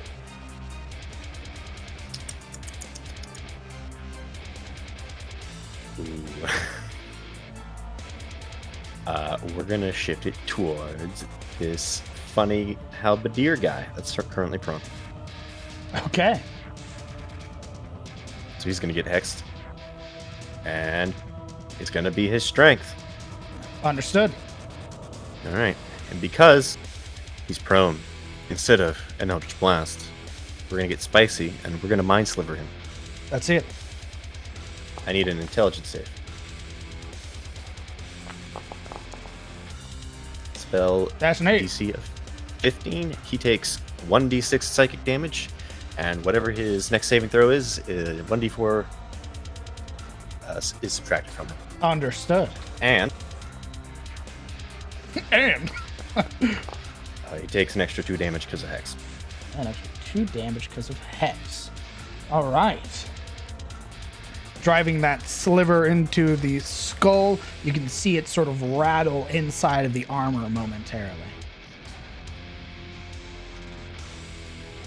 Well, I'm pretty comfy where I am, so I'm not gonna move. Okay. That's my turn. It is the veteran's turn. The veteran is preoccupied with Alaric. He's going to make his 2 Great Blade attacks against Alaric. Rattle me bones. Yes, very gnarly Rattle 'em, great sword. boys. That's an 18 to hit. It does. 6 reduced down to 3. Another attack. He's been getting really unlucky with those damage rolls. Yes, that's a 17 to hit. He misses. A 17 misses? Yeah. Oh. All right. All right. It is the ghoul's turn. Oh shit, this one wants to fight. Yeah, there it is. He was waiting. It is going to slash at your back. And it has... Oh, no, it wouldn't have flanking because he's prone. Never mind. That is a Predicted. 19 to hit. Not pretty. It hits. That is 9 reduced down to 4, and I need a Constitution saving throw. Here we are again. Uh-oh. He's back. It's the same guy. You thought you killed me, he says to your ear. However, you are not paralyzed, surrounded by people who would gladly coup de grace you, so you are fine. Oh my god, I am Remember not fine. There's another turn after this turn. There is. The soldier goes. Rattle them, boys. Rattle them bones. That is a 21 to hit. Ooh, they're That is 4 reduced down to 2. Just chipping you.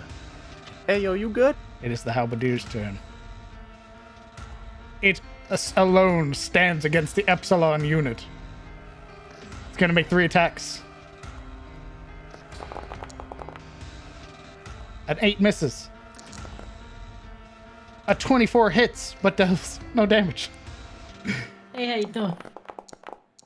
A 14 misses. All strikes just glancing off of the Epsilon unit, doing absolutely nothing.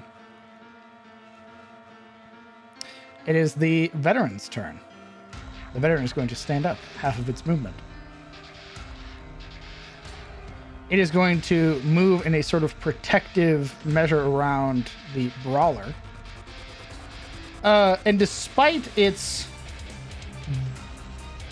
Let me double check something real quick.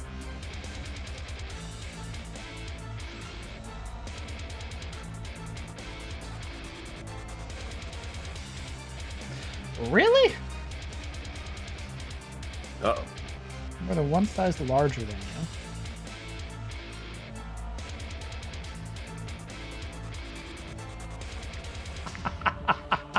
Just because I want to see it. It's going to try and shove you. Uh-oh. It's going to try and shove you. So, give me a... This is the part where we question the reality of D&D. It is going to try and shove you prone. I need a athletics check, please. My immersion. You This is should where- have... No, you do not. You should have... Actually, yeah, you're fine. Go ahead and roll me an athletics, please. This is where the voices start coming back. Yeah, the voices are coming back! Should have downloaded. Oof. With a My God. 22 versus your natural 1, Holy fuck. it slams itself against your sort of knee and Damn. not broke your fully aware of how best to control this thing just yet. Maybe a round or 2 more. The knee sort of buckles. That weird gyroscopic ring on the inside that keeps balance sort of clicks in on itself momentarily, sort of hitching as you fall prone. By the grace of God, somehow. Marana. Okay, yeah, seeing our giant robot kind of fall to a knee, that's concerning. I need y'all to move. Kind of move over here. Oh. Wow. I You're gonna get the fuck away from me. Yeah. I need Yeah. you to move. Yeah. Why's that? Initiating self-destruct. Oh, she's doing the Vegeta move. I need you to move. Oh my god.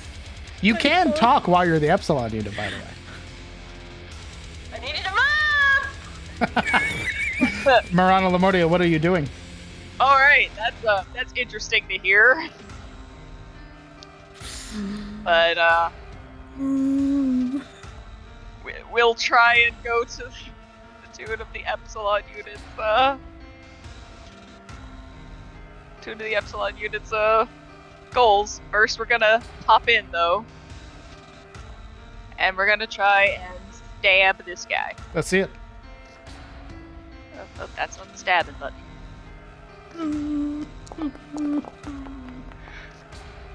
A 18 hits. Neat. Sneak attack. And then I'm gonna shoot him back in this corner. Okay. All right. Stabbing it and rushing away, it uselessly tries to claw at you and finds no purchase. Before retreating, Marana says, "The spellcasters, they're coming to the back." And then I'd like to hide. Sure, roll me a bonus action. Hide. Certainly will. Cunning You told action. spellcasters to do what?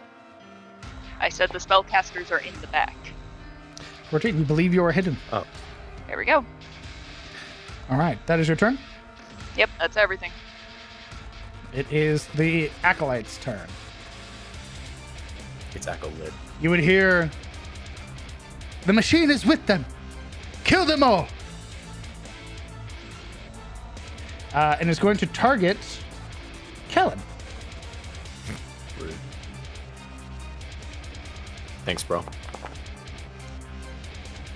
What is your armor class? Not high. 15? A 14 misses. Oof. Wow. Who did that? Not Who did high. what to me? You shut up. Who did what to me? Just This now? one Who tried to did- hit you with a ray of enfeeblement. What a dickhead.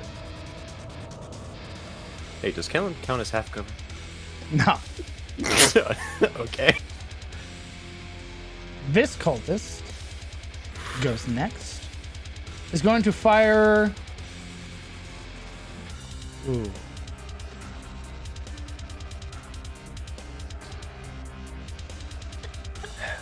It's going to fire against Kellen because Kellen killed one of the brawlers.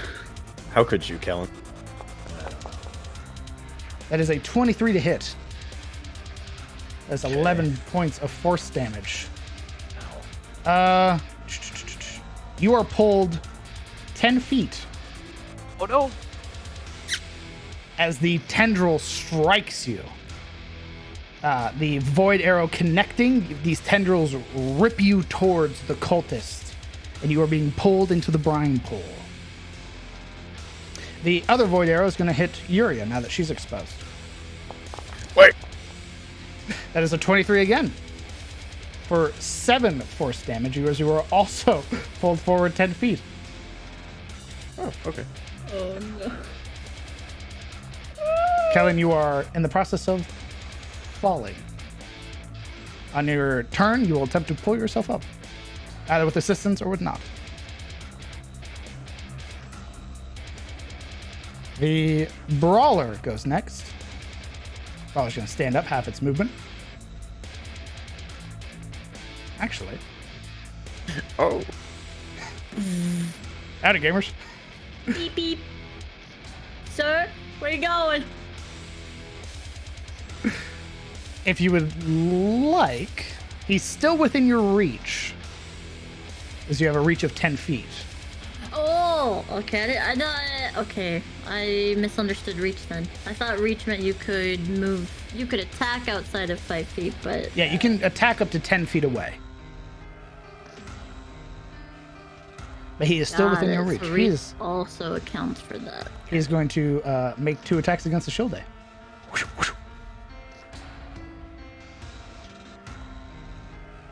First one. That is a 21 to hit. All right. That is 8 points of slashing, and you are bleeding. His second strike. That is a 9. For the first one, I need a Constitution saving throw, please.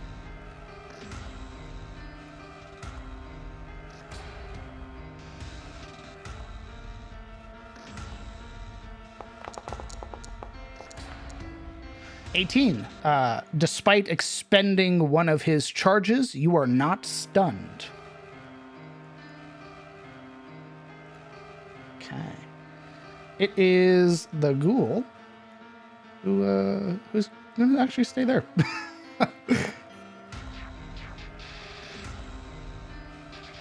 That ghoul is going to move. The Epsilon unit. Silver unit is going to spend half of her movement to stand. And can I use the other half to pull Kellen up? You can assist him. So this would be your action to assist him, to basically pull him up and put him here.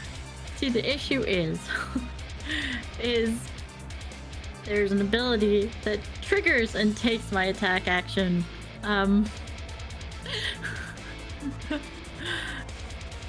As the Epsilon unit. So. Yeah. Yeah, it does. Was it intended to say creatures, or was it intended to say enemies? I'm just wondering. Creatures. Fuck. Oh. This is it, baby. Hold me. You Creatures. guys gotta get away from me. Because it says it just happens. What do you mean? When sworn by 3 or more anomalies, the Epsilon unit will unleash. I don't get to choose. And seeing as there were 3 within my reach. It doesn't mean that once you're swarmed, you automatically trigger it. That's what that means. It's written with flavor. It's basically like once 3 are there, it will just like it's its immediate response. However, you're in control of it. Oh, okay. That's better. If you than would what like I thought. to, by all means, unleash the psionic resonator and doom Kellen. You'll be fine. However, you can use your action to assist Kellen, or you can use your action to go through your 3 attacks and deal with the tainted that are nearby. Okay, she's going to speak out to Yuria. You need to help, Kellen. And she is going to... That's it. Oh no. Just gonna say, you need to help Kellen. And get away from me. 17 hits. He also needs to make a strength saving throw. He is not affected by that, of which he will succeed, weathering the damage for a moment and not being knocked prone. There's like 17 more punches to go. We'll see. Is it against the same lad or a different one? The same one? Okay. 18 hits, another 13 points of bludgeoning damage, another strength saving throw. That is a 16. Sort of caving in the crude plate mail. It stands defiant. How does this one look? They both look like they're held together. They're almost near mortal.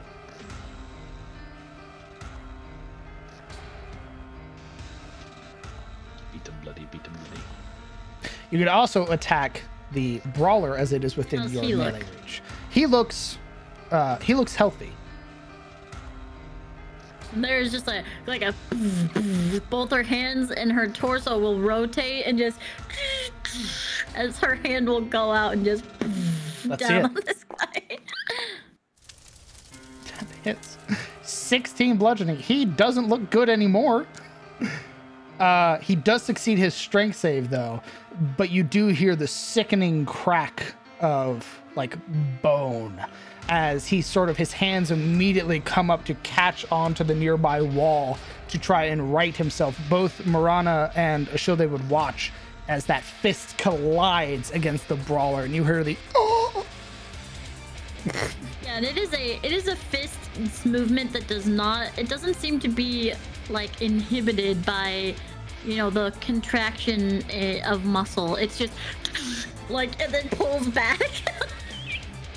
Forced chiropractic. It's that, yeah. Yeah. Okay. She straightened my back. Are you staying there? To prevent this one from going near Yuria? Probably. Yeah. Okay. Can I use my movement to do anything else? Like the rest of my movement? Nope, just move. Okay. At the start of initiative, the brine pool begins to move. Oh. It begins to undulate. Ooh. Emerging from it as the viscous liquid spreads across its strange form, a winged monstrosity begins to crawl out. What the fuck? Tendrils hanging from its face, its eyes, orifices. This horrific experiment begins to emerge. Somebody's screaming. I can't hear who. It's me. Oh, There's Marana screaming, He's but dead. she's screaming so loud she keeps peeking. Let me translate. Alaric, at the start of your turn, you suffer the last 2 of your bleed damage, and you are no longer bleeding. Sir, it's looking like I'm gonna die up in here. What are you talking about? Do you mean What's up?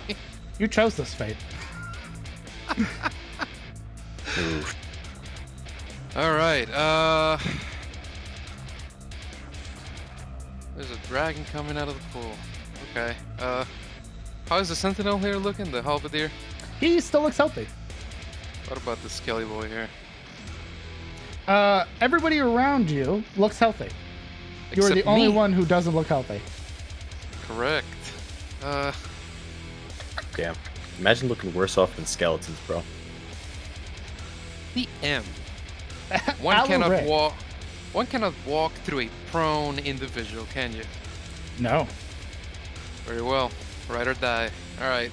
We're gonna turn on this ghoul here. And Alaric will lash out with both of his paws, and a quick left and right swipe at it in return.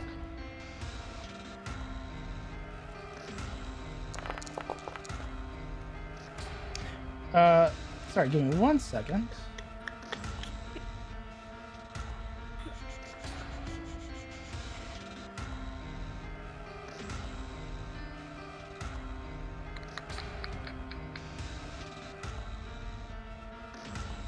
You good, homie? Yes. Great. Sorry, I'm looking for... Ah, perfect. Here is the picture of what is... Well, actually, it's not even accurate. Never mind. Belay my last. Sorry, I was looking for nothing, apparently, because it doesn't even resemble the idea that I have in my head. You hit the ghoul?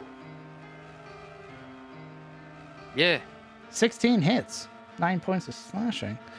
2 points of rage. Already the ghoul looks rough. We're gonna hit it again. Let's see it. I think. I decide. A 23 hits. Another 6, another 2. It looks mortal. It realizes that for a moment it had the advantage. It doesn't anymore.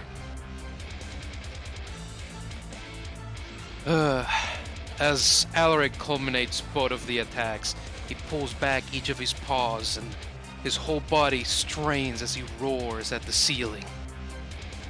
And that's my turn. Understood. Ashilde, at the start of your turn, you will suffer 2 bleed. What are you doing?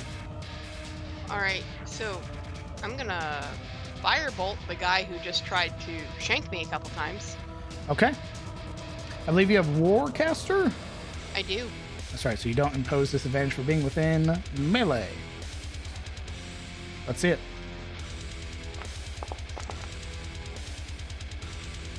.22 hits, 2 points of fire damage. Not enough to kill him, however. Causing him to sort of reeling back from the hit and now getting blasted to the face with fire. You can see him sort of peering around for a moment, not even looking back in here, but looking beyond you. If you want to run, I won't chase.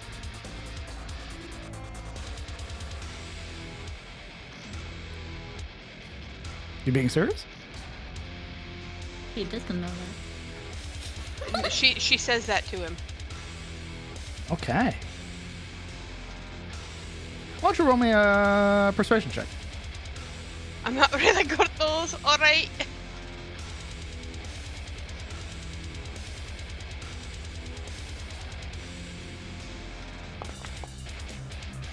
Eight. Okay. It's hard to read this person's sort of intentions. Most of their face is covered by this sort of thick black wrap with only their eyes revealed, but you can see the frantic nature of them looking around as they... It's unclear. What are you doing? She's gonna grin. Hey, somebody has to listen. I don't have it in me to run with these stubby legs. Last thing, before I let my friend here stab you to death. All right. Are you staying there? I'm going to step casually out of the way. Okay. Doing anything else on your turn? No. All right. It is the halberdier's turn. Standing up. He's going to put the boots to Alaric, medium style. This is how the butt of the Oliver ends up Alaric's ass. 3 attacks with flanking. It's a +2, isn't it? That makes that a 20 to hit. 13 reduced to half. Second attack. Yeah. That is a 15, which misses. And then a butt. Or a death's pommel. That is a 23. 4 reduced down to 2. 2 is 2. 2 hurts. 2 is 2. Absolutely just bludgeoning and slashing Alaric's back. Kellen Aldane, you are currently clinging to the edge. Okay. How do I just roll in athletics? Or... Indeed. Go ahead.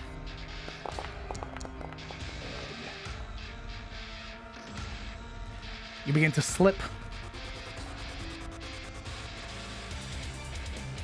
That's all I can do this turn. It is your action to try and pull yourself up because of the sort of slick brine here of the wall, the pool that you're in. If you are assisted by, say, Yuria, you won't have to roll. She'll be able to pull you out. But on your next turn, if you are not, you will need to roll another athletics, and if you fail, you will plunge into the brine pool. Become a dragon. Yeah! You might just turn into a redhead dragon. Fucking ginger. Okay. Brown hair. What are you talking Jesus. Yuria. I don't feel good here, brother. You don't? No. Well, it's in the process of climbing out. You surmise it might not be able to get an attack of opportunity on you. Or maybe it will. That's not surmising at all. That's the opposite. It won't be able to get an attack of opportunity currently. You're fine. However, you do have a choice right now. Kellen has fallen in and is slipping. Oh, for fuck's sake. Do you help him? Or do you run? I'll help him. All right. Just because I want to see it. Roll me in athletics. Ooh. Ooh, the training. Yeah, getting stabbed really works out the muscles, you know. That's right. Over and over again. Fury has abs. That is your Fury has action to abs. assist him. Grabbing for Kellen's forearms and lifting him up. That strain. What else are you doing? Bro, I feel real bad for Alec right now, I'm not gonna lie.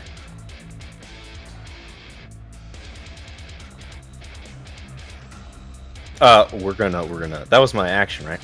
Correct.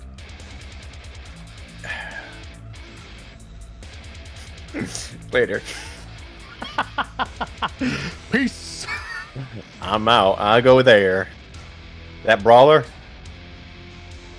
Yeah, I might be in range, but right now I don't care. Oh, and you know, as a bonus action, I'm gonna mentally scream. Stardox, what the hell is that? Unregistered anomaly. I'm scanning. Give me time.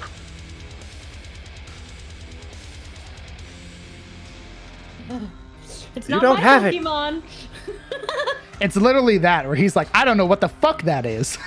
No, that's not my Pokemon. I didn't make that. Look, I'm not the geneticist here, I'm the alienist, alright? That ain't my field either. That is your movement, your action. I believe that's for it. me. That's it for me. The veteran goes, attacking Alaric.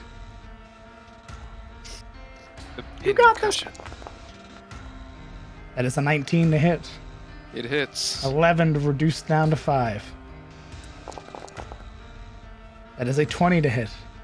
It hits. 9 reduced down to 4. They are carving away at you. It is the ghoul's Feeling turn. it. Right in front of you. It's going to attempt to bite you. That is a natural 20. Correct.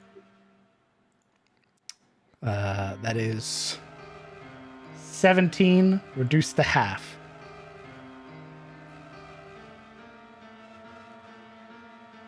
It is the soldier's turn. Alaric, you good? That is a Alaric. 6. Alaric isn't doing good. Oh, that misses. It is the experiment's turn. Its claws gripping on to the edge of the arena. It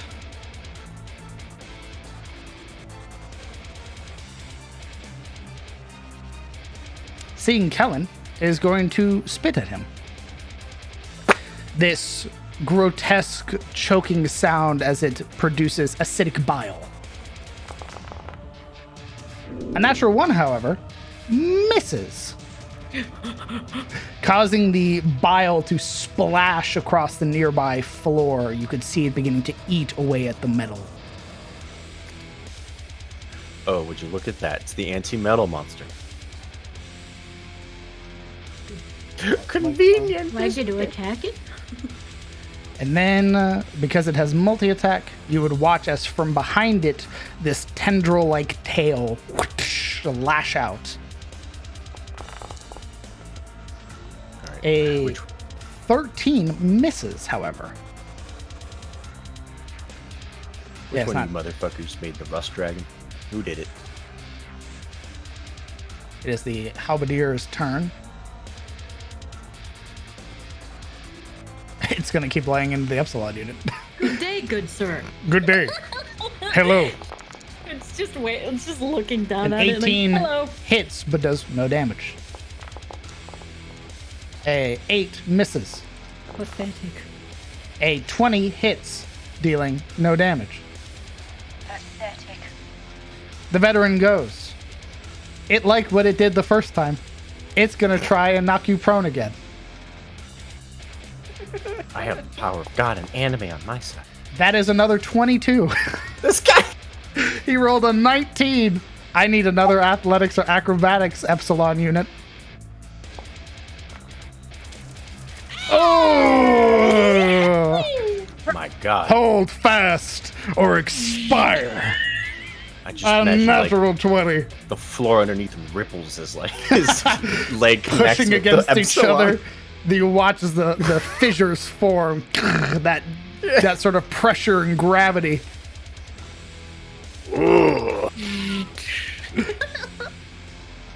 Marana Lamodia. Neat. Cool.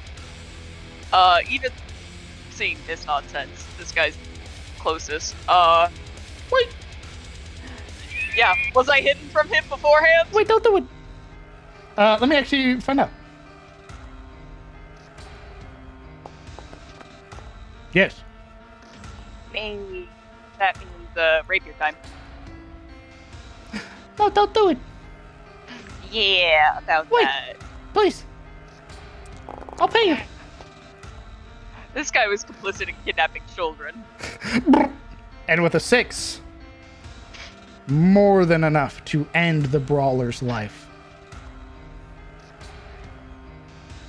Okay, there's a big fuck off dragon, you know? Yeah. Alaric's in trouble.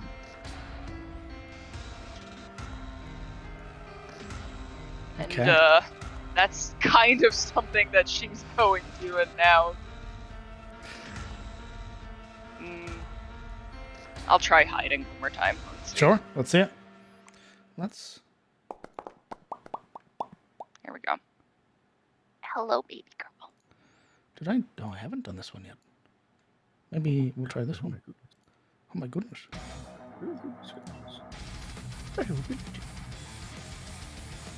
Okay. 22. Yes, you definitely believe you are hidden. All right. And you're staying there?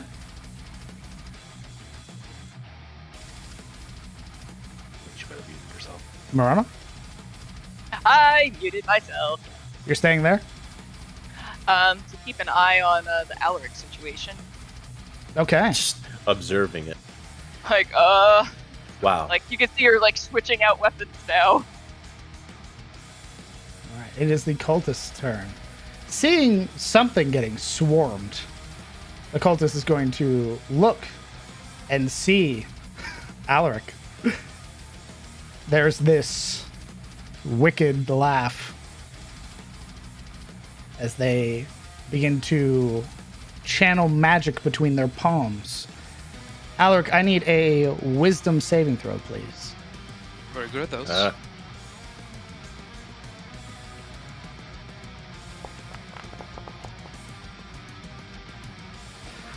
That is not enough.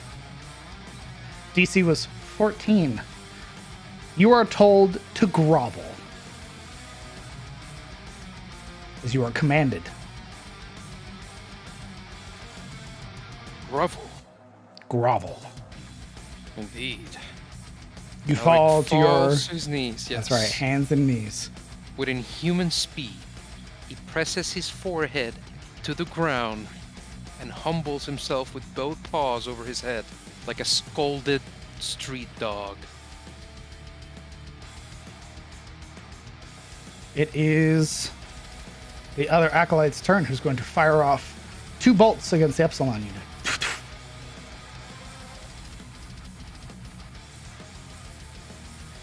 Please don't resist.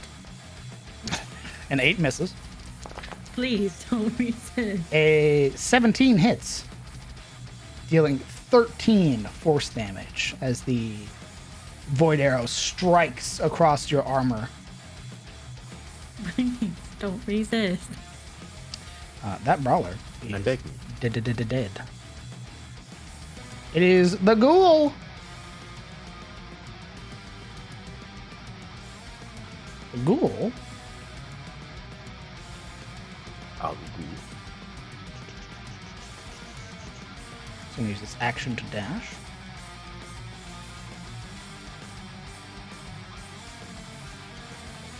And you can see it starting to fiddle with this thing. Sort of wrenching at the top of it.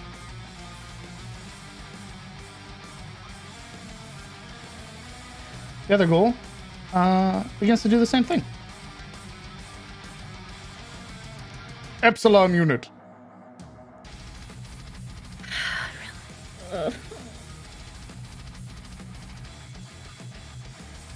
How does movement on this thing work? Because I saw movement pretty intense when we were fighting in the room. Correct. That's because it was being controlled by somebody who could activate its psionic haste. That was what Sardox was saying, is that the people who are trained to do this undergo years of training to fully master a unit like this. You don't have that. But because you're a martial, you can use most of its features. The electricity crackles across it again as it regains 10 hit points. Honkers. That's a cute ability. We need to figure out a course of action and get away from me. And she's going to make her attack. That's it. Against 2 first. This one. Okay, you're attacking the ghoul. For the love of God, get away from me. That is 16. I would if I could. Literally stuck. It somehow, you just punch it into this pylon, sort of forcing it to grab onto it to hold itself up straight, but it already looks mortal. Trying to attack it again. That's it. More than enough. Outright turning it to pulp against the pylon. I'm just going to attack this one. That's it.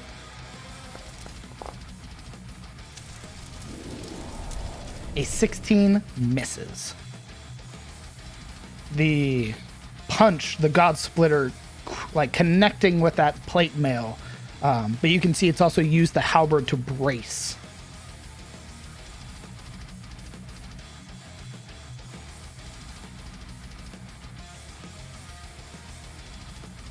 Are you staying there?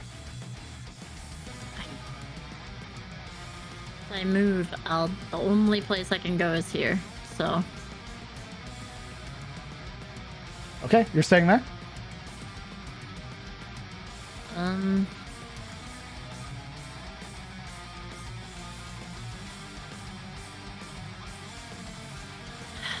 Yep. All right. Alaric. Give me just a moment.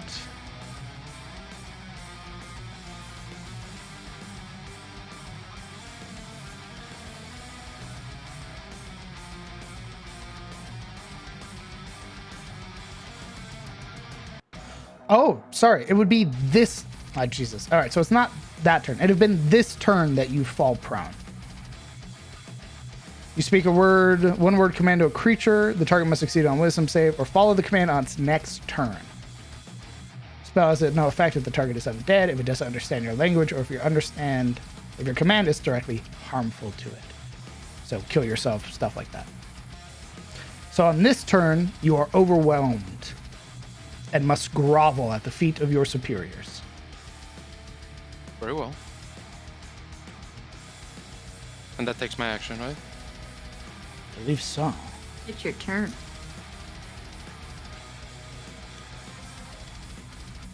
Let me double check real quick. It just completely takes their turn. They grovel and end its turn. Oh, there you go. Yeah. All right. Well, there you go. Ashilde, at the start of your turn, you would suffer the last 2 bleeding damage and then are no longer bleeding.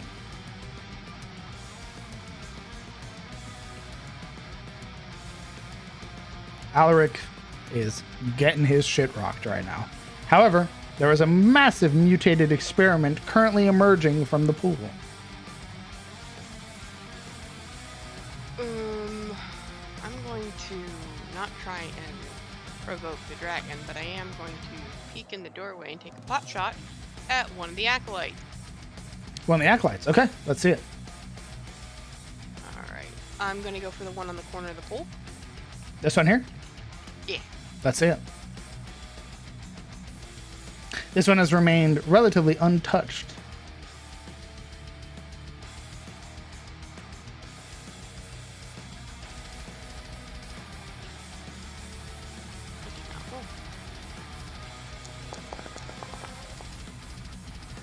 18 hits. 9 points of fire damage. Sort of causing it to stagger backwards. You would hear that shriek of pain as the brawlers and the acolytes are all mortal. They're all people. So they feel pain, unlike the tainted. So, with that, I'm also going to duck behind Yuria. Okay. What? That's my job. And I will end my turn. All right. It is the halberdier.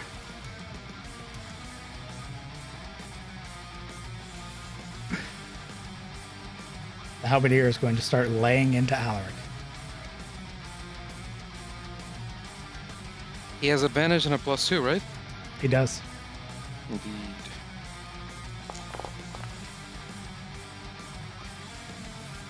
That is a 24 to hit, 5 reduced down. Attacks again.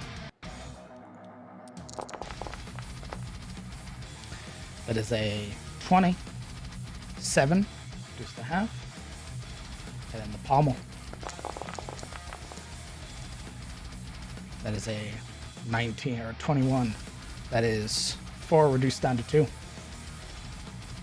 We're at 1 HP, sir. It hits. Keller Maldane. Oh boy, I suppose I am under big threat from Big Dragon. It just tried to spit at you. I mean, more, it can opportunity attack me from there, correct? Correct. Now that it is latched on to the edge here,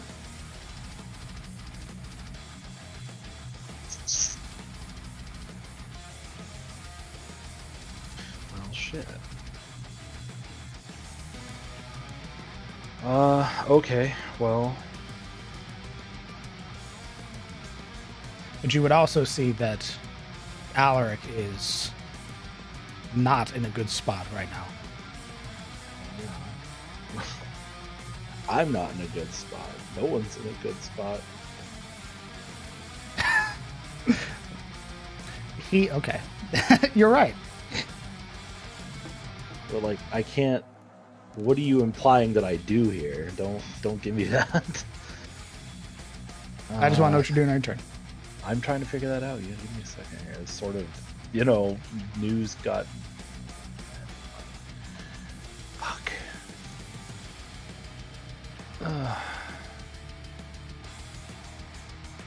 What is this space here? Is this like a cage of some kind? A grate? It is a cage. These are walls that are up to the ceiling with glass panes that allow you to peer inside.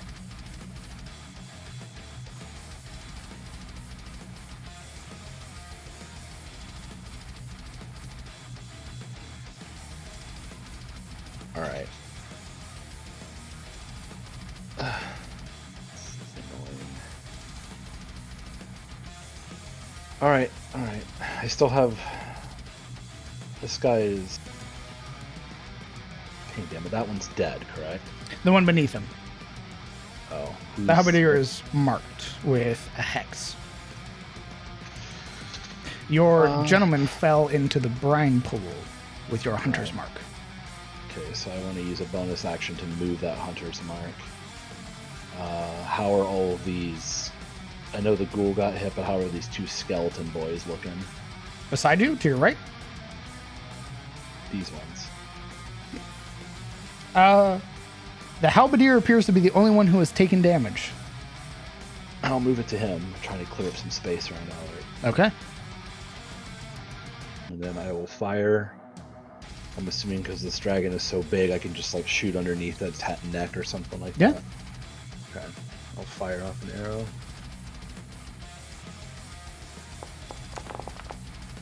14. 14 just misses. The arrow splintering across the back of its crude plate mail.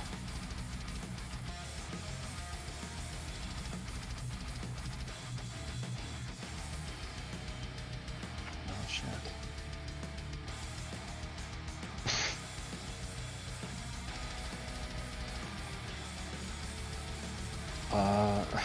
All right. I need to get away from Silril, so I have to move down here.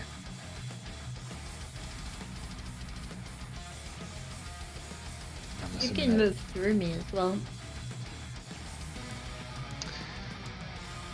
I was here. Well, yeah, that's a lot of opportunity attacks, though. This is a better position that I Indeed. can still see out of. And it will use its reaction to try and swipe at you.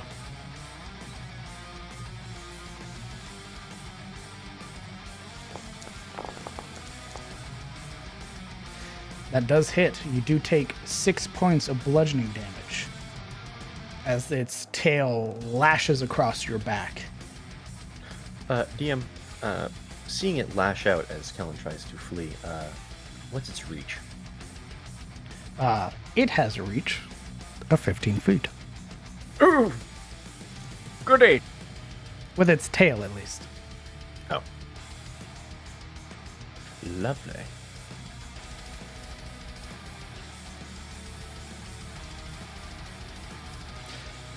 That was your bonus action, your action, and your movement. Are you staying there, Kellen? Yeah, that's fine. Okay. Yuria. How damaged is this guy looking? This one looks rough. This one looks rough.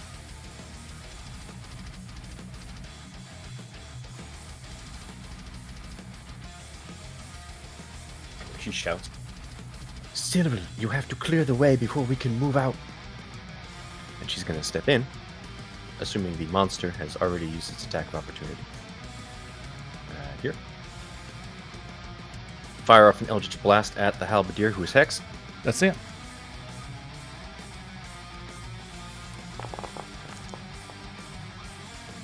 A 23 hits. Force.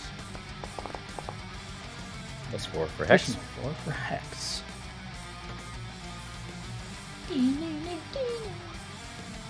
Alright. Hey.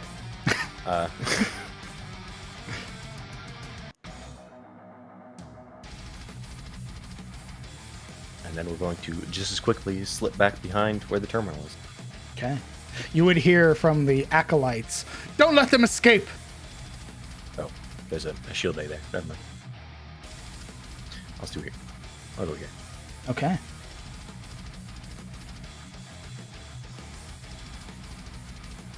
That's my turn. All right. Hearing the command.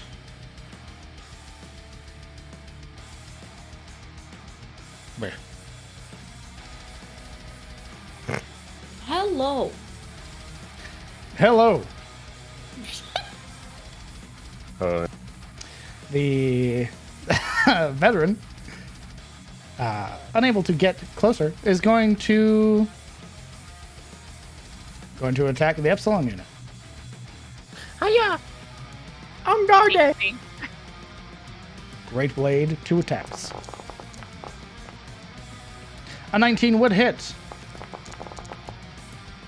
As would a 23. Wow. However, both attacks find no purchase. Government work. It is the ghoul. He's gonna bite Alaric.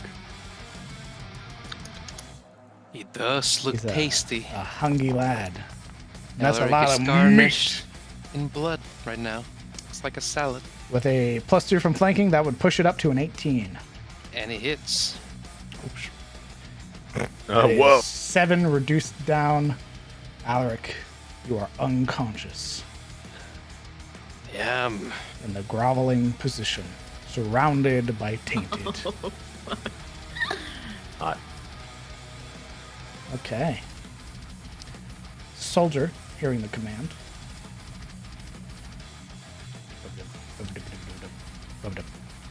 Okay.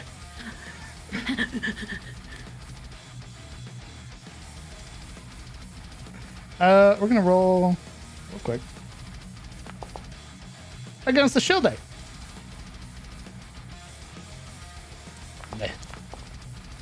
It is a 17 to hit. That hits. That is 11 points of slashing damage. As the twisted, gnarled short blade finds purchase. It is the experiment. The experiment is going to start laying into the Epsilon unit.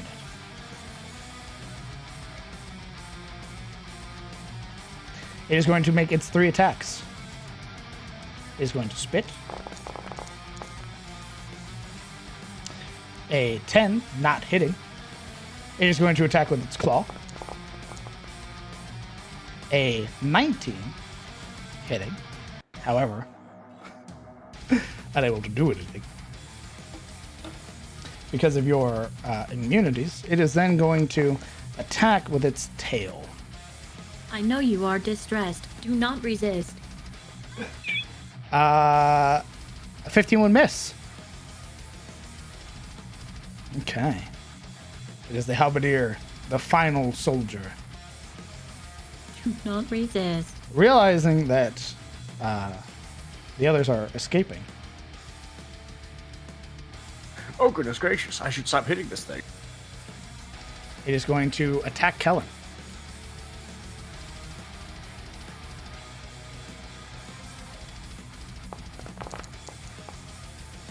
A 18 hits. 6 points. Another attack.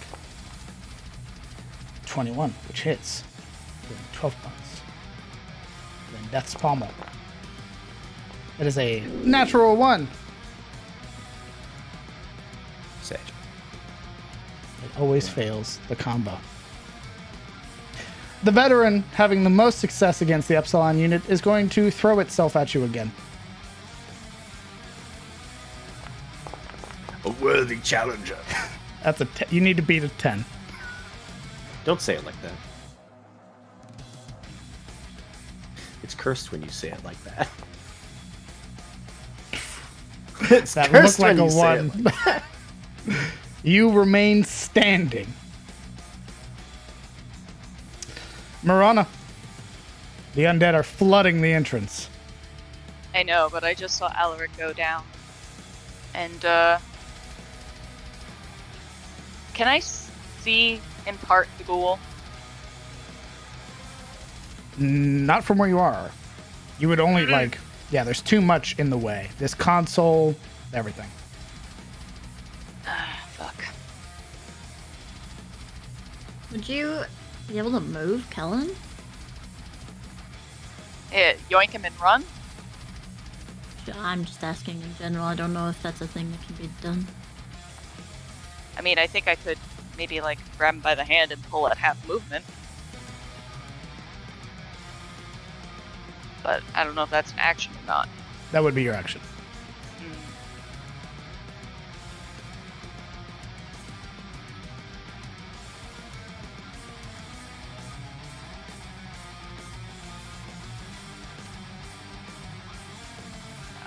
Kind of want to at least just get one of these guys out of the way.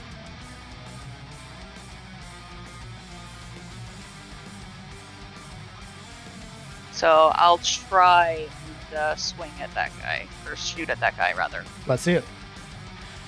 Am I hidden from him? I'll say so, yeah. Alright. Wow! Alright, You hit Alaric. No. That misses. Yes, I imagine. Wow. Yeah.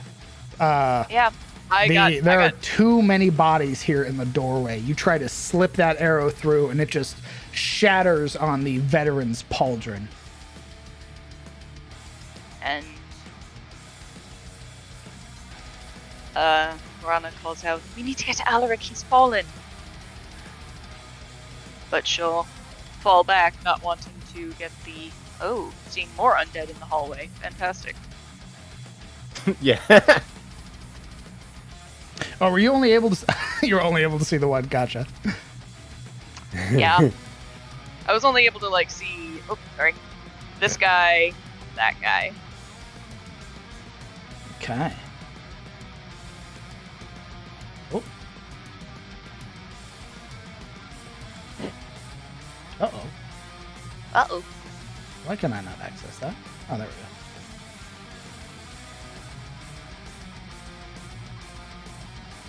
go. Okay. You're going to try and hide again? Yeah. All right, so let's see it.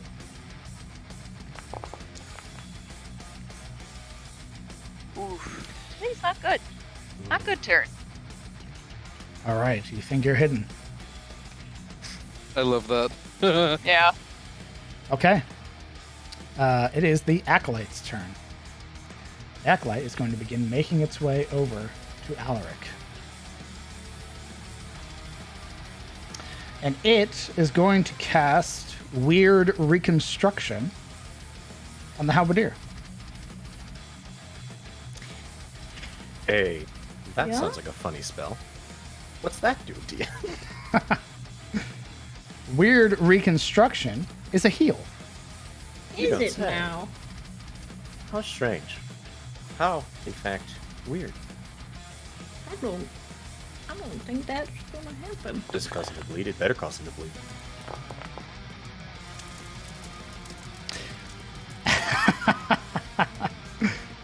Wow. Okay. That Fuck yeah. Weird Reconstruction, which would have healed it for 8, instead gets terminated. The Epsilon unit rotating quickly and eliminate like this sort of anti-magic cone covering the magical effect momentarily, neutralizing it, and instead dealing 16 force damage to the tainted halberdier, outright destroying it. Tragic.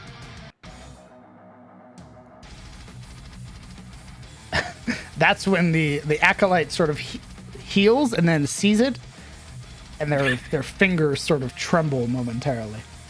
Oh. The other one is going Not to resist. the other one is going to fire off some Eldritch Blasts against the Epsilon unit. Same, fam. Just stick to the Eldritch, bro. It knows what's Not up. resist. That is a 25 to hit. Dealing 6 points of force. They're rolling. Firing again. A 12 misses. This ghoul manages to pull a sort of one of the controlling latches on this pylon, and you begin to hear it hiss, releasing some chemical. That's quirky. Siluro unit. Fuck, man, I really wish you had moved, Kellen. Okay. If I were to move here, would I not be able to hit Kellen with an ability because I can't see him?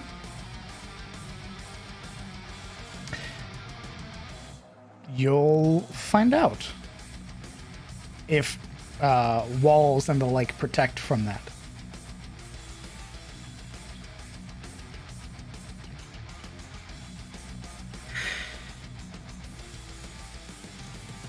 Also, what are the rules of like the ability to traverse this square right here from my character?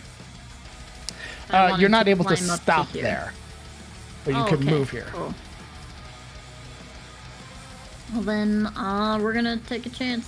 Sorry, Kellen. I wanted to move you. You need to let us know like how we wanted to move. You just said away. It is 6-second intervals, to be fair. Okay. Creature.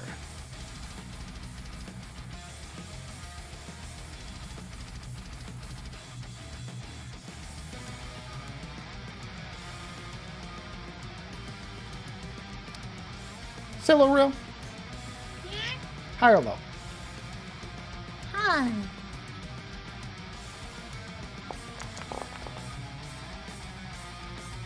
Okay. Kellen, I need a charisma saving throw.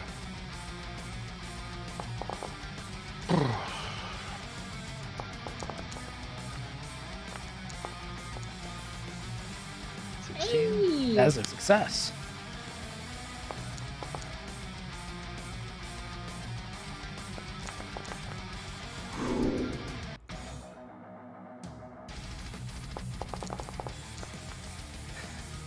Every single one. 12, 12, 12, 12.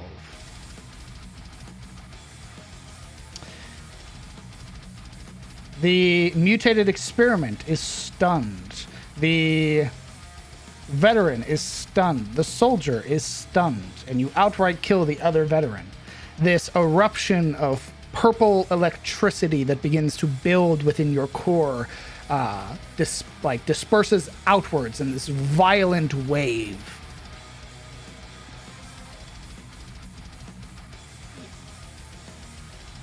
Oh no, I'm critical. Shit. You didn't take any damage. Yeah, I did, because I only have 9 HP left. You shouldn't have. You have to fail it. Yes, or suffer 44 and be stunned. Yeah, you didn't take any damage. So I just got beat to shit by literally everything else. But I held it here. It erupts outwards, stunning 3 of the creatures, killing one of them. Major success. Big success. All right. Are you staying there?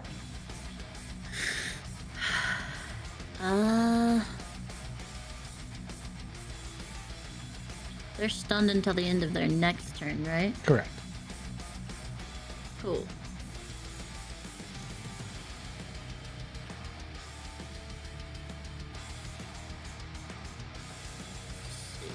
Here.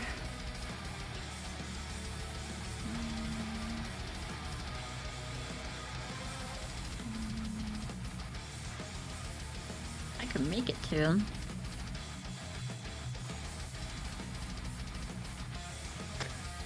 Put the fear of whatever god they worship in them.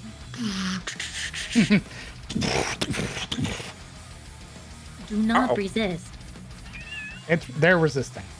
100%. Shame. All right. That is your action and your movement. I believe that's your turn. Also do regeneration, I think. Indeed, that'll be at the start of your turn. 10.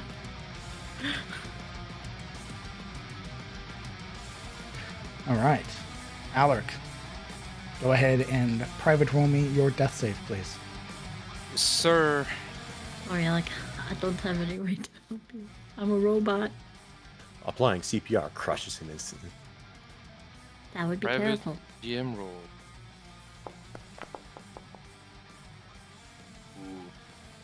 Go ahead and share with us a memory, please. I do have a memory, but could I preface it with the way he is downed first? Sure. Okay.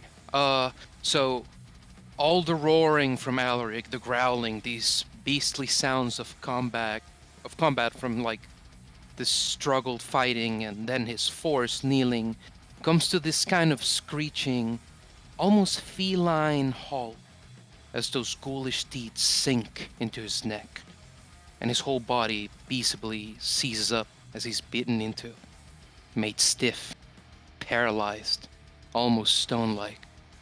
His eyes momentarily widen, his cat-like pupils staring stark in the party's direction for that last moment of consciousness. And then these very eyes soften with human emotion, with human pain.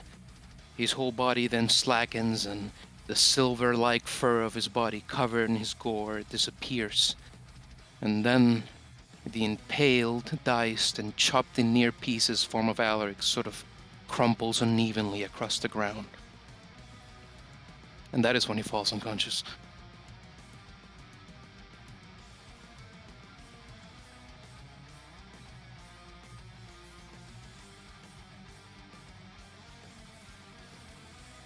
No memory? Or did you want to do that first and then do a memory next time? Yes. Gotcha. Thank you very much. Ashilde. Alright. That skelly boy's still up, so I am going to see if this works for one. Word of Radiance.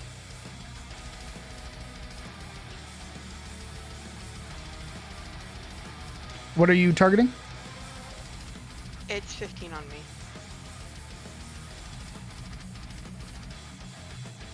Okay. Make a save. Nope, I can leave her out. I know. The light.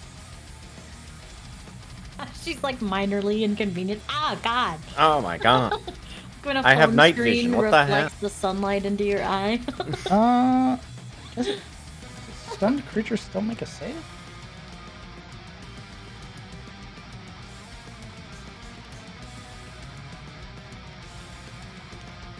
What is a stun?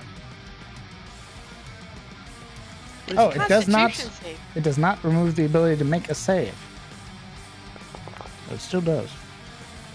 That isn't enough, however, and takes, because it is vulnerable to radiant, erupts into righteous fire. Your word of radiance burning it, charring the bones. She would, like, as she casts and those beads drop off and start to levitate around her wrist, it would be the Dwarven word for knowledge. That would be spoken, and I can't think of what the Dwarven word for knowledge is right now because my brain is dying. Okay. That is your action, killing the tainted soldier. Are you staying there?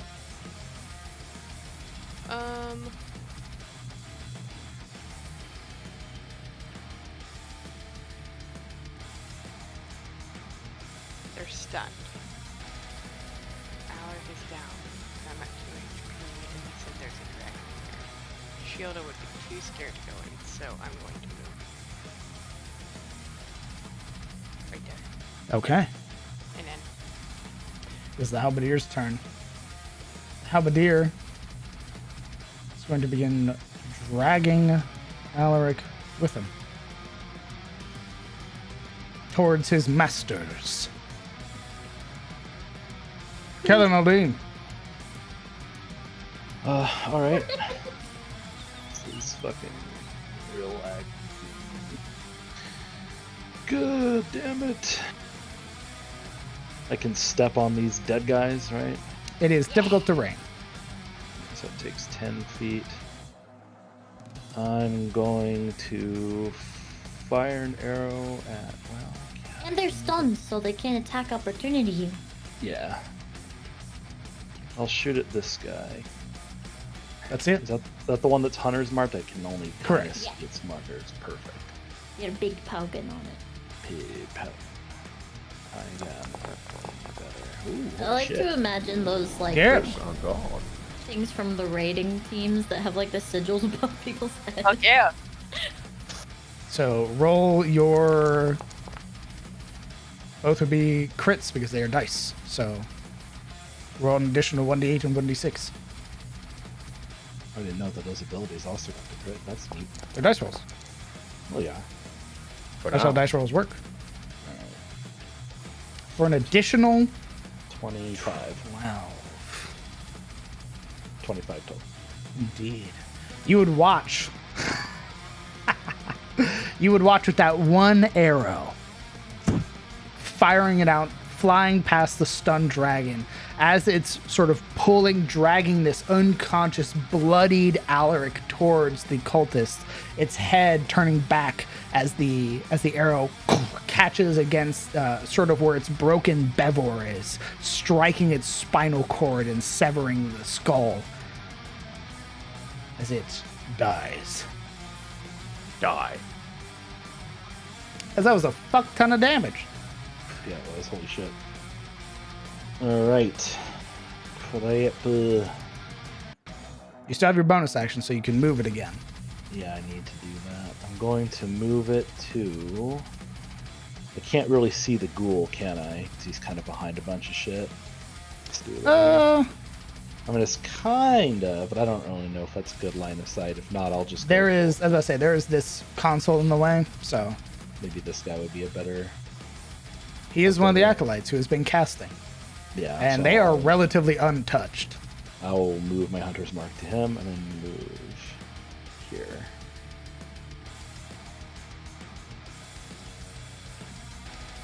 That is all I can do for right now. You're critical health myself. Lovely. The creature that you had hexed dies. Oh my goodness. Well, you know what I'm going to do. I don't. I'm going to.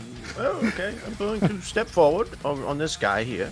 Okay. I'm assuming the stun band can't do anything. No. Wonderful. I'm going to make my hex as a bonus action land on the acolyte. Oh, on the acolyte. Okay. On the acolyte. Which one? The one that Kellen shot. Okay. I'm going to then shoot him with an Eldritch Blast. What is he hexed from? Oh, you're right. Oh goodness. I'm going to say, strength. Okay. Yes. Fire off your Eldritch Blast. Make him an Omega Dork. Please. Don't. You're now trash cannibal. No. A 13 hits. Lovely. 8 points of force damage. That was oh my god. The glitch in the Matrix where your damage does more than it was supposed to. Speedrun. I was An additional 1. I can see 1 over the 1, please. The Eldritch Blast firing out, striking the acolyte and sort of sending them back into the machinery for a moment. I wish I could fully get control. I say to myself as I run back. Here. So let's see, that was 5, 15, 20, 25. Yeah, we're gonna stick it. Okay. I don't want to get spit That's at. That's my turn. Understood. It is the veteran's turn. At the end of their turn, they are no longer stunned. Oh my goodness. It is the ghoul.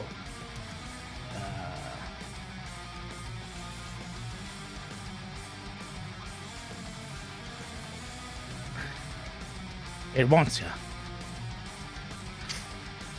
That soldier is dead. It's the experiment's turn. The end of the experiment.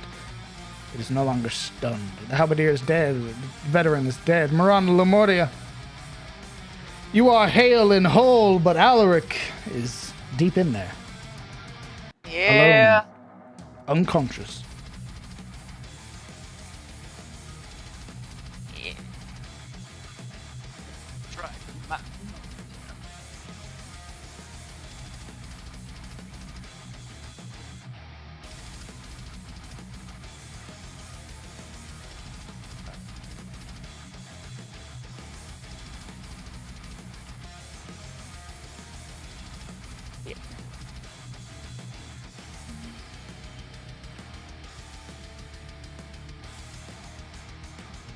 Okay. What are you doing?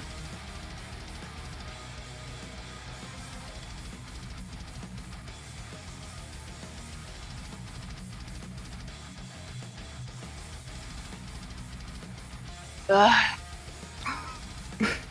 Yeah? fucking hell. What are you doing, Marana? I want to be the damn hero, but Alaric needs help. I know he does. But there's a dragon. Really. But there is a dragon. And 2 cultists that are casting at you guys. And the door is practically jammed full. Like, Yeah, it is a lot in here. like that door is not closing. Is there any way I could move around the corner? Explain. Like go from like here to here.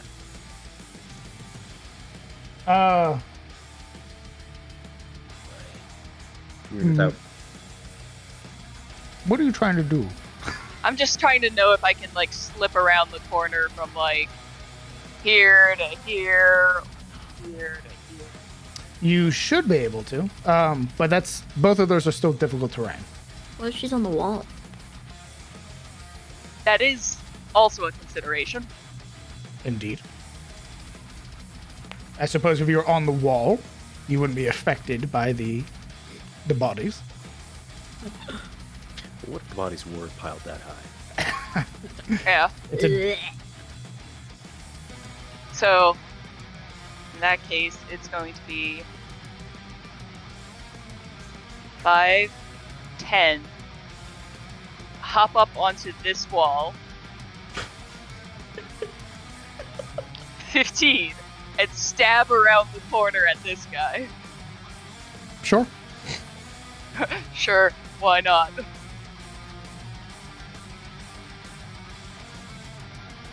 That's it. Let's see it. Show me what you got. Nope. That's not gonna make it. An 18, or an 8, sorry, is not enough.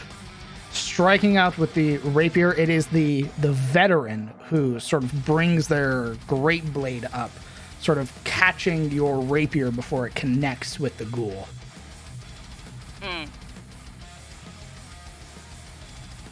How tall are these walls?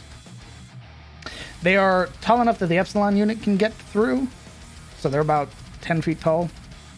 Yeah, right now I'm about 5 feet up. Sorry. All right. You are still within range of the veteran. Yeah.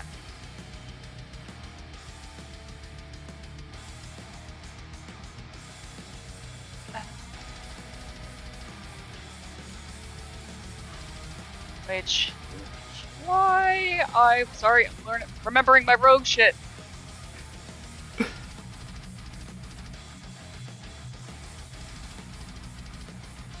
What is the true nature of roguery? Don't you play like 15 rogues? Like, isn't rogue one of your main classes along with warlock? Wow, we're just calling out people like that? Yes. Damn. Jesus. What are you trying to do right now? 35, 40, 45. Oh, she's counting. Yeah, I'm counting. Uh-oh. I can make it 45 feet to here.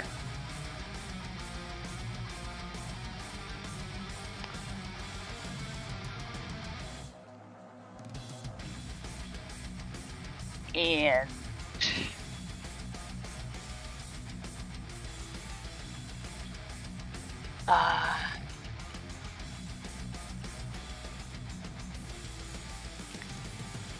yeah, I'm gonna try and make it 45 to there by using my bonus action to use disengage.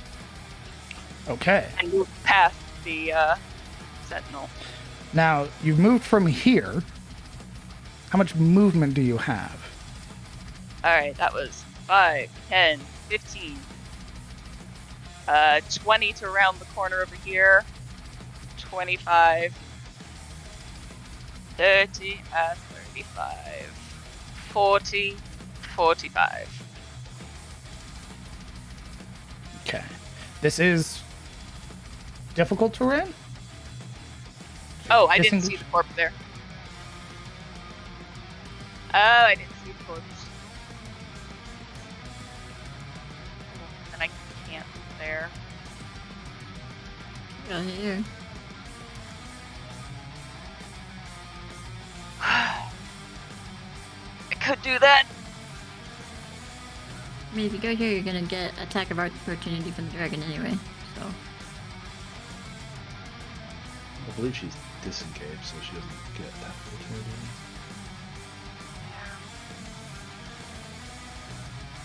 Ah. I just wanted to have some modicum of cover from that guy.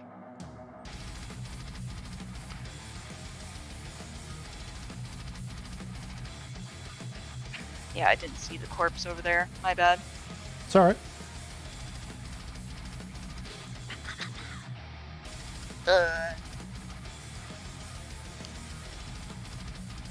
No, I don't think I can make that without getting absolutely focal tucked.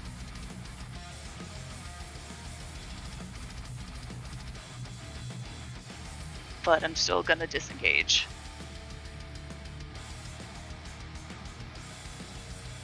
Okay. moving away from the veteran, the ghoul. All right.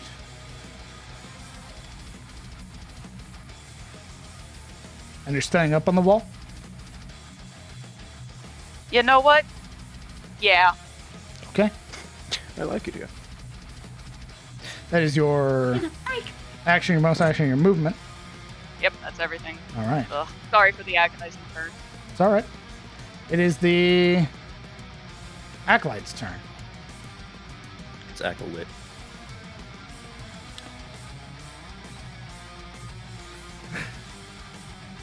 It is going to fire off Eldritch Blast against the Epsilon unit. Do not resist. It's trying to. A 16 just misses. Do not resist. A 17 hits, dealing 9 points of force damage. Ew. Imagine having an odd number for an AC. Couldn't be me.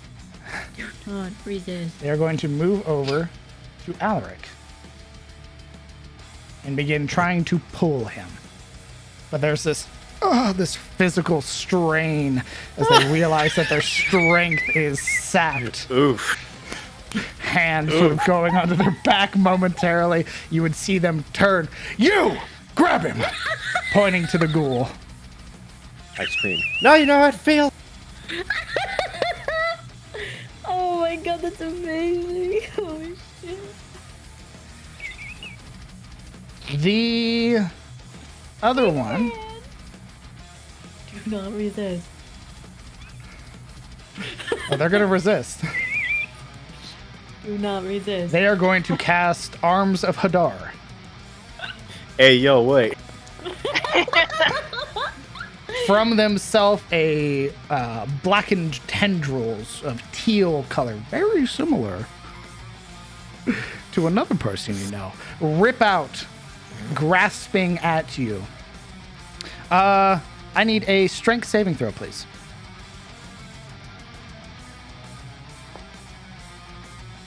Do not resist. That is a success. You still take half damage, however, as the arms begin to badger and slam against your frame. Imagine actually using that spell unironically. They're gonna I'm run. cringe. Do not resist. Get back here! I get an attack of opportunity? Yes, you do. Come back. 22 hits. Love me. 8 points of bludgeoning. We are going to actually have to roll their save to make sure that they get away. Oof. All right, don't. Sentinel. Much gross. They Do attempted to not run resist. and are knocked prone.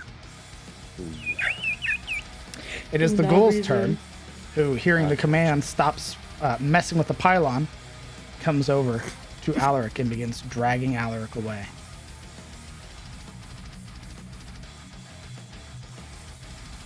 Kind of cringe. And begins trying to push him towards the brine pool. Mongalongo. Epsilon unit. It's okay, Do I'm not sure you'll resist. come out more powerful than ever. To the acolyte in front of They are the prone. unit. That hits. You can feel their bones sort of turn to mush under your knuckles. First hit. Second hit. They're dead. Stop it. Stop it, they're dead. That first hit causing the metal flooring to dent under the weight of their body. The second one, the coup de grace, as you sort of send that pressure localized on the center of their chest, sends viscera out of every available orifice as they paint the floor. Do not resist. 15. Do not resist. And she's going to attack the ghoul. Okay. 22 hits. Oh, sorry, I didn't mean to roll. He's not prone. I didn't mean to I roll just the get used to the advantage. motion. 10 bludgeoning. You must make a strength save. Do not resist. He does not succeed. While attempting to pull Alaric, he is knocked prone. Or not petrified. Petrified with fear, maybe. Okay. Strange. Do not resist. Alaric, please roll me a death save privately, and then share with us your memory. Sir.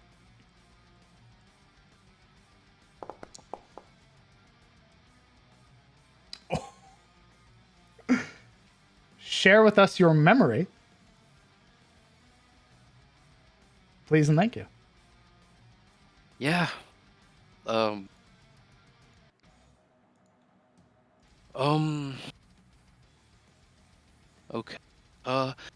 From like the eyes of a much smaller, much more hopeful in those days, Alaric is envisioned what could only be a sort of a distant horizon. Babely blue. Plain like only the ocean can be when there is few clouds or no celestial formation to mar its sky. Except for one thing. In this long distance across the water, there is a silhouette. Subtle at first. Subtle and unassuming, but slowly swelling like something approaching. Swelling up from that oceanic edge, taking the eventual form of a galley, a ship. And little Alaric from the quay, he could see the many sailors moving on its upper deck, desperate to get their ship staged for landing, so close to their beloved Karim. As this ship passes into the visible horizon, the sun reaches it, coloring the canvas of its sails. He recognizes their colors. It is his father's ship, or at least the one he sailed away in, approaching. Steadily, slowly. The waves lapping against its beautiful hardwood hull, the sunlight reflecting from it. The first traces of dawn crept over all of the sea around it. It was like a continuous glimmer of light, moving, dancing, rising with each billowing wave. A sight a man rarely saw, that first gray glow of a very early morning, or one Alaric had rarely seen, or perhaps rarely ever appreciated more than now. That was the first time. As the camera pans out, turning from that beautiful and very promising ocean, it instead jerks and turns to see a young Alaric sat cross-legged atop of a crate on those very docks. He's waiting for the ship to arrive. And as the minutes pass, they coagulate into hours, then into unguessable chunks of time. We see as days go by, weeks, and Alaric grows atop of that crate, from child to teenager, from teenager to adult. There still, meeting strong winds, high tide, harsh winters, waiting at that crate, watching the ocean as the ship on that horizon there remains, but never approaches, never reaches the quay, doesn't reach its destination.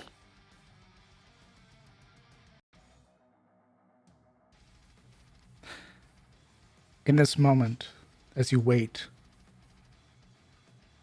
there is a final moment where you blink, and the roar of combat comes rushing in as you are brought back with 1 hit point and a natural 20 death save. You are prone, Alaric. But when it comes to your turn, you'll join the fray once more. God damn. Actually, let me double check something.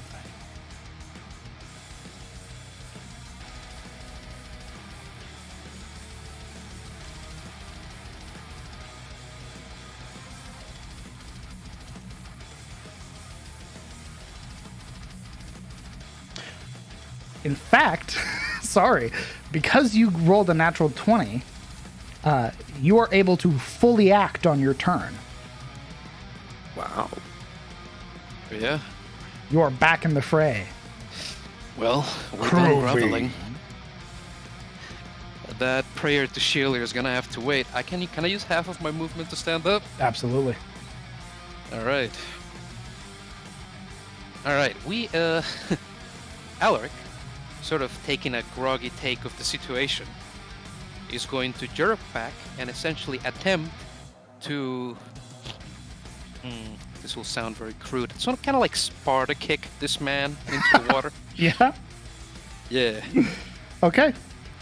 Athletics Go roll. for it. You are not currently raging. Am not.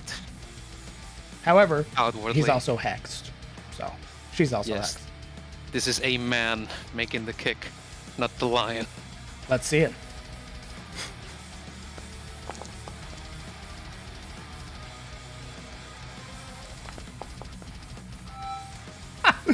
One's a natural 20. The other's a 10. Their attention turning from the Epsilon unit, ready to brandish a dagger to hold to your throat, to have some control in this moment, only turns around to see you standing, a boot to their chest as they begin to fall into the briny pool. They scream.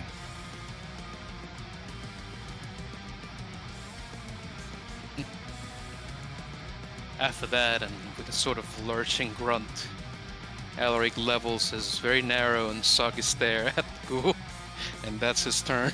Understood. Ashule, All right. your companions need you. Back in the door. Oh god! They're everywhere. Hello. Wait.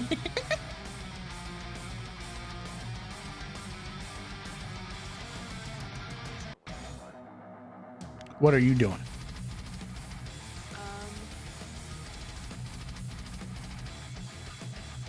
The one remaining, I do believe that's a halberdier based on the token. Where? This one? E. That is a veteran. I'm sorry. He wields a great blade. He gets a fireball. Let's see it.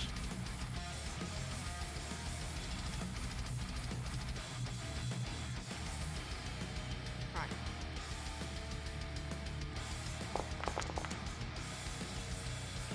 .20 hits, dealing 4 points of fire damage, causing it to stagger backwards. It levels its great blade, focused on you.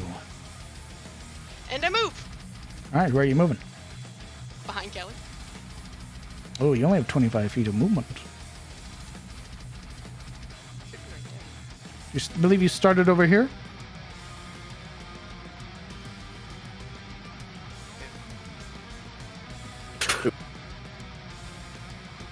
Right here.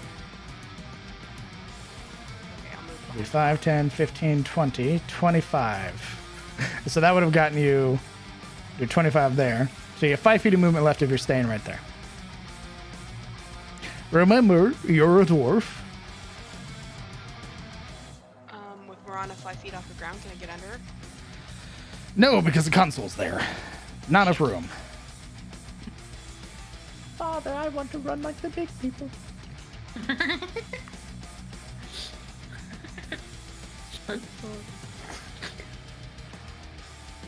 What are you doing, Ashule?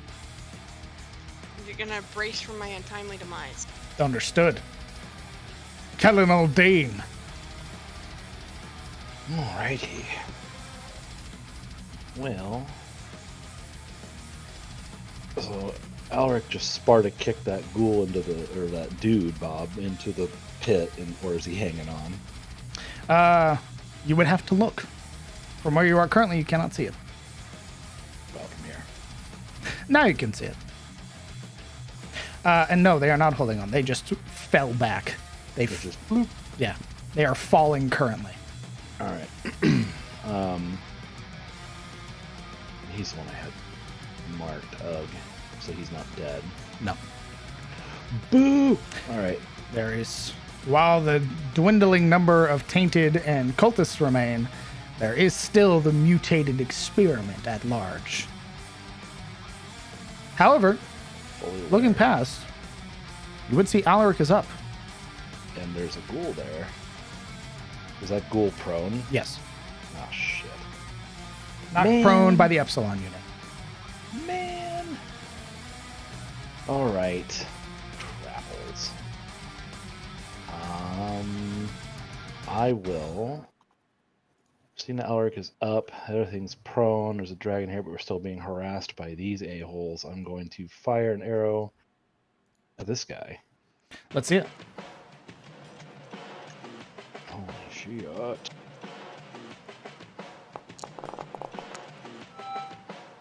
25 hits. 12 points of piercing, and he has taken damage. What's the wrong? This one. Number 4. So A 4. That final bit is because of that weakness. That arrow finds the perfect mark, sort of hitting directly where that scorch is from the firebolt, piercing through whatever crippled mail or plate mail is there, and driving all the way through, rendering it dead. Okay, so I've knocked out one. I'm going to take a couple steps back now. And yeah, that's what I can do this turn. Yuria.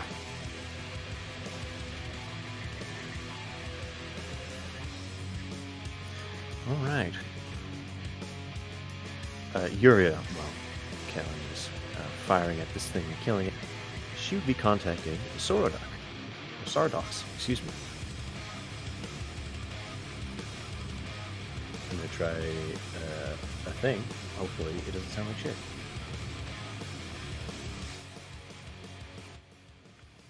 What are you doing?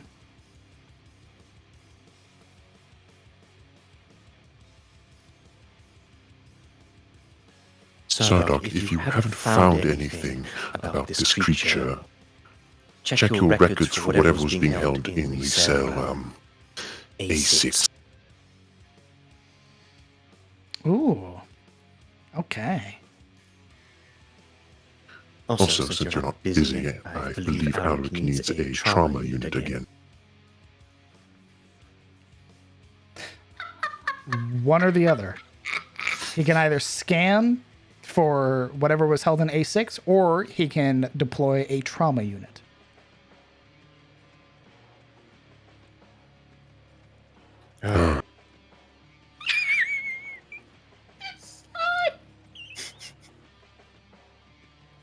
Let me.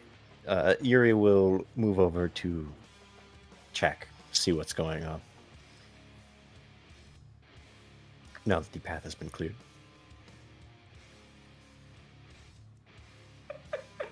Oh my god, he's alive.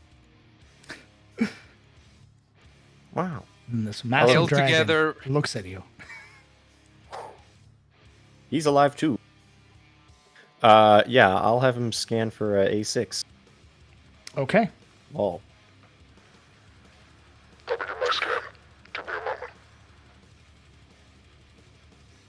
You don't have a moment. High or low? Don't get sassy with the higher being, please. Why not? Now I know he's a being, so I can insult him. High or My low? body's back there. Hi. Plugged into his machine, please.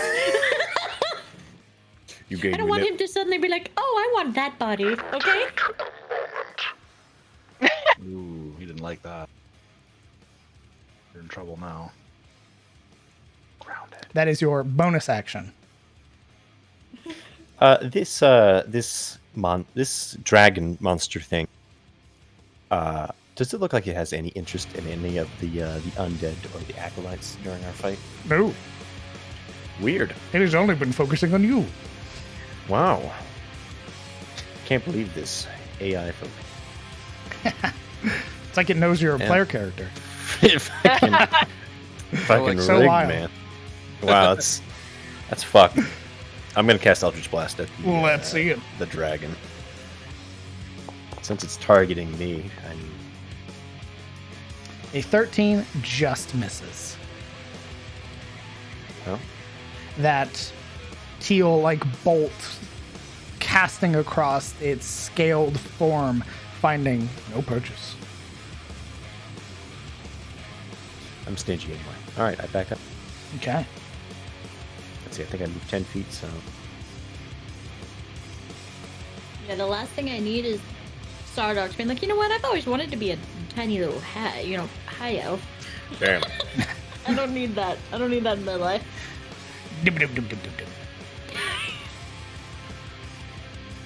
Ooh, sorry, Shield. Rushing out this frantic ghoul. It's going to make an attack against the Shilde.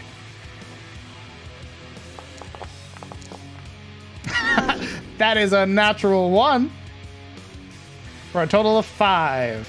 If you would like, you may make a opportunity attack against it if you possess any melee weapon. Actually, I can do it with a spell thanks to my feet. Oh, well, if you'd be as kind as to fire a spell. Firebolt to the face. Let's see it. Harold, we need a champion really badly.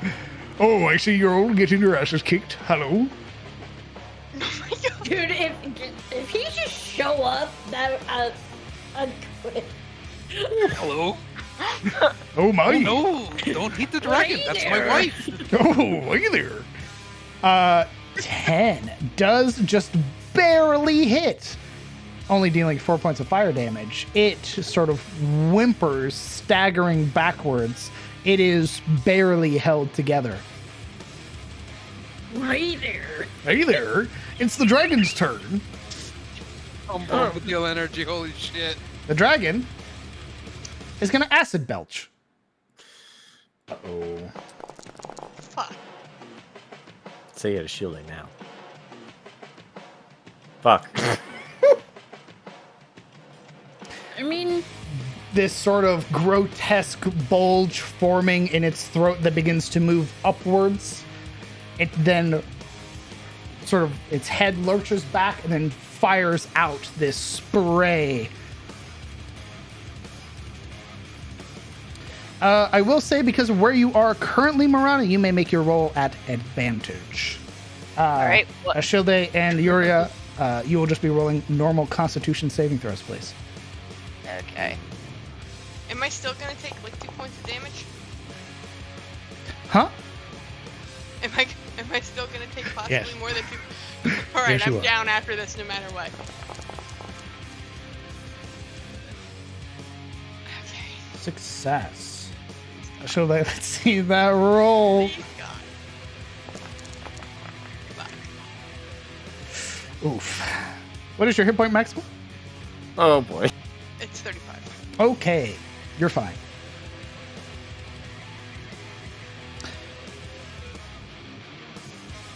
Half as much to Marana. Ashilde, you are rendered unconscious.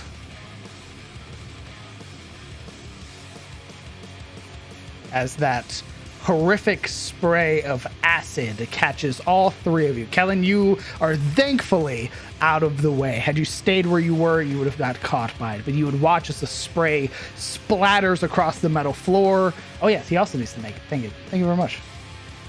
I was It is trying right. to see. He succeeds, however, with much like Ashilde, doesn't have that much health. And is melted. This, like, all of these bodies that are caught just begin to melt, corrode by the acid, making this viscous pool. Okay. See, he does target himself. Not intentionally, but yes. He's then going to begin crawling out. Do not resist. Marana Lamornia. Let me delete the bodies that are melted.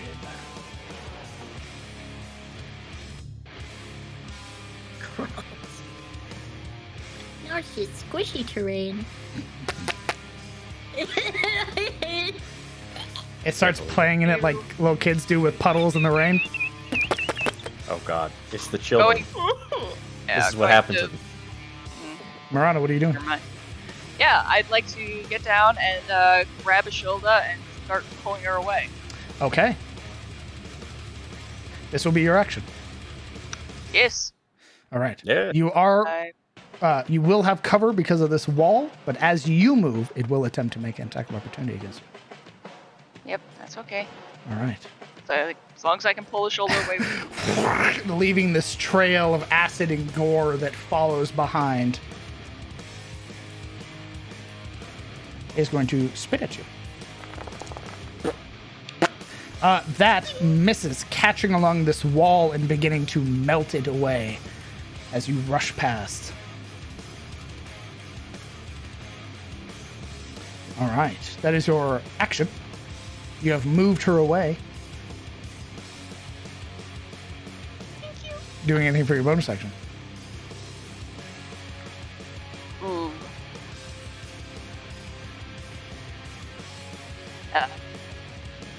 You know what? I stab a shoulder. Yes, of course. Finally, blood. Bonus action dash with the shoulder. Ooh, okay. And kind of 5, 10, 15, 20. Kind of drag her with me into like this corridor. Kind of tucked behind here. I'll allow it, sure. So that she's not in whatever this is. Okay. Having saved your companion, if you would like next turn, you can try and start rolling some medicine to stabilize her. I can certainly try. Indeed. Are you doing anything else? I believe that's your full movement, full action, full bonus. Yep. Okay. The acolyte bloop, falls into the brain pool. The ghoul stands up. Do not resist. It's going to resist. As a final act of defiance, looking between the Epsilon unit and looking between Alaric, it's going to attack Alaric. Of course. Why? A 12, however, misses.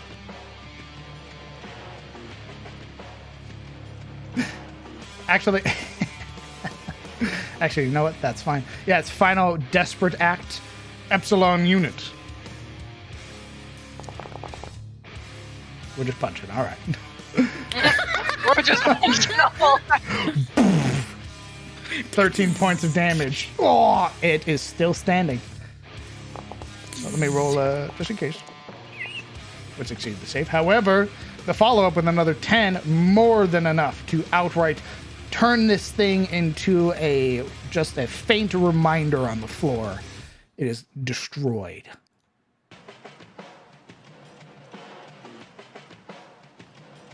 She will move forward.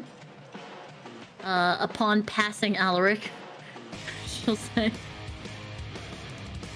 Going full Zito again. Heed yourself. I'm glad you're okay. Fantastic. We share turn on the list, so I could probably reply, right? I have one with a 20. Go give me a moment. All right, is that where you're ending your turn? Crushing that body. How much more do I have to move? You do not have any more I'm at movement. 40. But I can't tell where she. Oh, okay. Yeah, the wings are misleading. Then yeah, that is it. Okay. Oh wait, I gotta get a regain health. But I think you already did that. I did not. Oh. At the start of Alaric's turn, you would hear Sardox. The experiment at A6 was a failure. Aim for its eyes as a recorded weak spot. All of you would hear that. Just hit the eyes for it. So if you would like, now with this knowledge, you can attempt to hit its eyes. It'll have a higher armor class, but if you do it, it'll be vulnerable to the damage. Everybody understand? Perfect. Julio. It's time Alaric. to start missing, brother. Your turn. Yeah. Yeah, you said this was like a tall wall-ish thing? Yeah, this is a like a cage, like a sort of specimen chamber, so they can peer into it. I see. So it would essentially put him out of sight. Yeah? Yes. From anything down here. Yeah, Absolutely. pretty good. All right. So yeah, Alaric, he's going to level his watering eyes up to Siluriel's newest avatar. Go tear that fucking dragon in half before it kills our friends. And then he's going to stumble out of sight. And kind of like in the likeness of a drunk, he's going to stumble into the half wall here and just sit down and feel sad and sorry for himself because everything hurts. All right. Are you doing anything on your turn? That's it. Huh? All right. Go. Ashilde, if you'd be as kind, please private roll me your death save I can do that. and share with us a memory. All right.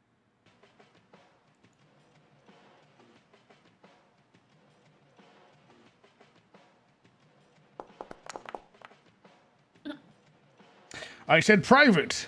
I thought I did. It didn't work. Dingledorf. No, Go ahead and it's share with good. us a memory.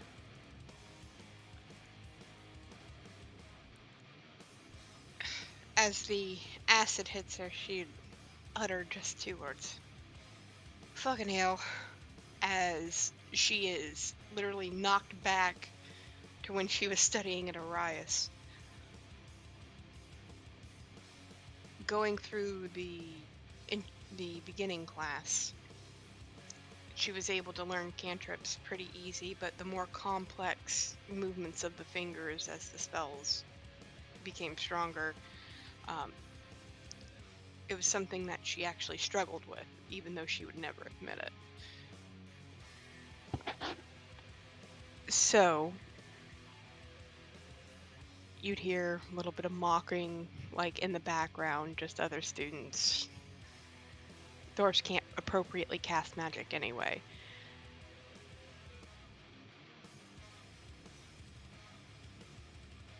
And she remembered back to something her parents told her. And she set through that night, taking ink to her arms, just an ink and a quill. But this is prior to her tattoos being there.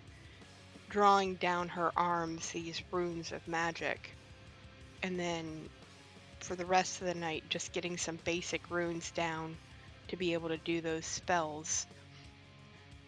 And when she came in, adjusted, she had this moment of pride because it caught her teachers off guard. Because instead of struggling with her own inadequacies, she adapted. And it's kind of like in that over narrative, I need to adapt again. This cannot keep happening. And that will be it. Fantastic. Thank you. Kelly Longdane.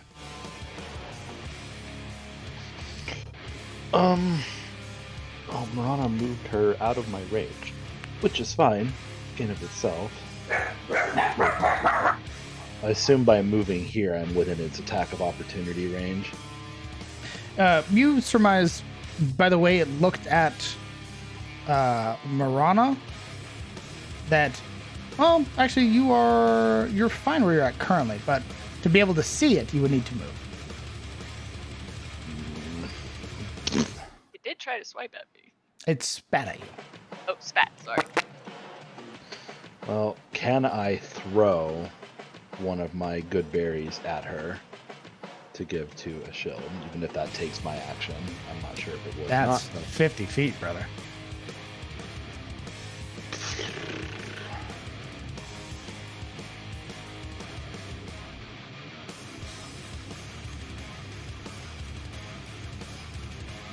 So, no. Give me a moment. I could throw the pouch at her with the berries, and if it adds more weight.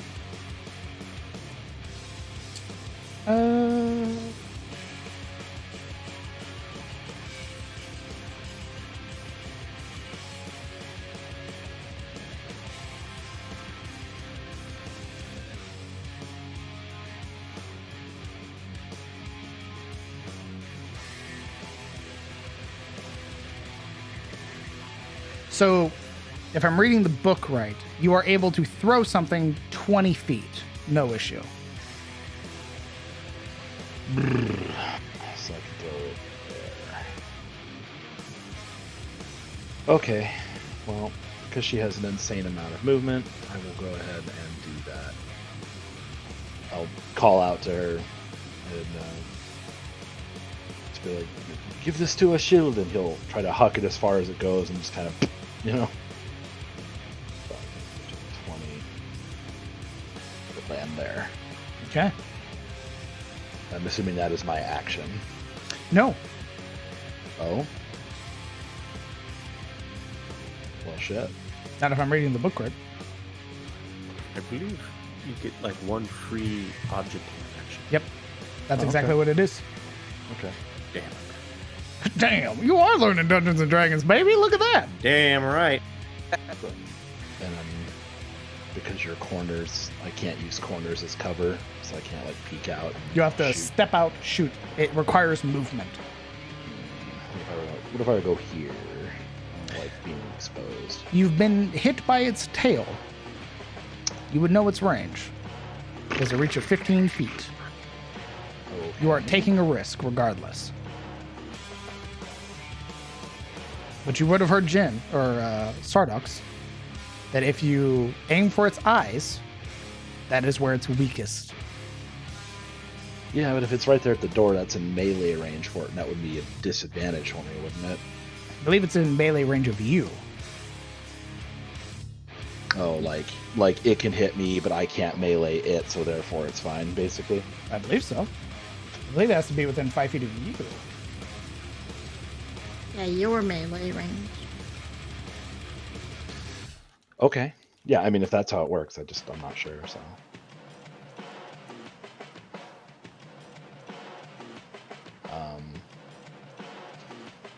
Well, if that's how that works, then yeah, I will attempt to step out. Yeah, so you're fine. Reading it, you would have to be like right here, like. Yeah, I'm guessing because there's like a 5-foot square there, that it's still technically at range. So. Correct. It is. Yeah. Its square starts here and ends here. It is a 3x3. It's huge. So I will, if I can use my bonus action to move Hunter's Mark to it. It's the guy's not dead yet. Oh, he's still in there. He's getting fucked up in the brine pool right now. Oh, I guess just let me know when he dies. You will. Don't worry. Okay. Well, then I will just still shoot it. Yeah, are you shooting or are you doing a called shot? I will attempt a called shot to the eyeballs. Okay. You're attempting a called shot. The armor class is no longer... The armor class you have to beat is a 18. My man.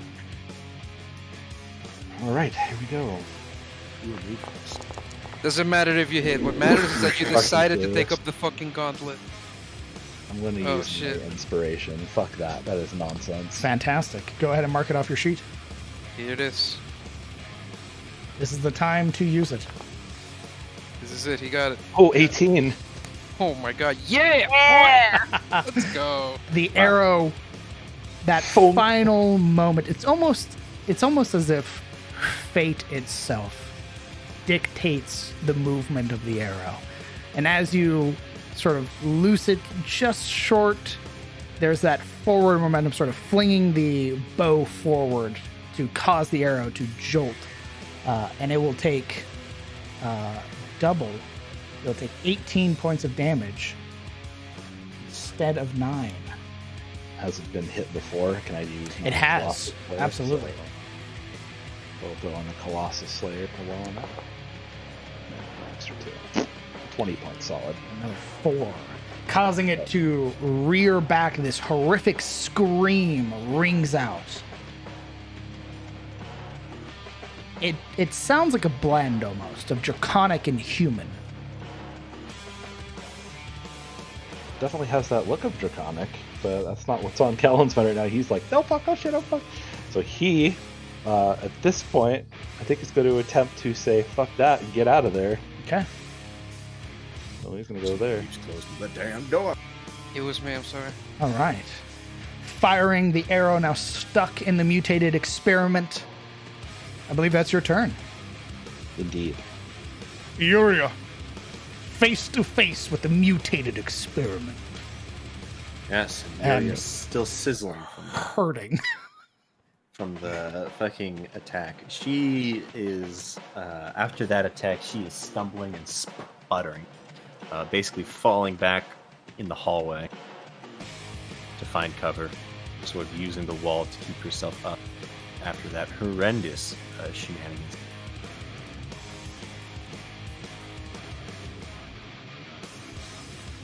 Perfect. We're gonna do something quirky. Oh, yeah? Oh yeah, she gets to about here when she hears that strange scream. And she turns back, and instead of attacking, she's going to cast Detect Thoughts Oh. on it. Well, on herself, and then try to learn from it. All right. The surface emotions: pain, anguish, fear.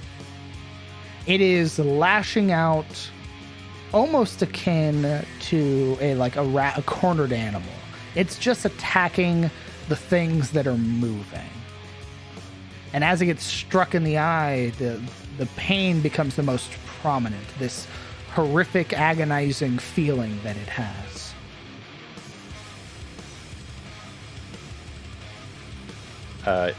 You said that unfortunate bastard's still stewing in the pit, right? Yes. All right. So he can't move Hex yet. Not yet.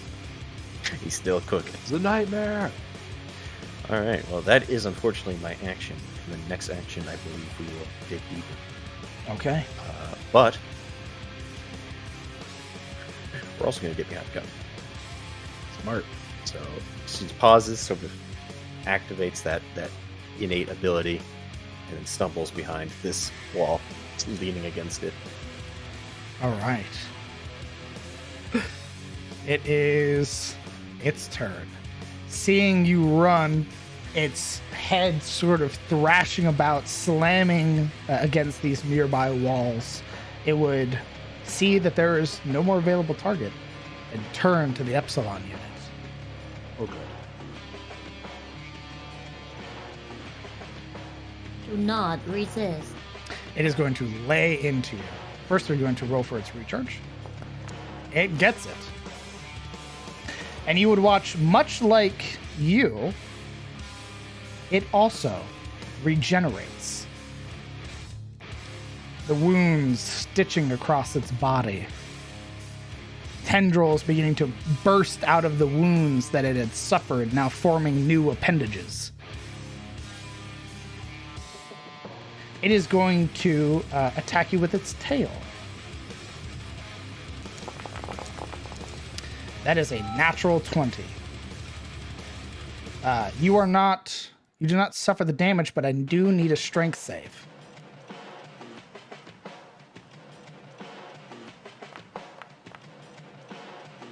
You are not knocked prone. It is then going to attempt to bat you into the pool with its other attack. That's a quirky swipe. It has reach. I know, it's just... I find it silly that it's making me go forward by batting me. Or think of it as pulling you. Gross, it has thumbs? Yeah, you would... Again, it's this weird mutation between dragon and, illithid. Its clawed hands are like hands. It screamed like a person. It just... In the next turn, it's going to start saying Edward, so... Get ready. Oh no. Nice. You're a heathen. That's exactly what this thing is. It is a fucked up homunculus. I need an athletics check versus a 23.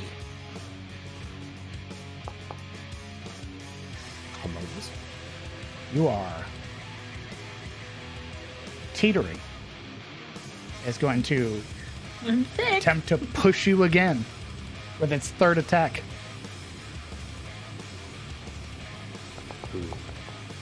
You need to beat a 19.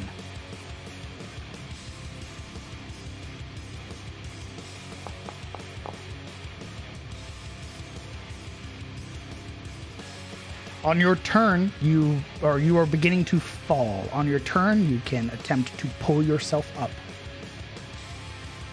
before you plunge into the brine.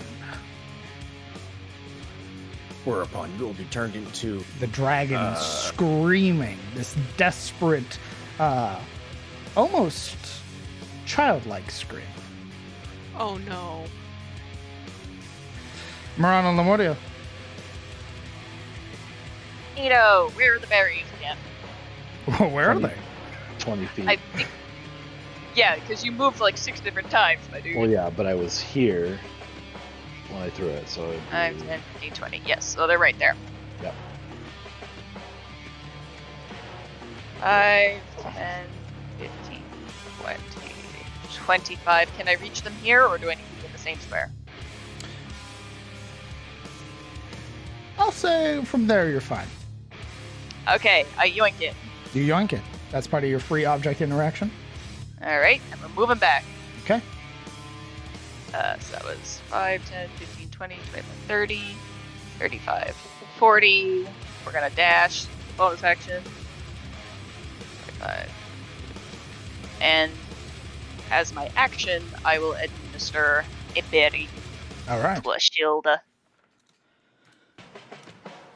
So that you restore 1 hit point and are stabilized. All right. And there's just kind of a thumbs up to Kellen from Nice. behind. Perfect. All right. Shield A is stabilized. That is your action, your movement, your bonus action. That's it. All I'm right. tapped. Epsilon unit. Please roll me in athletics.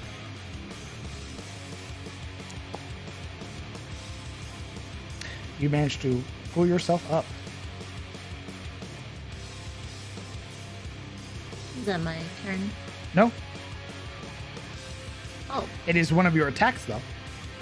So you get 2 instead of 3? Is that how that works, though? Correct. That's cool.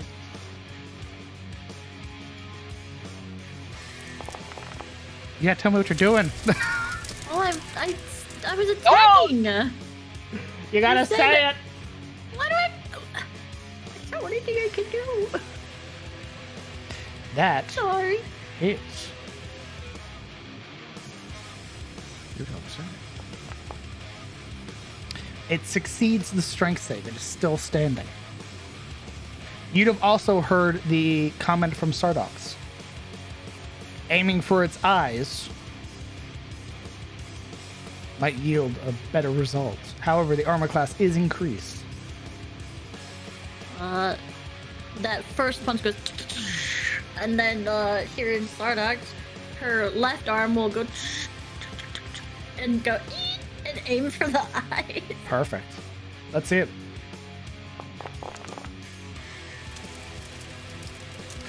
"13 misses. It pulls its head back just in time.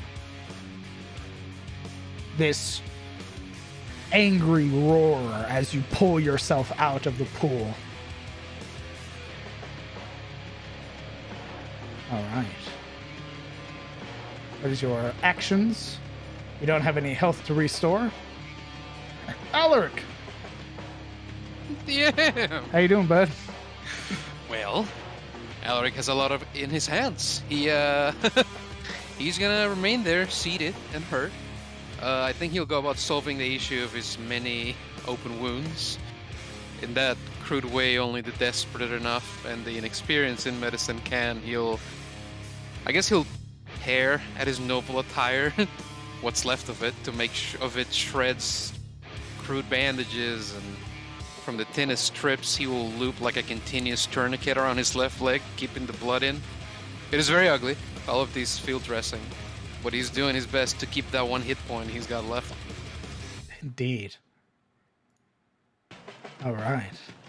We'll say that's your action. Are you staying there? Yes, let me make myself prone real quick. There it is. Perfect. All right. Ashilde, you are conscious. A sweet taste lingering on your lips.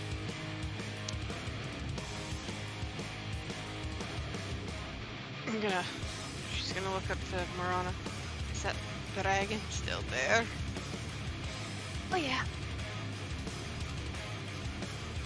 I've got nothing.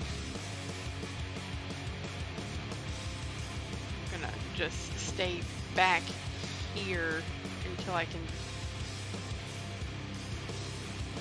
really think I have anything to do, because if I move out, I'm gonna get waylaid and I won't be able to get to the doorway in time. So she's just taking a moment,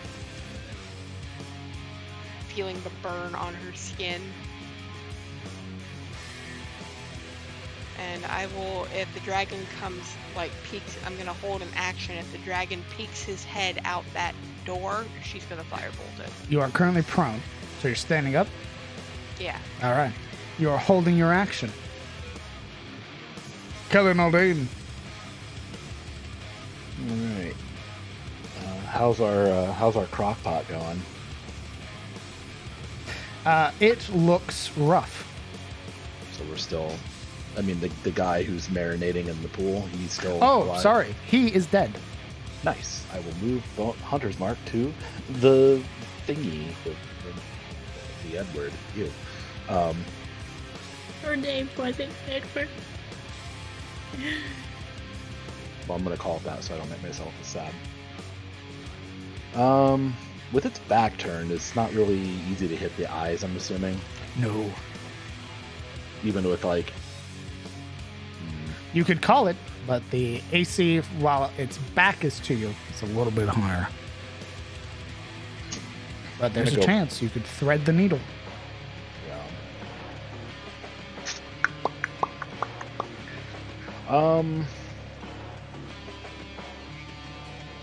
No.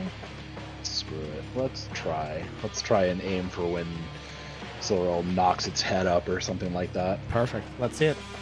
Just uppercuts it in the jaw and boom. We're gonna attempt and pray that I do good. Be good, dice, because I love you now. I don't hate you anymore. I still hate you. Just kidding. It knew that you were setting it up. Yeah. A 13 does not hit. Sort of bouncing off of the hardened scales and the tendrils that are emerging out of the wounds. It does not find any purchase.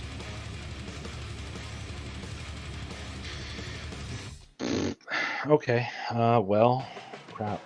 I'm gonna go back here. Okay. I tried. That's your turn. It is. Yuria. Alright. It's time to see what we can learn. Yuria, peeking around, seeing that it is distracted, will step in 30 feet. So right here. We're going to try to dig deeper. Okay. Wisdom save. That is a natural 20. Who's looking at me? No one? Nope, not here. You are rebuffed. Apparently. Is there anything that happens when it succeeds? I think it's aware of you, right? The target is aware that I'm probing either way. Let me see. It's like a fucking. If it's on its turn, it can use an action to make a contested intelligence check. If it succeeds, your spell ends. Yeah. So it's over. I believe you still get those surface thoughts. Yes. I think it's 85 pages long.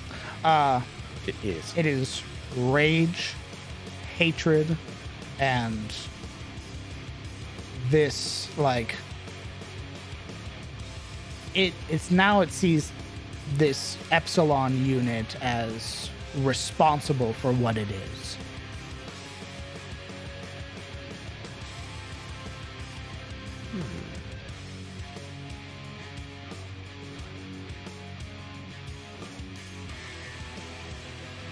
She will connect to Sarda.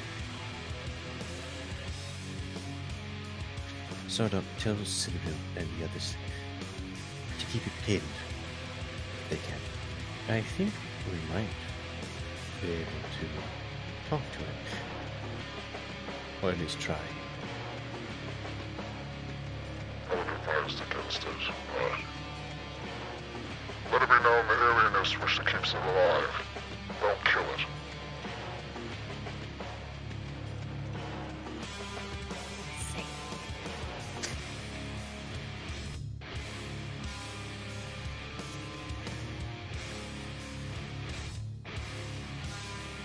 All right.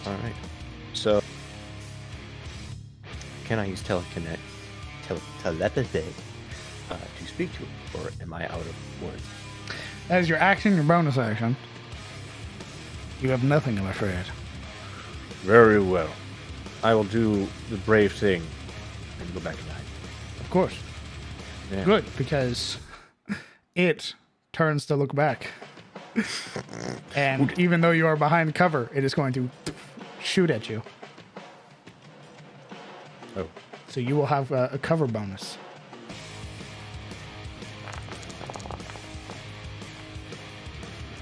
What is your... Oh, that does not hit. You would feel the hiss and the heat right here as metal begins to corrode as it strikes the pillar you are hiding behind. The light fixture beginning to sort of warp. And the light sort of beginning to flicker.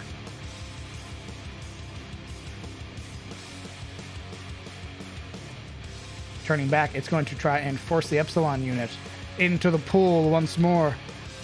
Away with you, machine. You need to beat a 16. You are shoved once. You need to beat a 10. You are shoved once more into the pit. The repetition. It knows there is this level of intelligence where it knows it can't harm you, but it is trying to get you away. That is its turn. Marana. Okay. It's alive for some reason. Alright.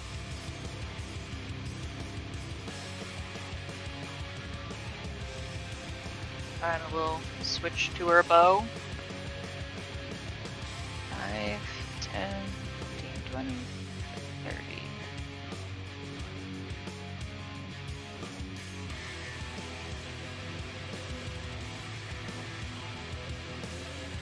There we go. Take a shot at it. That's it. Trying to aim for like more of the wing. Sure.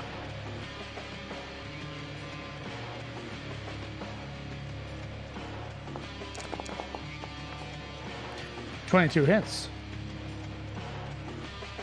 6 points of piercing. 11 points. Sneak attack. Again, another desperate scream that sort of cries out from this thing. And then we're gonna run away. Okay. Let me double check, make sure. I'm pretty sure you don't provoke an attack. When you make a melee attack,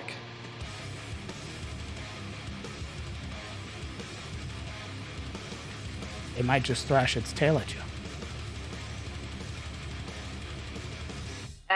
It might, but at the same time,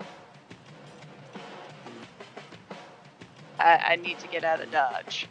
All right. Actually, we'll continue our run. Actually, no, we'll go directly back. So, Okay. yep. Okay. Yep. Its tail Okay. will frantically thrash behind it.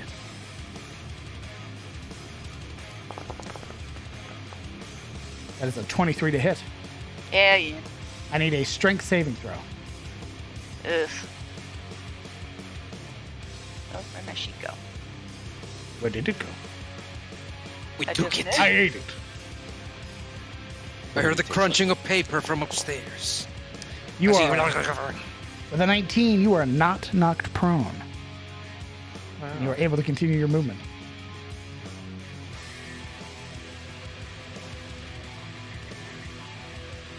All right, running into the trash.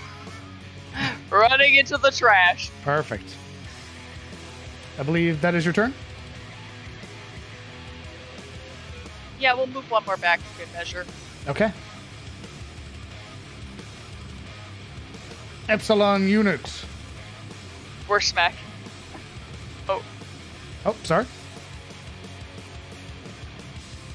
Were you still doing something wrong? no, good. Oh, sorry. Okay. You pull yourself up again once more.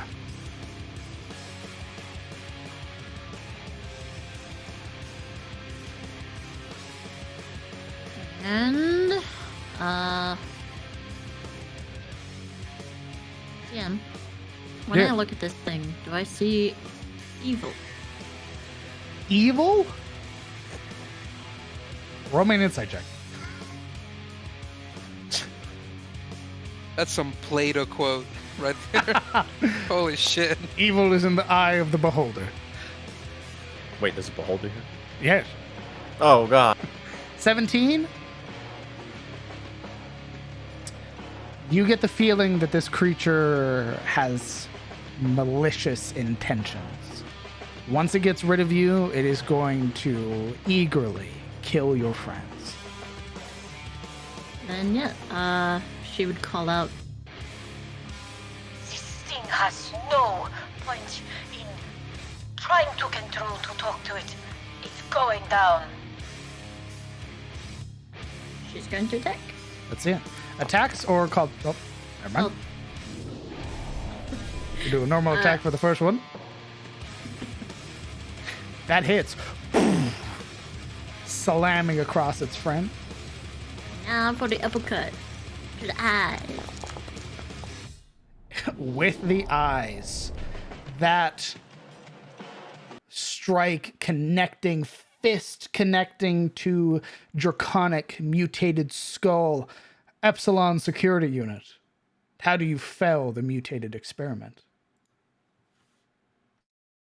Is it too late to call non-lethal? Yes. Then yeah, the fist just into like the right neck area, and as the head like twists to the side, the other fist will just punch upward, crushing its bottom jaw into its upper jaw and completely just destroying it. Its head caving underneath the weight of the fist, breaking the brittle bones that made it. You would hear the wet gurgle, the final desperate cry as your fist destroys it, its body falling to the floor with a heavy thud. And with that, combat is over. And that's what we're going to call it for tonight. What? Come No, on, we've can already we gone keep an hour going? past. We always go to 2. We've got an hour past. Yeah, we have. Thank you other guys. But it was for coming. great. On the other hand, we don't play next week, so maybe. We're not That's playing what next I'm week? saying. Yeah, maybe you you're the told one. me that today. I thought Oberon had a thingy. Well, it's the same thing. We'll vote. Okay. Oh. Yeah. Okay. Huh? We'll vote. See ya, vamps. And then we'll vote to go longer? No, we'll vote if we're playing next week. Without Marana. Correct. However, congratulations. You have destroyed what remains of the Iron Cult, defeated the mutated experiment, and have saved the children. We did it. And We left. have? Where the fuck the kids at? Where the Oh, kids that was the at? dragon. They're hanging above the pit. Oh. Oh, they are? Yep. I like how nobody asked, hey, where are the kids? until Correct. now. Sort of had a. Oh, Well, shit, they I made weren't, it. never they got a were not chance. described in this room, so I thought they were going to be past here. I, Like, in descri- this- I described them when you could peer into the console, when I described the room you're currently in. They were Yeah, but on it. we were under the assumption that by the time we got here, they had taken the concrete test. They had, like, you know what I I'm was saying? not under Like, that assumption. It just did not connect with me that this was the pet you were talking about. Oh, they would be dead. yeah. If they had yeah. taken the concrete test, you would have succeeded and the children would be dead. When you said a childlike howl, I was like, oh, fuck. Well, the I was children, right there who with knows the what this children. dragon is made out of? But it screamed like a child. Probably all other 17 children that we were not around for. No. It's the blonde child. You know, the one that they saw at the beginning. Dude, that's a lot of fucking mutation for one kid. However, thank you guys so Eldritch much for brain playing. We will be discussing over the week if we Brains. are playing next week on the 7th of October. For chat, thank you guys so much for coming out and supporting the players. For as long as the players wish to stick around, please use your channel points to highlight any questions you may have pertaining to the game, the players, the characters, and the like. Hopefully Hell you yeah. guys had a great time. I certainly did. DM. I almost lost my character a lot of times. this Brother, session. holy fuck. shit. Bruh. Jesus. Dude, when Alec went in, it was that moment where he's like, all right, guys, follow me. And then he went in and nobody followed him. We didn't have the initiative. Everybody watched him get put into a corner and all of the tainted just go, hey man, I don't know how to tell you this. I'm gonna beat the fuck out of you. And I'm gonna take everything that's in your pockets. Well, here's the thing, right? He pointed, he turned to all of the ranged players and like, follow me into the brink. And we're like, Follow me for glory. I don't know about that. See, in my mind, the strategy was the Epsilon unit takes the right flank, we take Yeah. the left flank. That was kind of the that was the strategy, and then the monster came out of the left flank, and then the strategy was, oop, time to go. So Marana, rate your nervousness to 1 to whatever number when you were trying to help Scylla with a big ass needle. Fucking bazillion. I'm like, oh god, anything I do here is gonna be bad. No big deal. You could have just potentially killed Scylla. Yeah, you know, by shoving a needle into someone's brain. Lobotomize, sort of dig the needle around until you It would found be something. sad if right in the middle of the fight, the Epsilon unit just falls over because Silver bled out of her neck. Oh, I am hands down convinced that if she would have got dropped in the Epsilon unit, her body would have been a husk. Yo, but then she'd be like Iron Maiden shit. This would be Silveril now. Is this large Epsilon unit trudging around? This is our friend. It'd be great. Second question to Jin. Is it me or did your voice change today? What happened? The charade is over. My name is Sardox, Master of Engineering. I'm using these individuals to get myself a new body.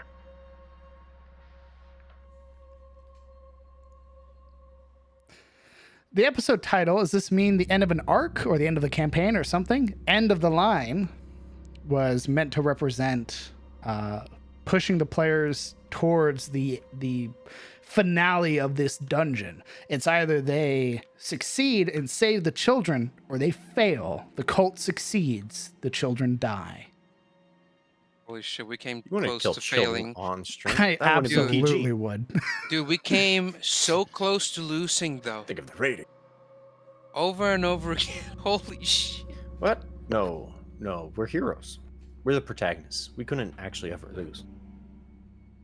Alaric, how satisfying is it to not only crit back alive and then Sparta kick a cultist into the pit? Dude, that was such a roller coaster of emotions. Like, I was like, I had spent like 7 rounds putting myself in the mindset, all right, my character's probably gonna die. It's gotta feel nice. It has to make sense. and everybody has to enjoy his death.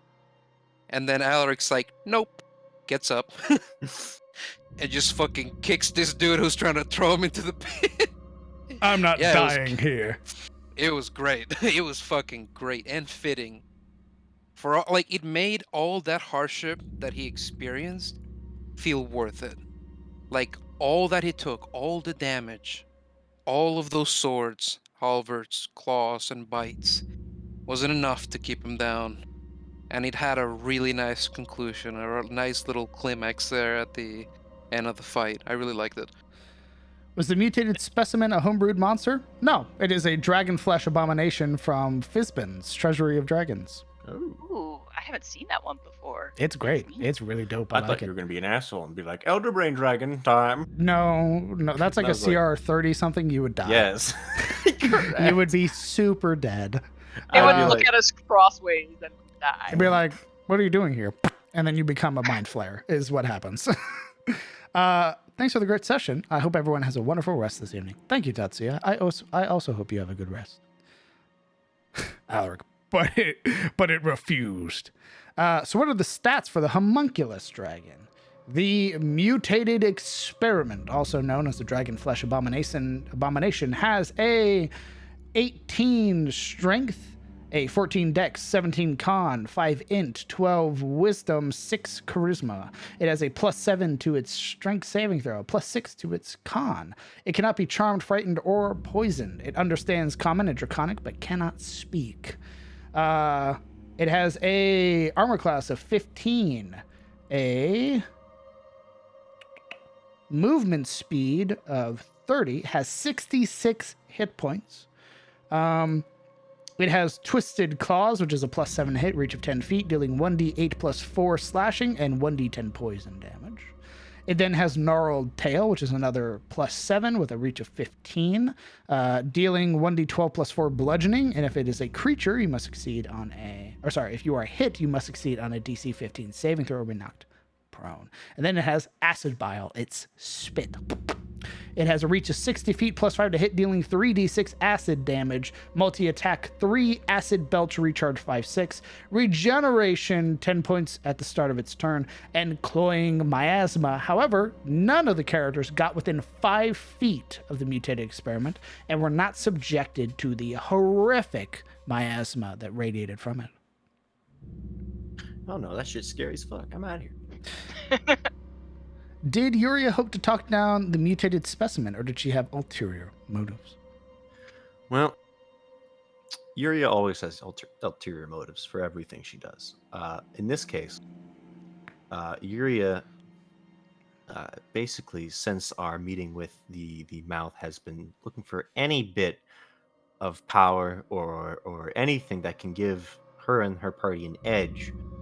Now that the mouth and the Iron Duke are aware of their presence once more and are an active threat, as well as everything else in Tyros, like the beast they eventually have to slay. So that is sort of the ultimate ulterior motive for everything she's been doing down here. As for the specimen, if you've noticed, we have a pattern of BBEGs and bosses that are essentially mutated people or people corrupted by the mouth. So Yuria was kind of betting on that this was no exception, especially when DM started dropping hints like, oh, it has like a childlike scream. That was kind of the cue that something was awry. But now it has no brain, so who cares? Now it's a puddle. Yeah. Worst question for last, and most definitely a random one. Marana, are your ears a bit pointy? And yes, I'm being vampire biased. You got some pointy ears? Show me your art.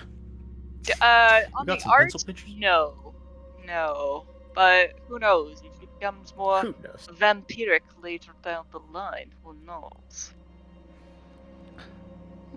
Celery, how does it feel to be a dope robot? Pretty good. Yeah? I'm not power tripping, you're power tripping. She's her mental state is imagine a cracked pitcher. that's made of glass, and it's like, oh, if you poke that crack, it's gonna leak. Oh god. Nice. Fragile mental states. What a great time. Everyone, how eager are your characters to take a bath after being subjected to the sheer amount of filth and gore in this place? I feel like most people have very soiled clothing. I don't need a bath. I have prestidigitation. Yeah, I'm getting ready to mend myself and presti Smile. myself back to goodness. I'm going to let you know. You may clear the filth, but it's not going to get rid of the feeling. It's still in the skin. You have to scrub it from your soul. Sorry. It's Yeah, in I your have pores. Presti, so all of my stuff has been thoroughly cleaned each time it's been dirtied. But like, it doesn't get rid of the muscle aches. So So, here's the thing. Yes, baths are definitely in line. However, we're in Aram's Ferry where everything's full of mud and it's shitty here. So we'll They have have to go mud back to baths. Eliance. You right. They have mud baths. You right. You ever been mudding before? No. It cleanses the soul. I've seen trucks after mudding. It looks anything but clean. It's like the opposite of that. But yeah, we could use a bath, probably. Dude, I'm gonna tell you right now. We walk into fucking town with those kids, and everybody's gonna be like, "Oh my god, half the mud bats." You want a house? Here's the house. 3 houses. You want 3 houses? Here you go. You're right. They're gonna be kissing our feet and not Holy shit. asking us why we're talking about fucking. Oh my god, it's the kidnappers. They have the children. They Get got them. Get That'd be Jebediah hilarious. right now. Oh my god. there it is. I knew it. I knew it was a foreigner. One of the kids like, Mom, but they saved us. Shut up, Billy. You don't know what you're Get your talking ass. about. I like how that's the Oh mom's my voice. god. They stole the kids Billy and then been lied to them. trying to get this pitchfork for days. Jeb, spit on him. I'll show you what. Listen, we already formed this mob. We're gonna put it to good use. Yeah, somebody's getting their ass kicked, and it's you. Surround them. I want 3 men, 3 rifles overlooking them. For everyone, how that one is anyone going to loot what bodies remain next episode? A good chunk of them got pushed into the brine pool. I refuse to loot anything because it makes the DM mad. I was so excited when you guys looted Anne. I was like, finally, Dude, we gotta shield her. Finally. She's gonna loot everything. That's Thank our God. loot person. the dwarf. That's the goblin. The dwarf. dwarf. Yeah, she's the prospector. Wow. You're the True. prospector. You're gonna loot. You do the loot. Blessed. Guys, I digged into this zombie and it has a diamond. How? I don't know. I just found it. He has tiny dwarf hands that find unlikely things Tiny in unlikely little dwarf places. To Wow. Yuria and Siluril, how was your first time working at the lab? It's your first day on the job, after all. Hey, you know, it pays the bills. I don't belong here, Silver. Wake up. That's you know what? That's it. I think I could use it. Silly, wake up. I don't mind. Stardock seems like a hard but fair boss. So you know, maybe I can stick around. Fuck that. Let's But throw what the do you unit mean? into What do the you- fucking brine pit Funny you Real mentioned real that. quick. Next question. Does the party trust Sardox? No, Hell no. Not even a bit. but Finding out that it is one of the creatures that caused the, like, one of the creatures that did the same thing to the kobold. It made me as a player very sad, and also Siluril very sad. So, not a lot. The irony, the wizard loots corpses when the rogue refuses. Keck W. Looted corpses. we don't do things like any other party does around We're here. a different okay? party. We're quirky. I ain't built different. I'm built wrong. We all make characters. We all chose the noble background because we're quirky and different. I did not choose the noble background. Shake out them pockets You or still I'm made a casting noble. fireball. Don't let him. I made a noble doesn't mean I chose noble background. I hate to be the bearer of bad news, Yuria, but Presti can only clean objects, not your skin. But that's semantics. Man, I also hate to be the bearer of bad news. Shut up. Is it really only objects? Yeah, you can clean your clothes, but not your skin. Damn, that's filthy. That's gross. Ew. That's Ew, really the gross. God looks at you. Ew. So you clean your clothes, but your flesh underneath is still stinky. No. They have healers. Ashilda is the healer. She spent all of her healing on Alaric, though. Yeah. The random zombie carrying a diamond worth 3K definitely got tossed into the brine pool. Absolutely. 100%. That was the ghoul hiding behind the grate. He's like, they can't ever know. They can't find my precious. Gets fucking dropped by the Epsilon unit. How fun would it be if the fucking ghoul that Alaric just RKO'd, almost got murdered to, was the one that had all the loot? He was the loot goblin. He didn't RKO him, by the way. It was more like he was charging forward, kind of like chuck his arm to the side and just fucking threw the ghoul into it. And just kept going. I could have sworn that little brawl you had with it was gonna be like the theme of the whole session. I'm like, here it is, boys. That was the fucked. start. The start of the session where Alaric almost fucking died. Yeah, you know, I don't know, man. The rats. It's the rats. It's like this is a situation where Alaric should, in theory, win. This is one player, a barbarian no less, versus one monster. It's always a good sign when the DM breaks in like the first 5 minutes of starting the session. It was a 19. Miss, natural 20. And I was like, oh no, he's dead. I'm about to kill Alaric. You know, I knew it was gonna be one hell of a session when it started that strong. No punches pulled, underwear fucking tangled up, a fucking mess the whole way, all 7 hours. There's 5 episodes on YouTube. Will you upload the others? I will. The uploads take 85 years. That's why it's so slow. Because I have to download them from Twitch and then re-upload them to YouTube. So that's why it takes so long. Worse, they're only healers the wizard. Well, she's a wizard cleric. I believe you're wizard 3, cleric 1? Cleric 1, and then I'm gonna start pulling out more cleric levels after this. There you go. Like I'm gonna take my 4th in wizard to get the ASI and then cleric it out. We're on cleric. I'm faithing. They did have more healing back in the day. You are true. Lay on hands was super clutch for the party. They lost all of it. Yep. But we're getting it back. We're getting it back, right? Hopefully someday. I can't imagine anybody's in the room are still whole between the security unit crushing it, the dragon's breath, and yeeting into the pool. No more. There are a fair bit of bodies that still remain. However, most of them were melted. So we'll see if anything we still remains. got the kids to loot. That's right. Loot the children. That's right. You got a gold in there, kid? Empty your pocket. Listen here, little Timmy, turn out your pockets if you know what's good for Give me your lunch money. D&D, a game where it's unlikely that a level 1 goblin will kill a level 20 player, but the chances is never 0. Yeah, I'm like, he's a level 4 versus a CR1, right? He should, in theory, be able to just brutalize this ghoul, and it'll be a bit of a back and forth. But I was low, by the way, in that fight. Huh? Yeah. Like, I was like at 25% health I know. when that fight started, so... I know. So it wasn't entirely to be one-sided. Really. But like, goddamn, at least it was like, you have the resistance from rage. Yeah. But holy shit, it just became... Sorry, I was reminded of the Eidolon slap fight. Oh, absolutely. it is one of those moments where dice just say, you know what? How about you roll another character? By the way, like, I really wanted to continue that flashback, but then nope. Get up. Correct. Get up. So you get for rolling a natural 20. Right? Fuck. Yep.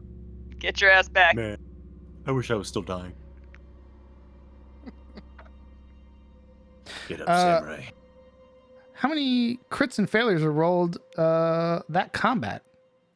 Oh, this combat? Oh, God, that's a lot. I'll post the statistics after this is done. You should post statistics of every combat session we do, where it's just like average thing rolled for DM and average thing rolled for players, so we get mathematical evidence. Sure, I'll do that tonight. That sounds like fun. Question for the DM: did you start chucking people into the pool once Alex started, or did you already plan to do that? So I have this thing. I have this way of doing it where if the players start something, I won't start with the intention of shoving them into the pool, for example. But the moment that a player does it, it's the gloves are off. I won't start that trend, but if a player starts it, you better fucking believe I'm following suit. Having Come on, you give me this beautiful map. having been on the elevator scene, I knew as soon as Elric started that this was going to be a push baby fight. Absolutely. Like Pool party. my intent, my start was like they're just gonna go through the motions. They're gonna start fighting, blah blah blah. But the moment Alec shoved one person into the pit, I was like, that's it. It's time. And that was like the start. They're smart enough to know to start pushing people into the pit. Every skeleton and brawler starts rolling up their sleeves. All right, bud. Oh, you want to play like that, No. do you? All of a sudden, Grease Cultist comes out from the woodwork. I'm back, baby. Pulls apart his tunic, just fucking ripped, oiled up I bet you- torso. Oh my god, it's Master No, Roshi. not the oiled one. He's back. I survived. No. And we're just like, who are you? Yuri and Sebastian sitting down for dinner 5 years later, bringing up this. I ran into this cultist. He was just greased up. He was golden. You too? Are you a Zyri? He bounces his pecs. I knew your brother. Oh my god. Oh god, ew. Immediately crushes your skull between them. It's like, I've come for you, Zyri. Oh my god. Rips You're off it. shirt, revealing pecs. Oh my god. Yuria, is your brother gay? Oh my god. Oh my god. Sebastian's reaction. Oh god. Yeah, Here it's he two is. very Oh different. my. Oh god. You're producing a handkerchief to wipe at her helmet. DM rules to live by. If the players can do it, so can the enemies. Absolutely. So I'll give the players the chance to do quirky shit, right? It's why, like, if you nat fail on an attack roll, a creature could spend its reaction to make an attack of opportunity, but so can the players, if they want to spend their reaction to do that. If you shove the bad guy's gonna shove you back. I am so traumatized that when you're like, aim for the eyes, I'm like, I don't want to call shot. I know what happens when this happens. That's when. It's when Yeah. I start missing. That's different. DM gives you No. permission to do that. No, it's when the DM starts cold shotting you, and he's like, I'm gonna aim for your head. Oh, look, it's a 20. What I think- mean for you guys in the chat, by the way. It's 10-hour meme. Jesus. What the fuck? That was literally what was happening to the lad. That was Albert. Momo begs for a wrestling match? Maybe as the Epsilon unit. Oh yeah, that thing's sick as fuck. Enjoy it while it lasts. One session ago, this place is evil. We must destroy it. This session, woo! I hope you assessed its weaknesses, because we're gonna fight it. We ride. It has none, dude. It doesn't have any. The Epsilon security unit is a CR 8. 150 hit Nasty. points, 17 armor class, 40 feet of movement, 20 strength, 8 dex, 18 con, 10 int, 10 wisdom, 10 charisma. It is immune to acid, poison, and psychic, bludgeoning, piercing, and slashing from non-magical attacks that aren't adamantine. It cannot be charmed, exhausted, frightened, paralyzed, or poisoned, and has true sight up to 120 feet. It has regen, gains 10 hit points at the start of its turn as long as it has 1 hit point remaining. It has psionic resonator. If it is swarmed by 3 or more anomalies, it will unleash a psionic wave, causing the creatures to make a DC 15 charisma save or take 44 psychic damage and be stunned.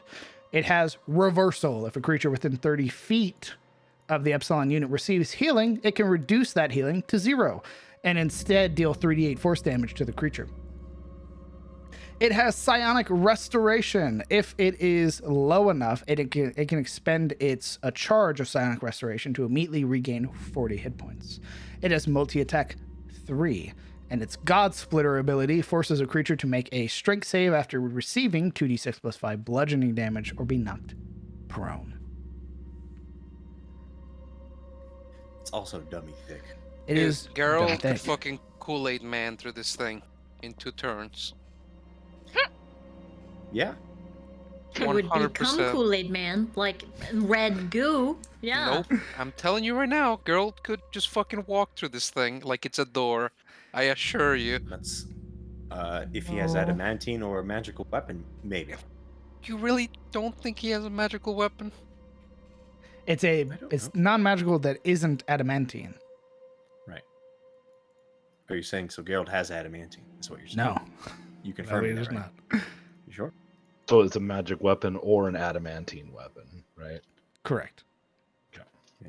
Yeah. The only people who You just would need have one or been the able other. to do damage to it is the brawler, because the brawler's fists are considered magical, and the cultist acolytes that deal like their respective force damage spells. And you said that he had 60 hit points? It had 150 hit points. And Oh. it at any point it can expend a charge of psionic restoration to immediately regain 40, as well as regenning 10 at the start of every round. See, I thought you said 60. So now you're saying 150. It's And here 150. I retract everything I said. The mutated experiment had 66 hit points. Mm. I see. Welcome to Golems. This is a reskinned clay golem. How about you golem these nuts? Oh, Yuria shit. dies.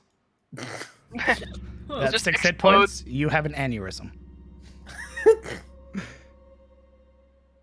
Golems are horrific. They are My ancestors incredibly smile. scary. Wait, if it's a clay golem, then it's like one of the weakest, right? No. Really? A flesh golem is the weakest. Okay. The Epsilon unit is not so strong. My pet rust monster would eat him alive. True. Why do you have a pet rust monster? Are you a terrorist? Are you an eco-terrorist? Are you You plotting against the Actively local malicious? government? a little Alright. chaotic evil there? All right, it's almost 4 a.m. I'm going to bed.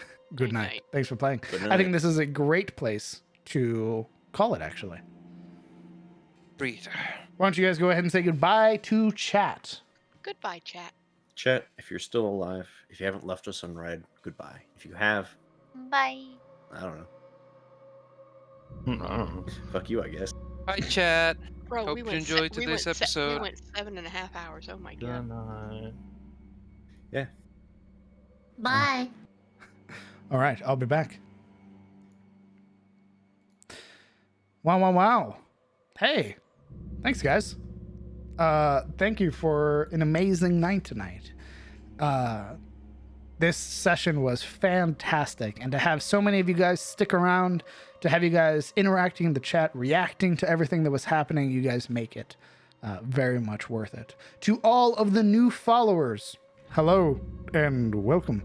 I'm the Crown DM. I stream every Monday, Wednesday, and Friday, and technically every Sunday over on Momo's channel for our other game. If you're interested in Dungeons & Dragons content, such as more 5th edition games like CTF, or our new chapter of our game on Sunday, DOA, feel free to tune in. As well, you can follow our Discord for updates, and any of the other respective channels, such as the Twitter or YouTube. Let's see, what else? I think that's it. I don't think there are any updates. We will be playing this Sunday for the first episode of Dawn of Anorlure over on Momo's channel. After that, we're going to figure out if we're playing next week with a vote from the players to see if we were both playing in CTF and DOA. We will have one of our players missing, so we're going to see if they want to continue without them. If you are interested in learning more about Foundry or Incarnate, as I make all of the maps that you see on stream, feel free to tune in during Monday or Wednesday during our map making Monday or world building Wednesday streams. And if you would like to see me as a player, also feel free to tune in on Wednesday. That's pretty much it. I am so thankful for you guys tuning in and watching the game, supporting the players, supporting myself. Thank you everybody who gave gifted subs or resubbed today. That is incredibly kind of you. You continue to allow me to do the thing that I love, which is Dungeons and Dragons, and continue to grow as a dungeon master. Hopefully I'll get to meet all of you again during the next stream. But that's it for me. I hope that you all have a good night. I hope that you all enjoy your weekend, enjoy your Saturday and Sunday. Hug your loved ones, tell them that you love them, and I will see you all later. Goodbye, chat.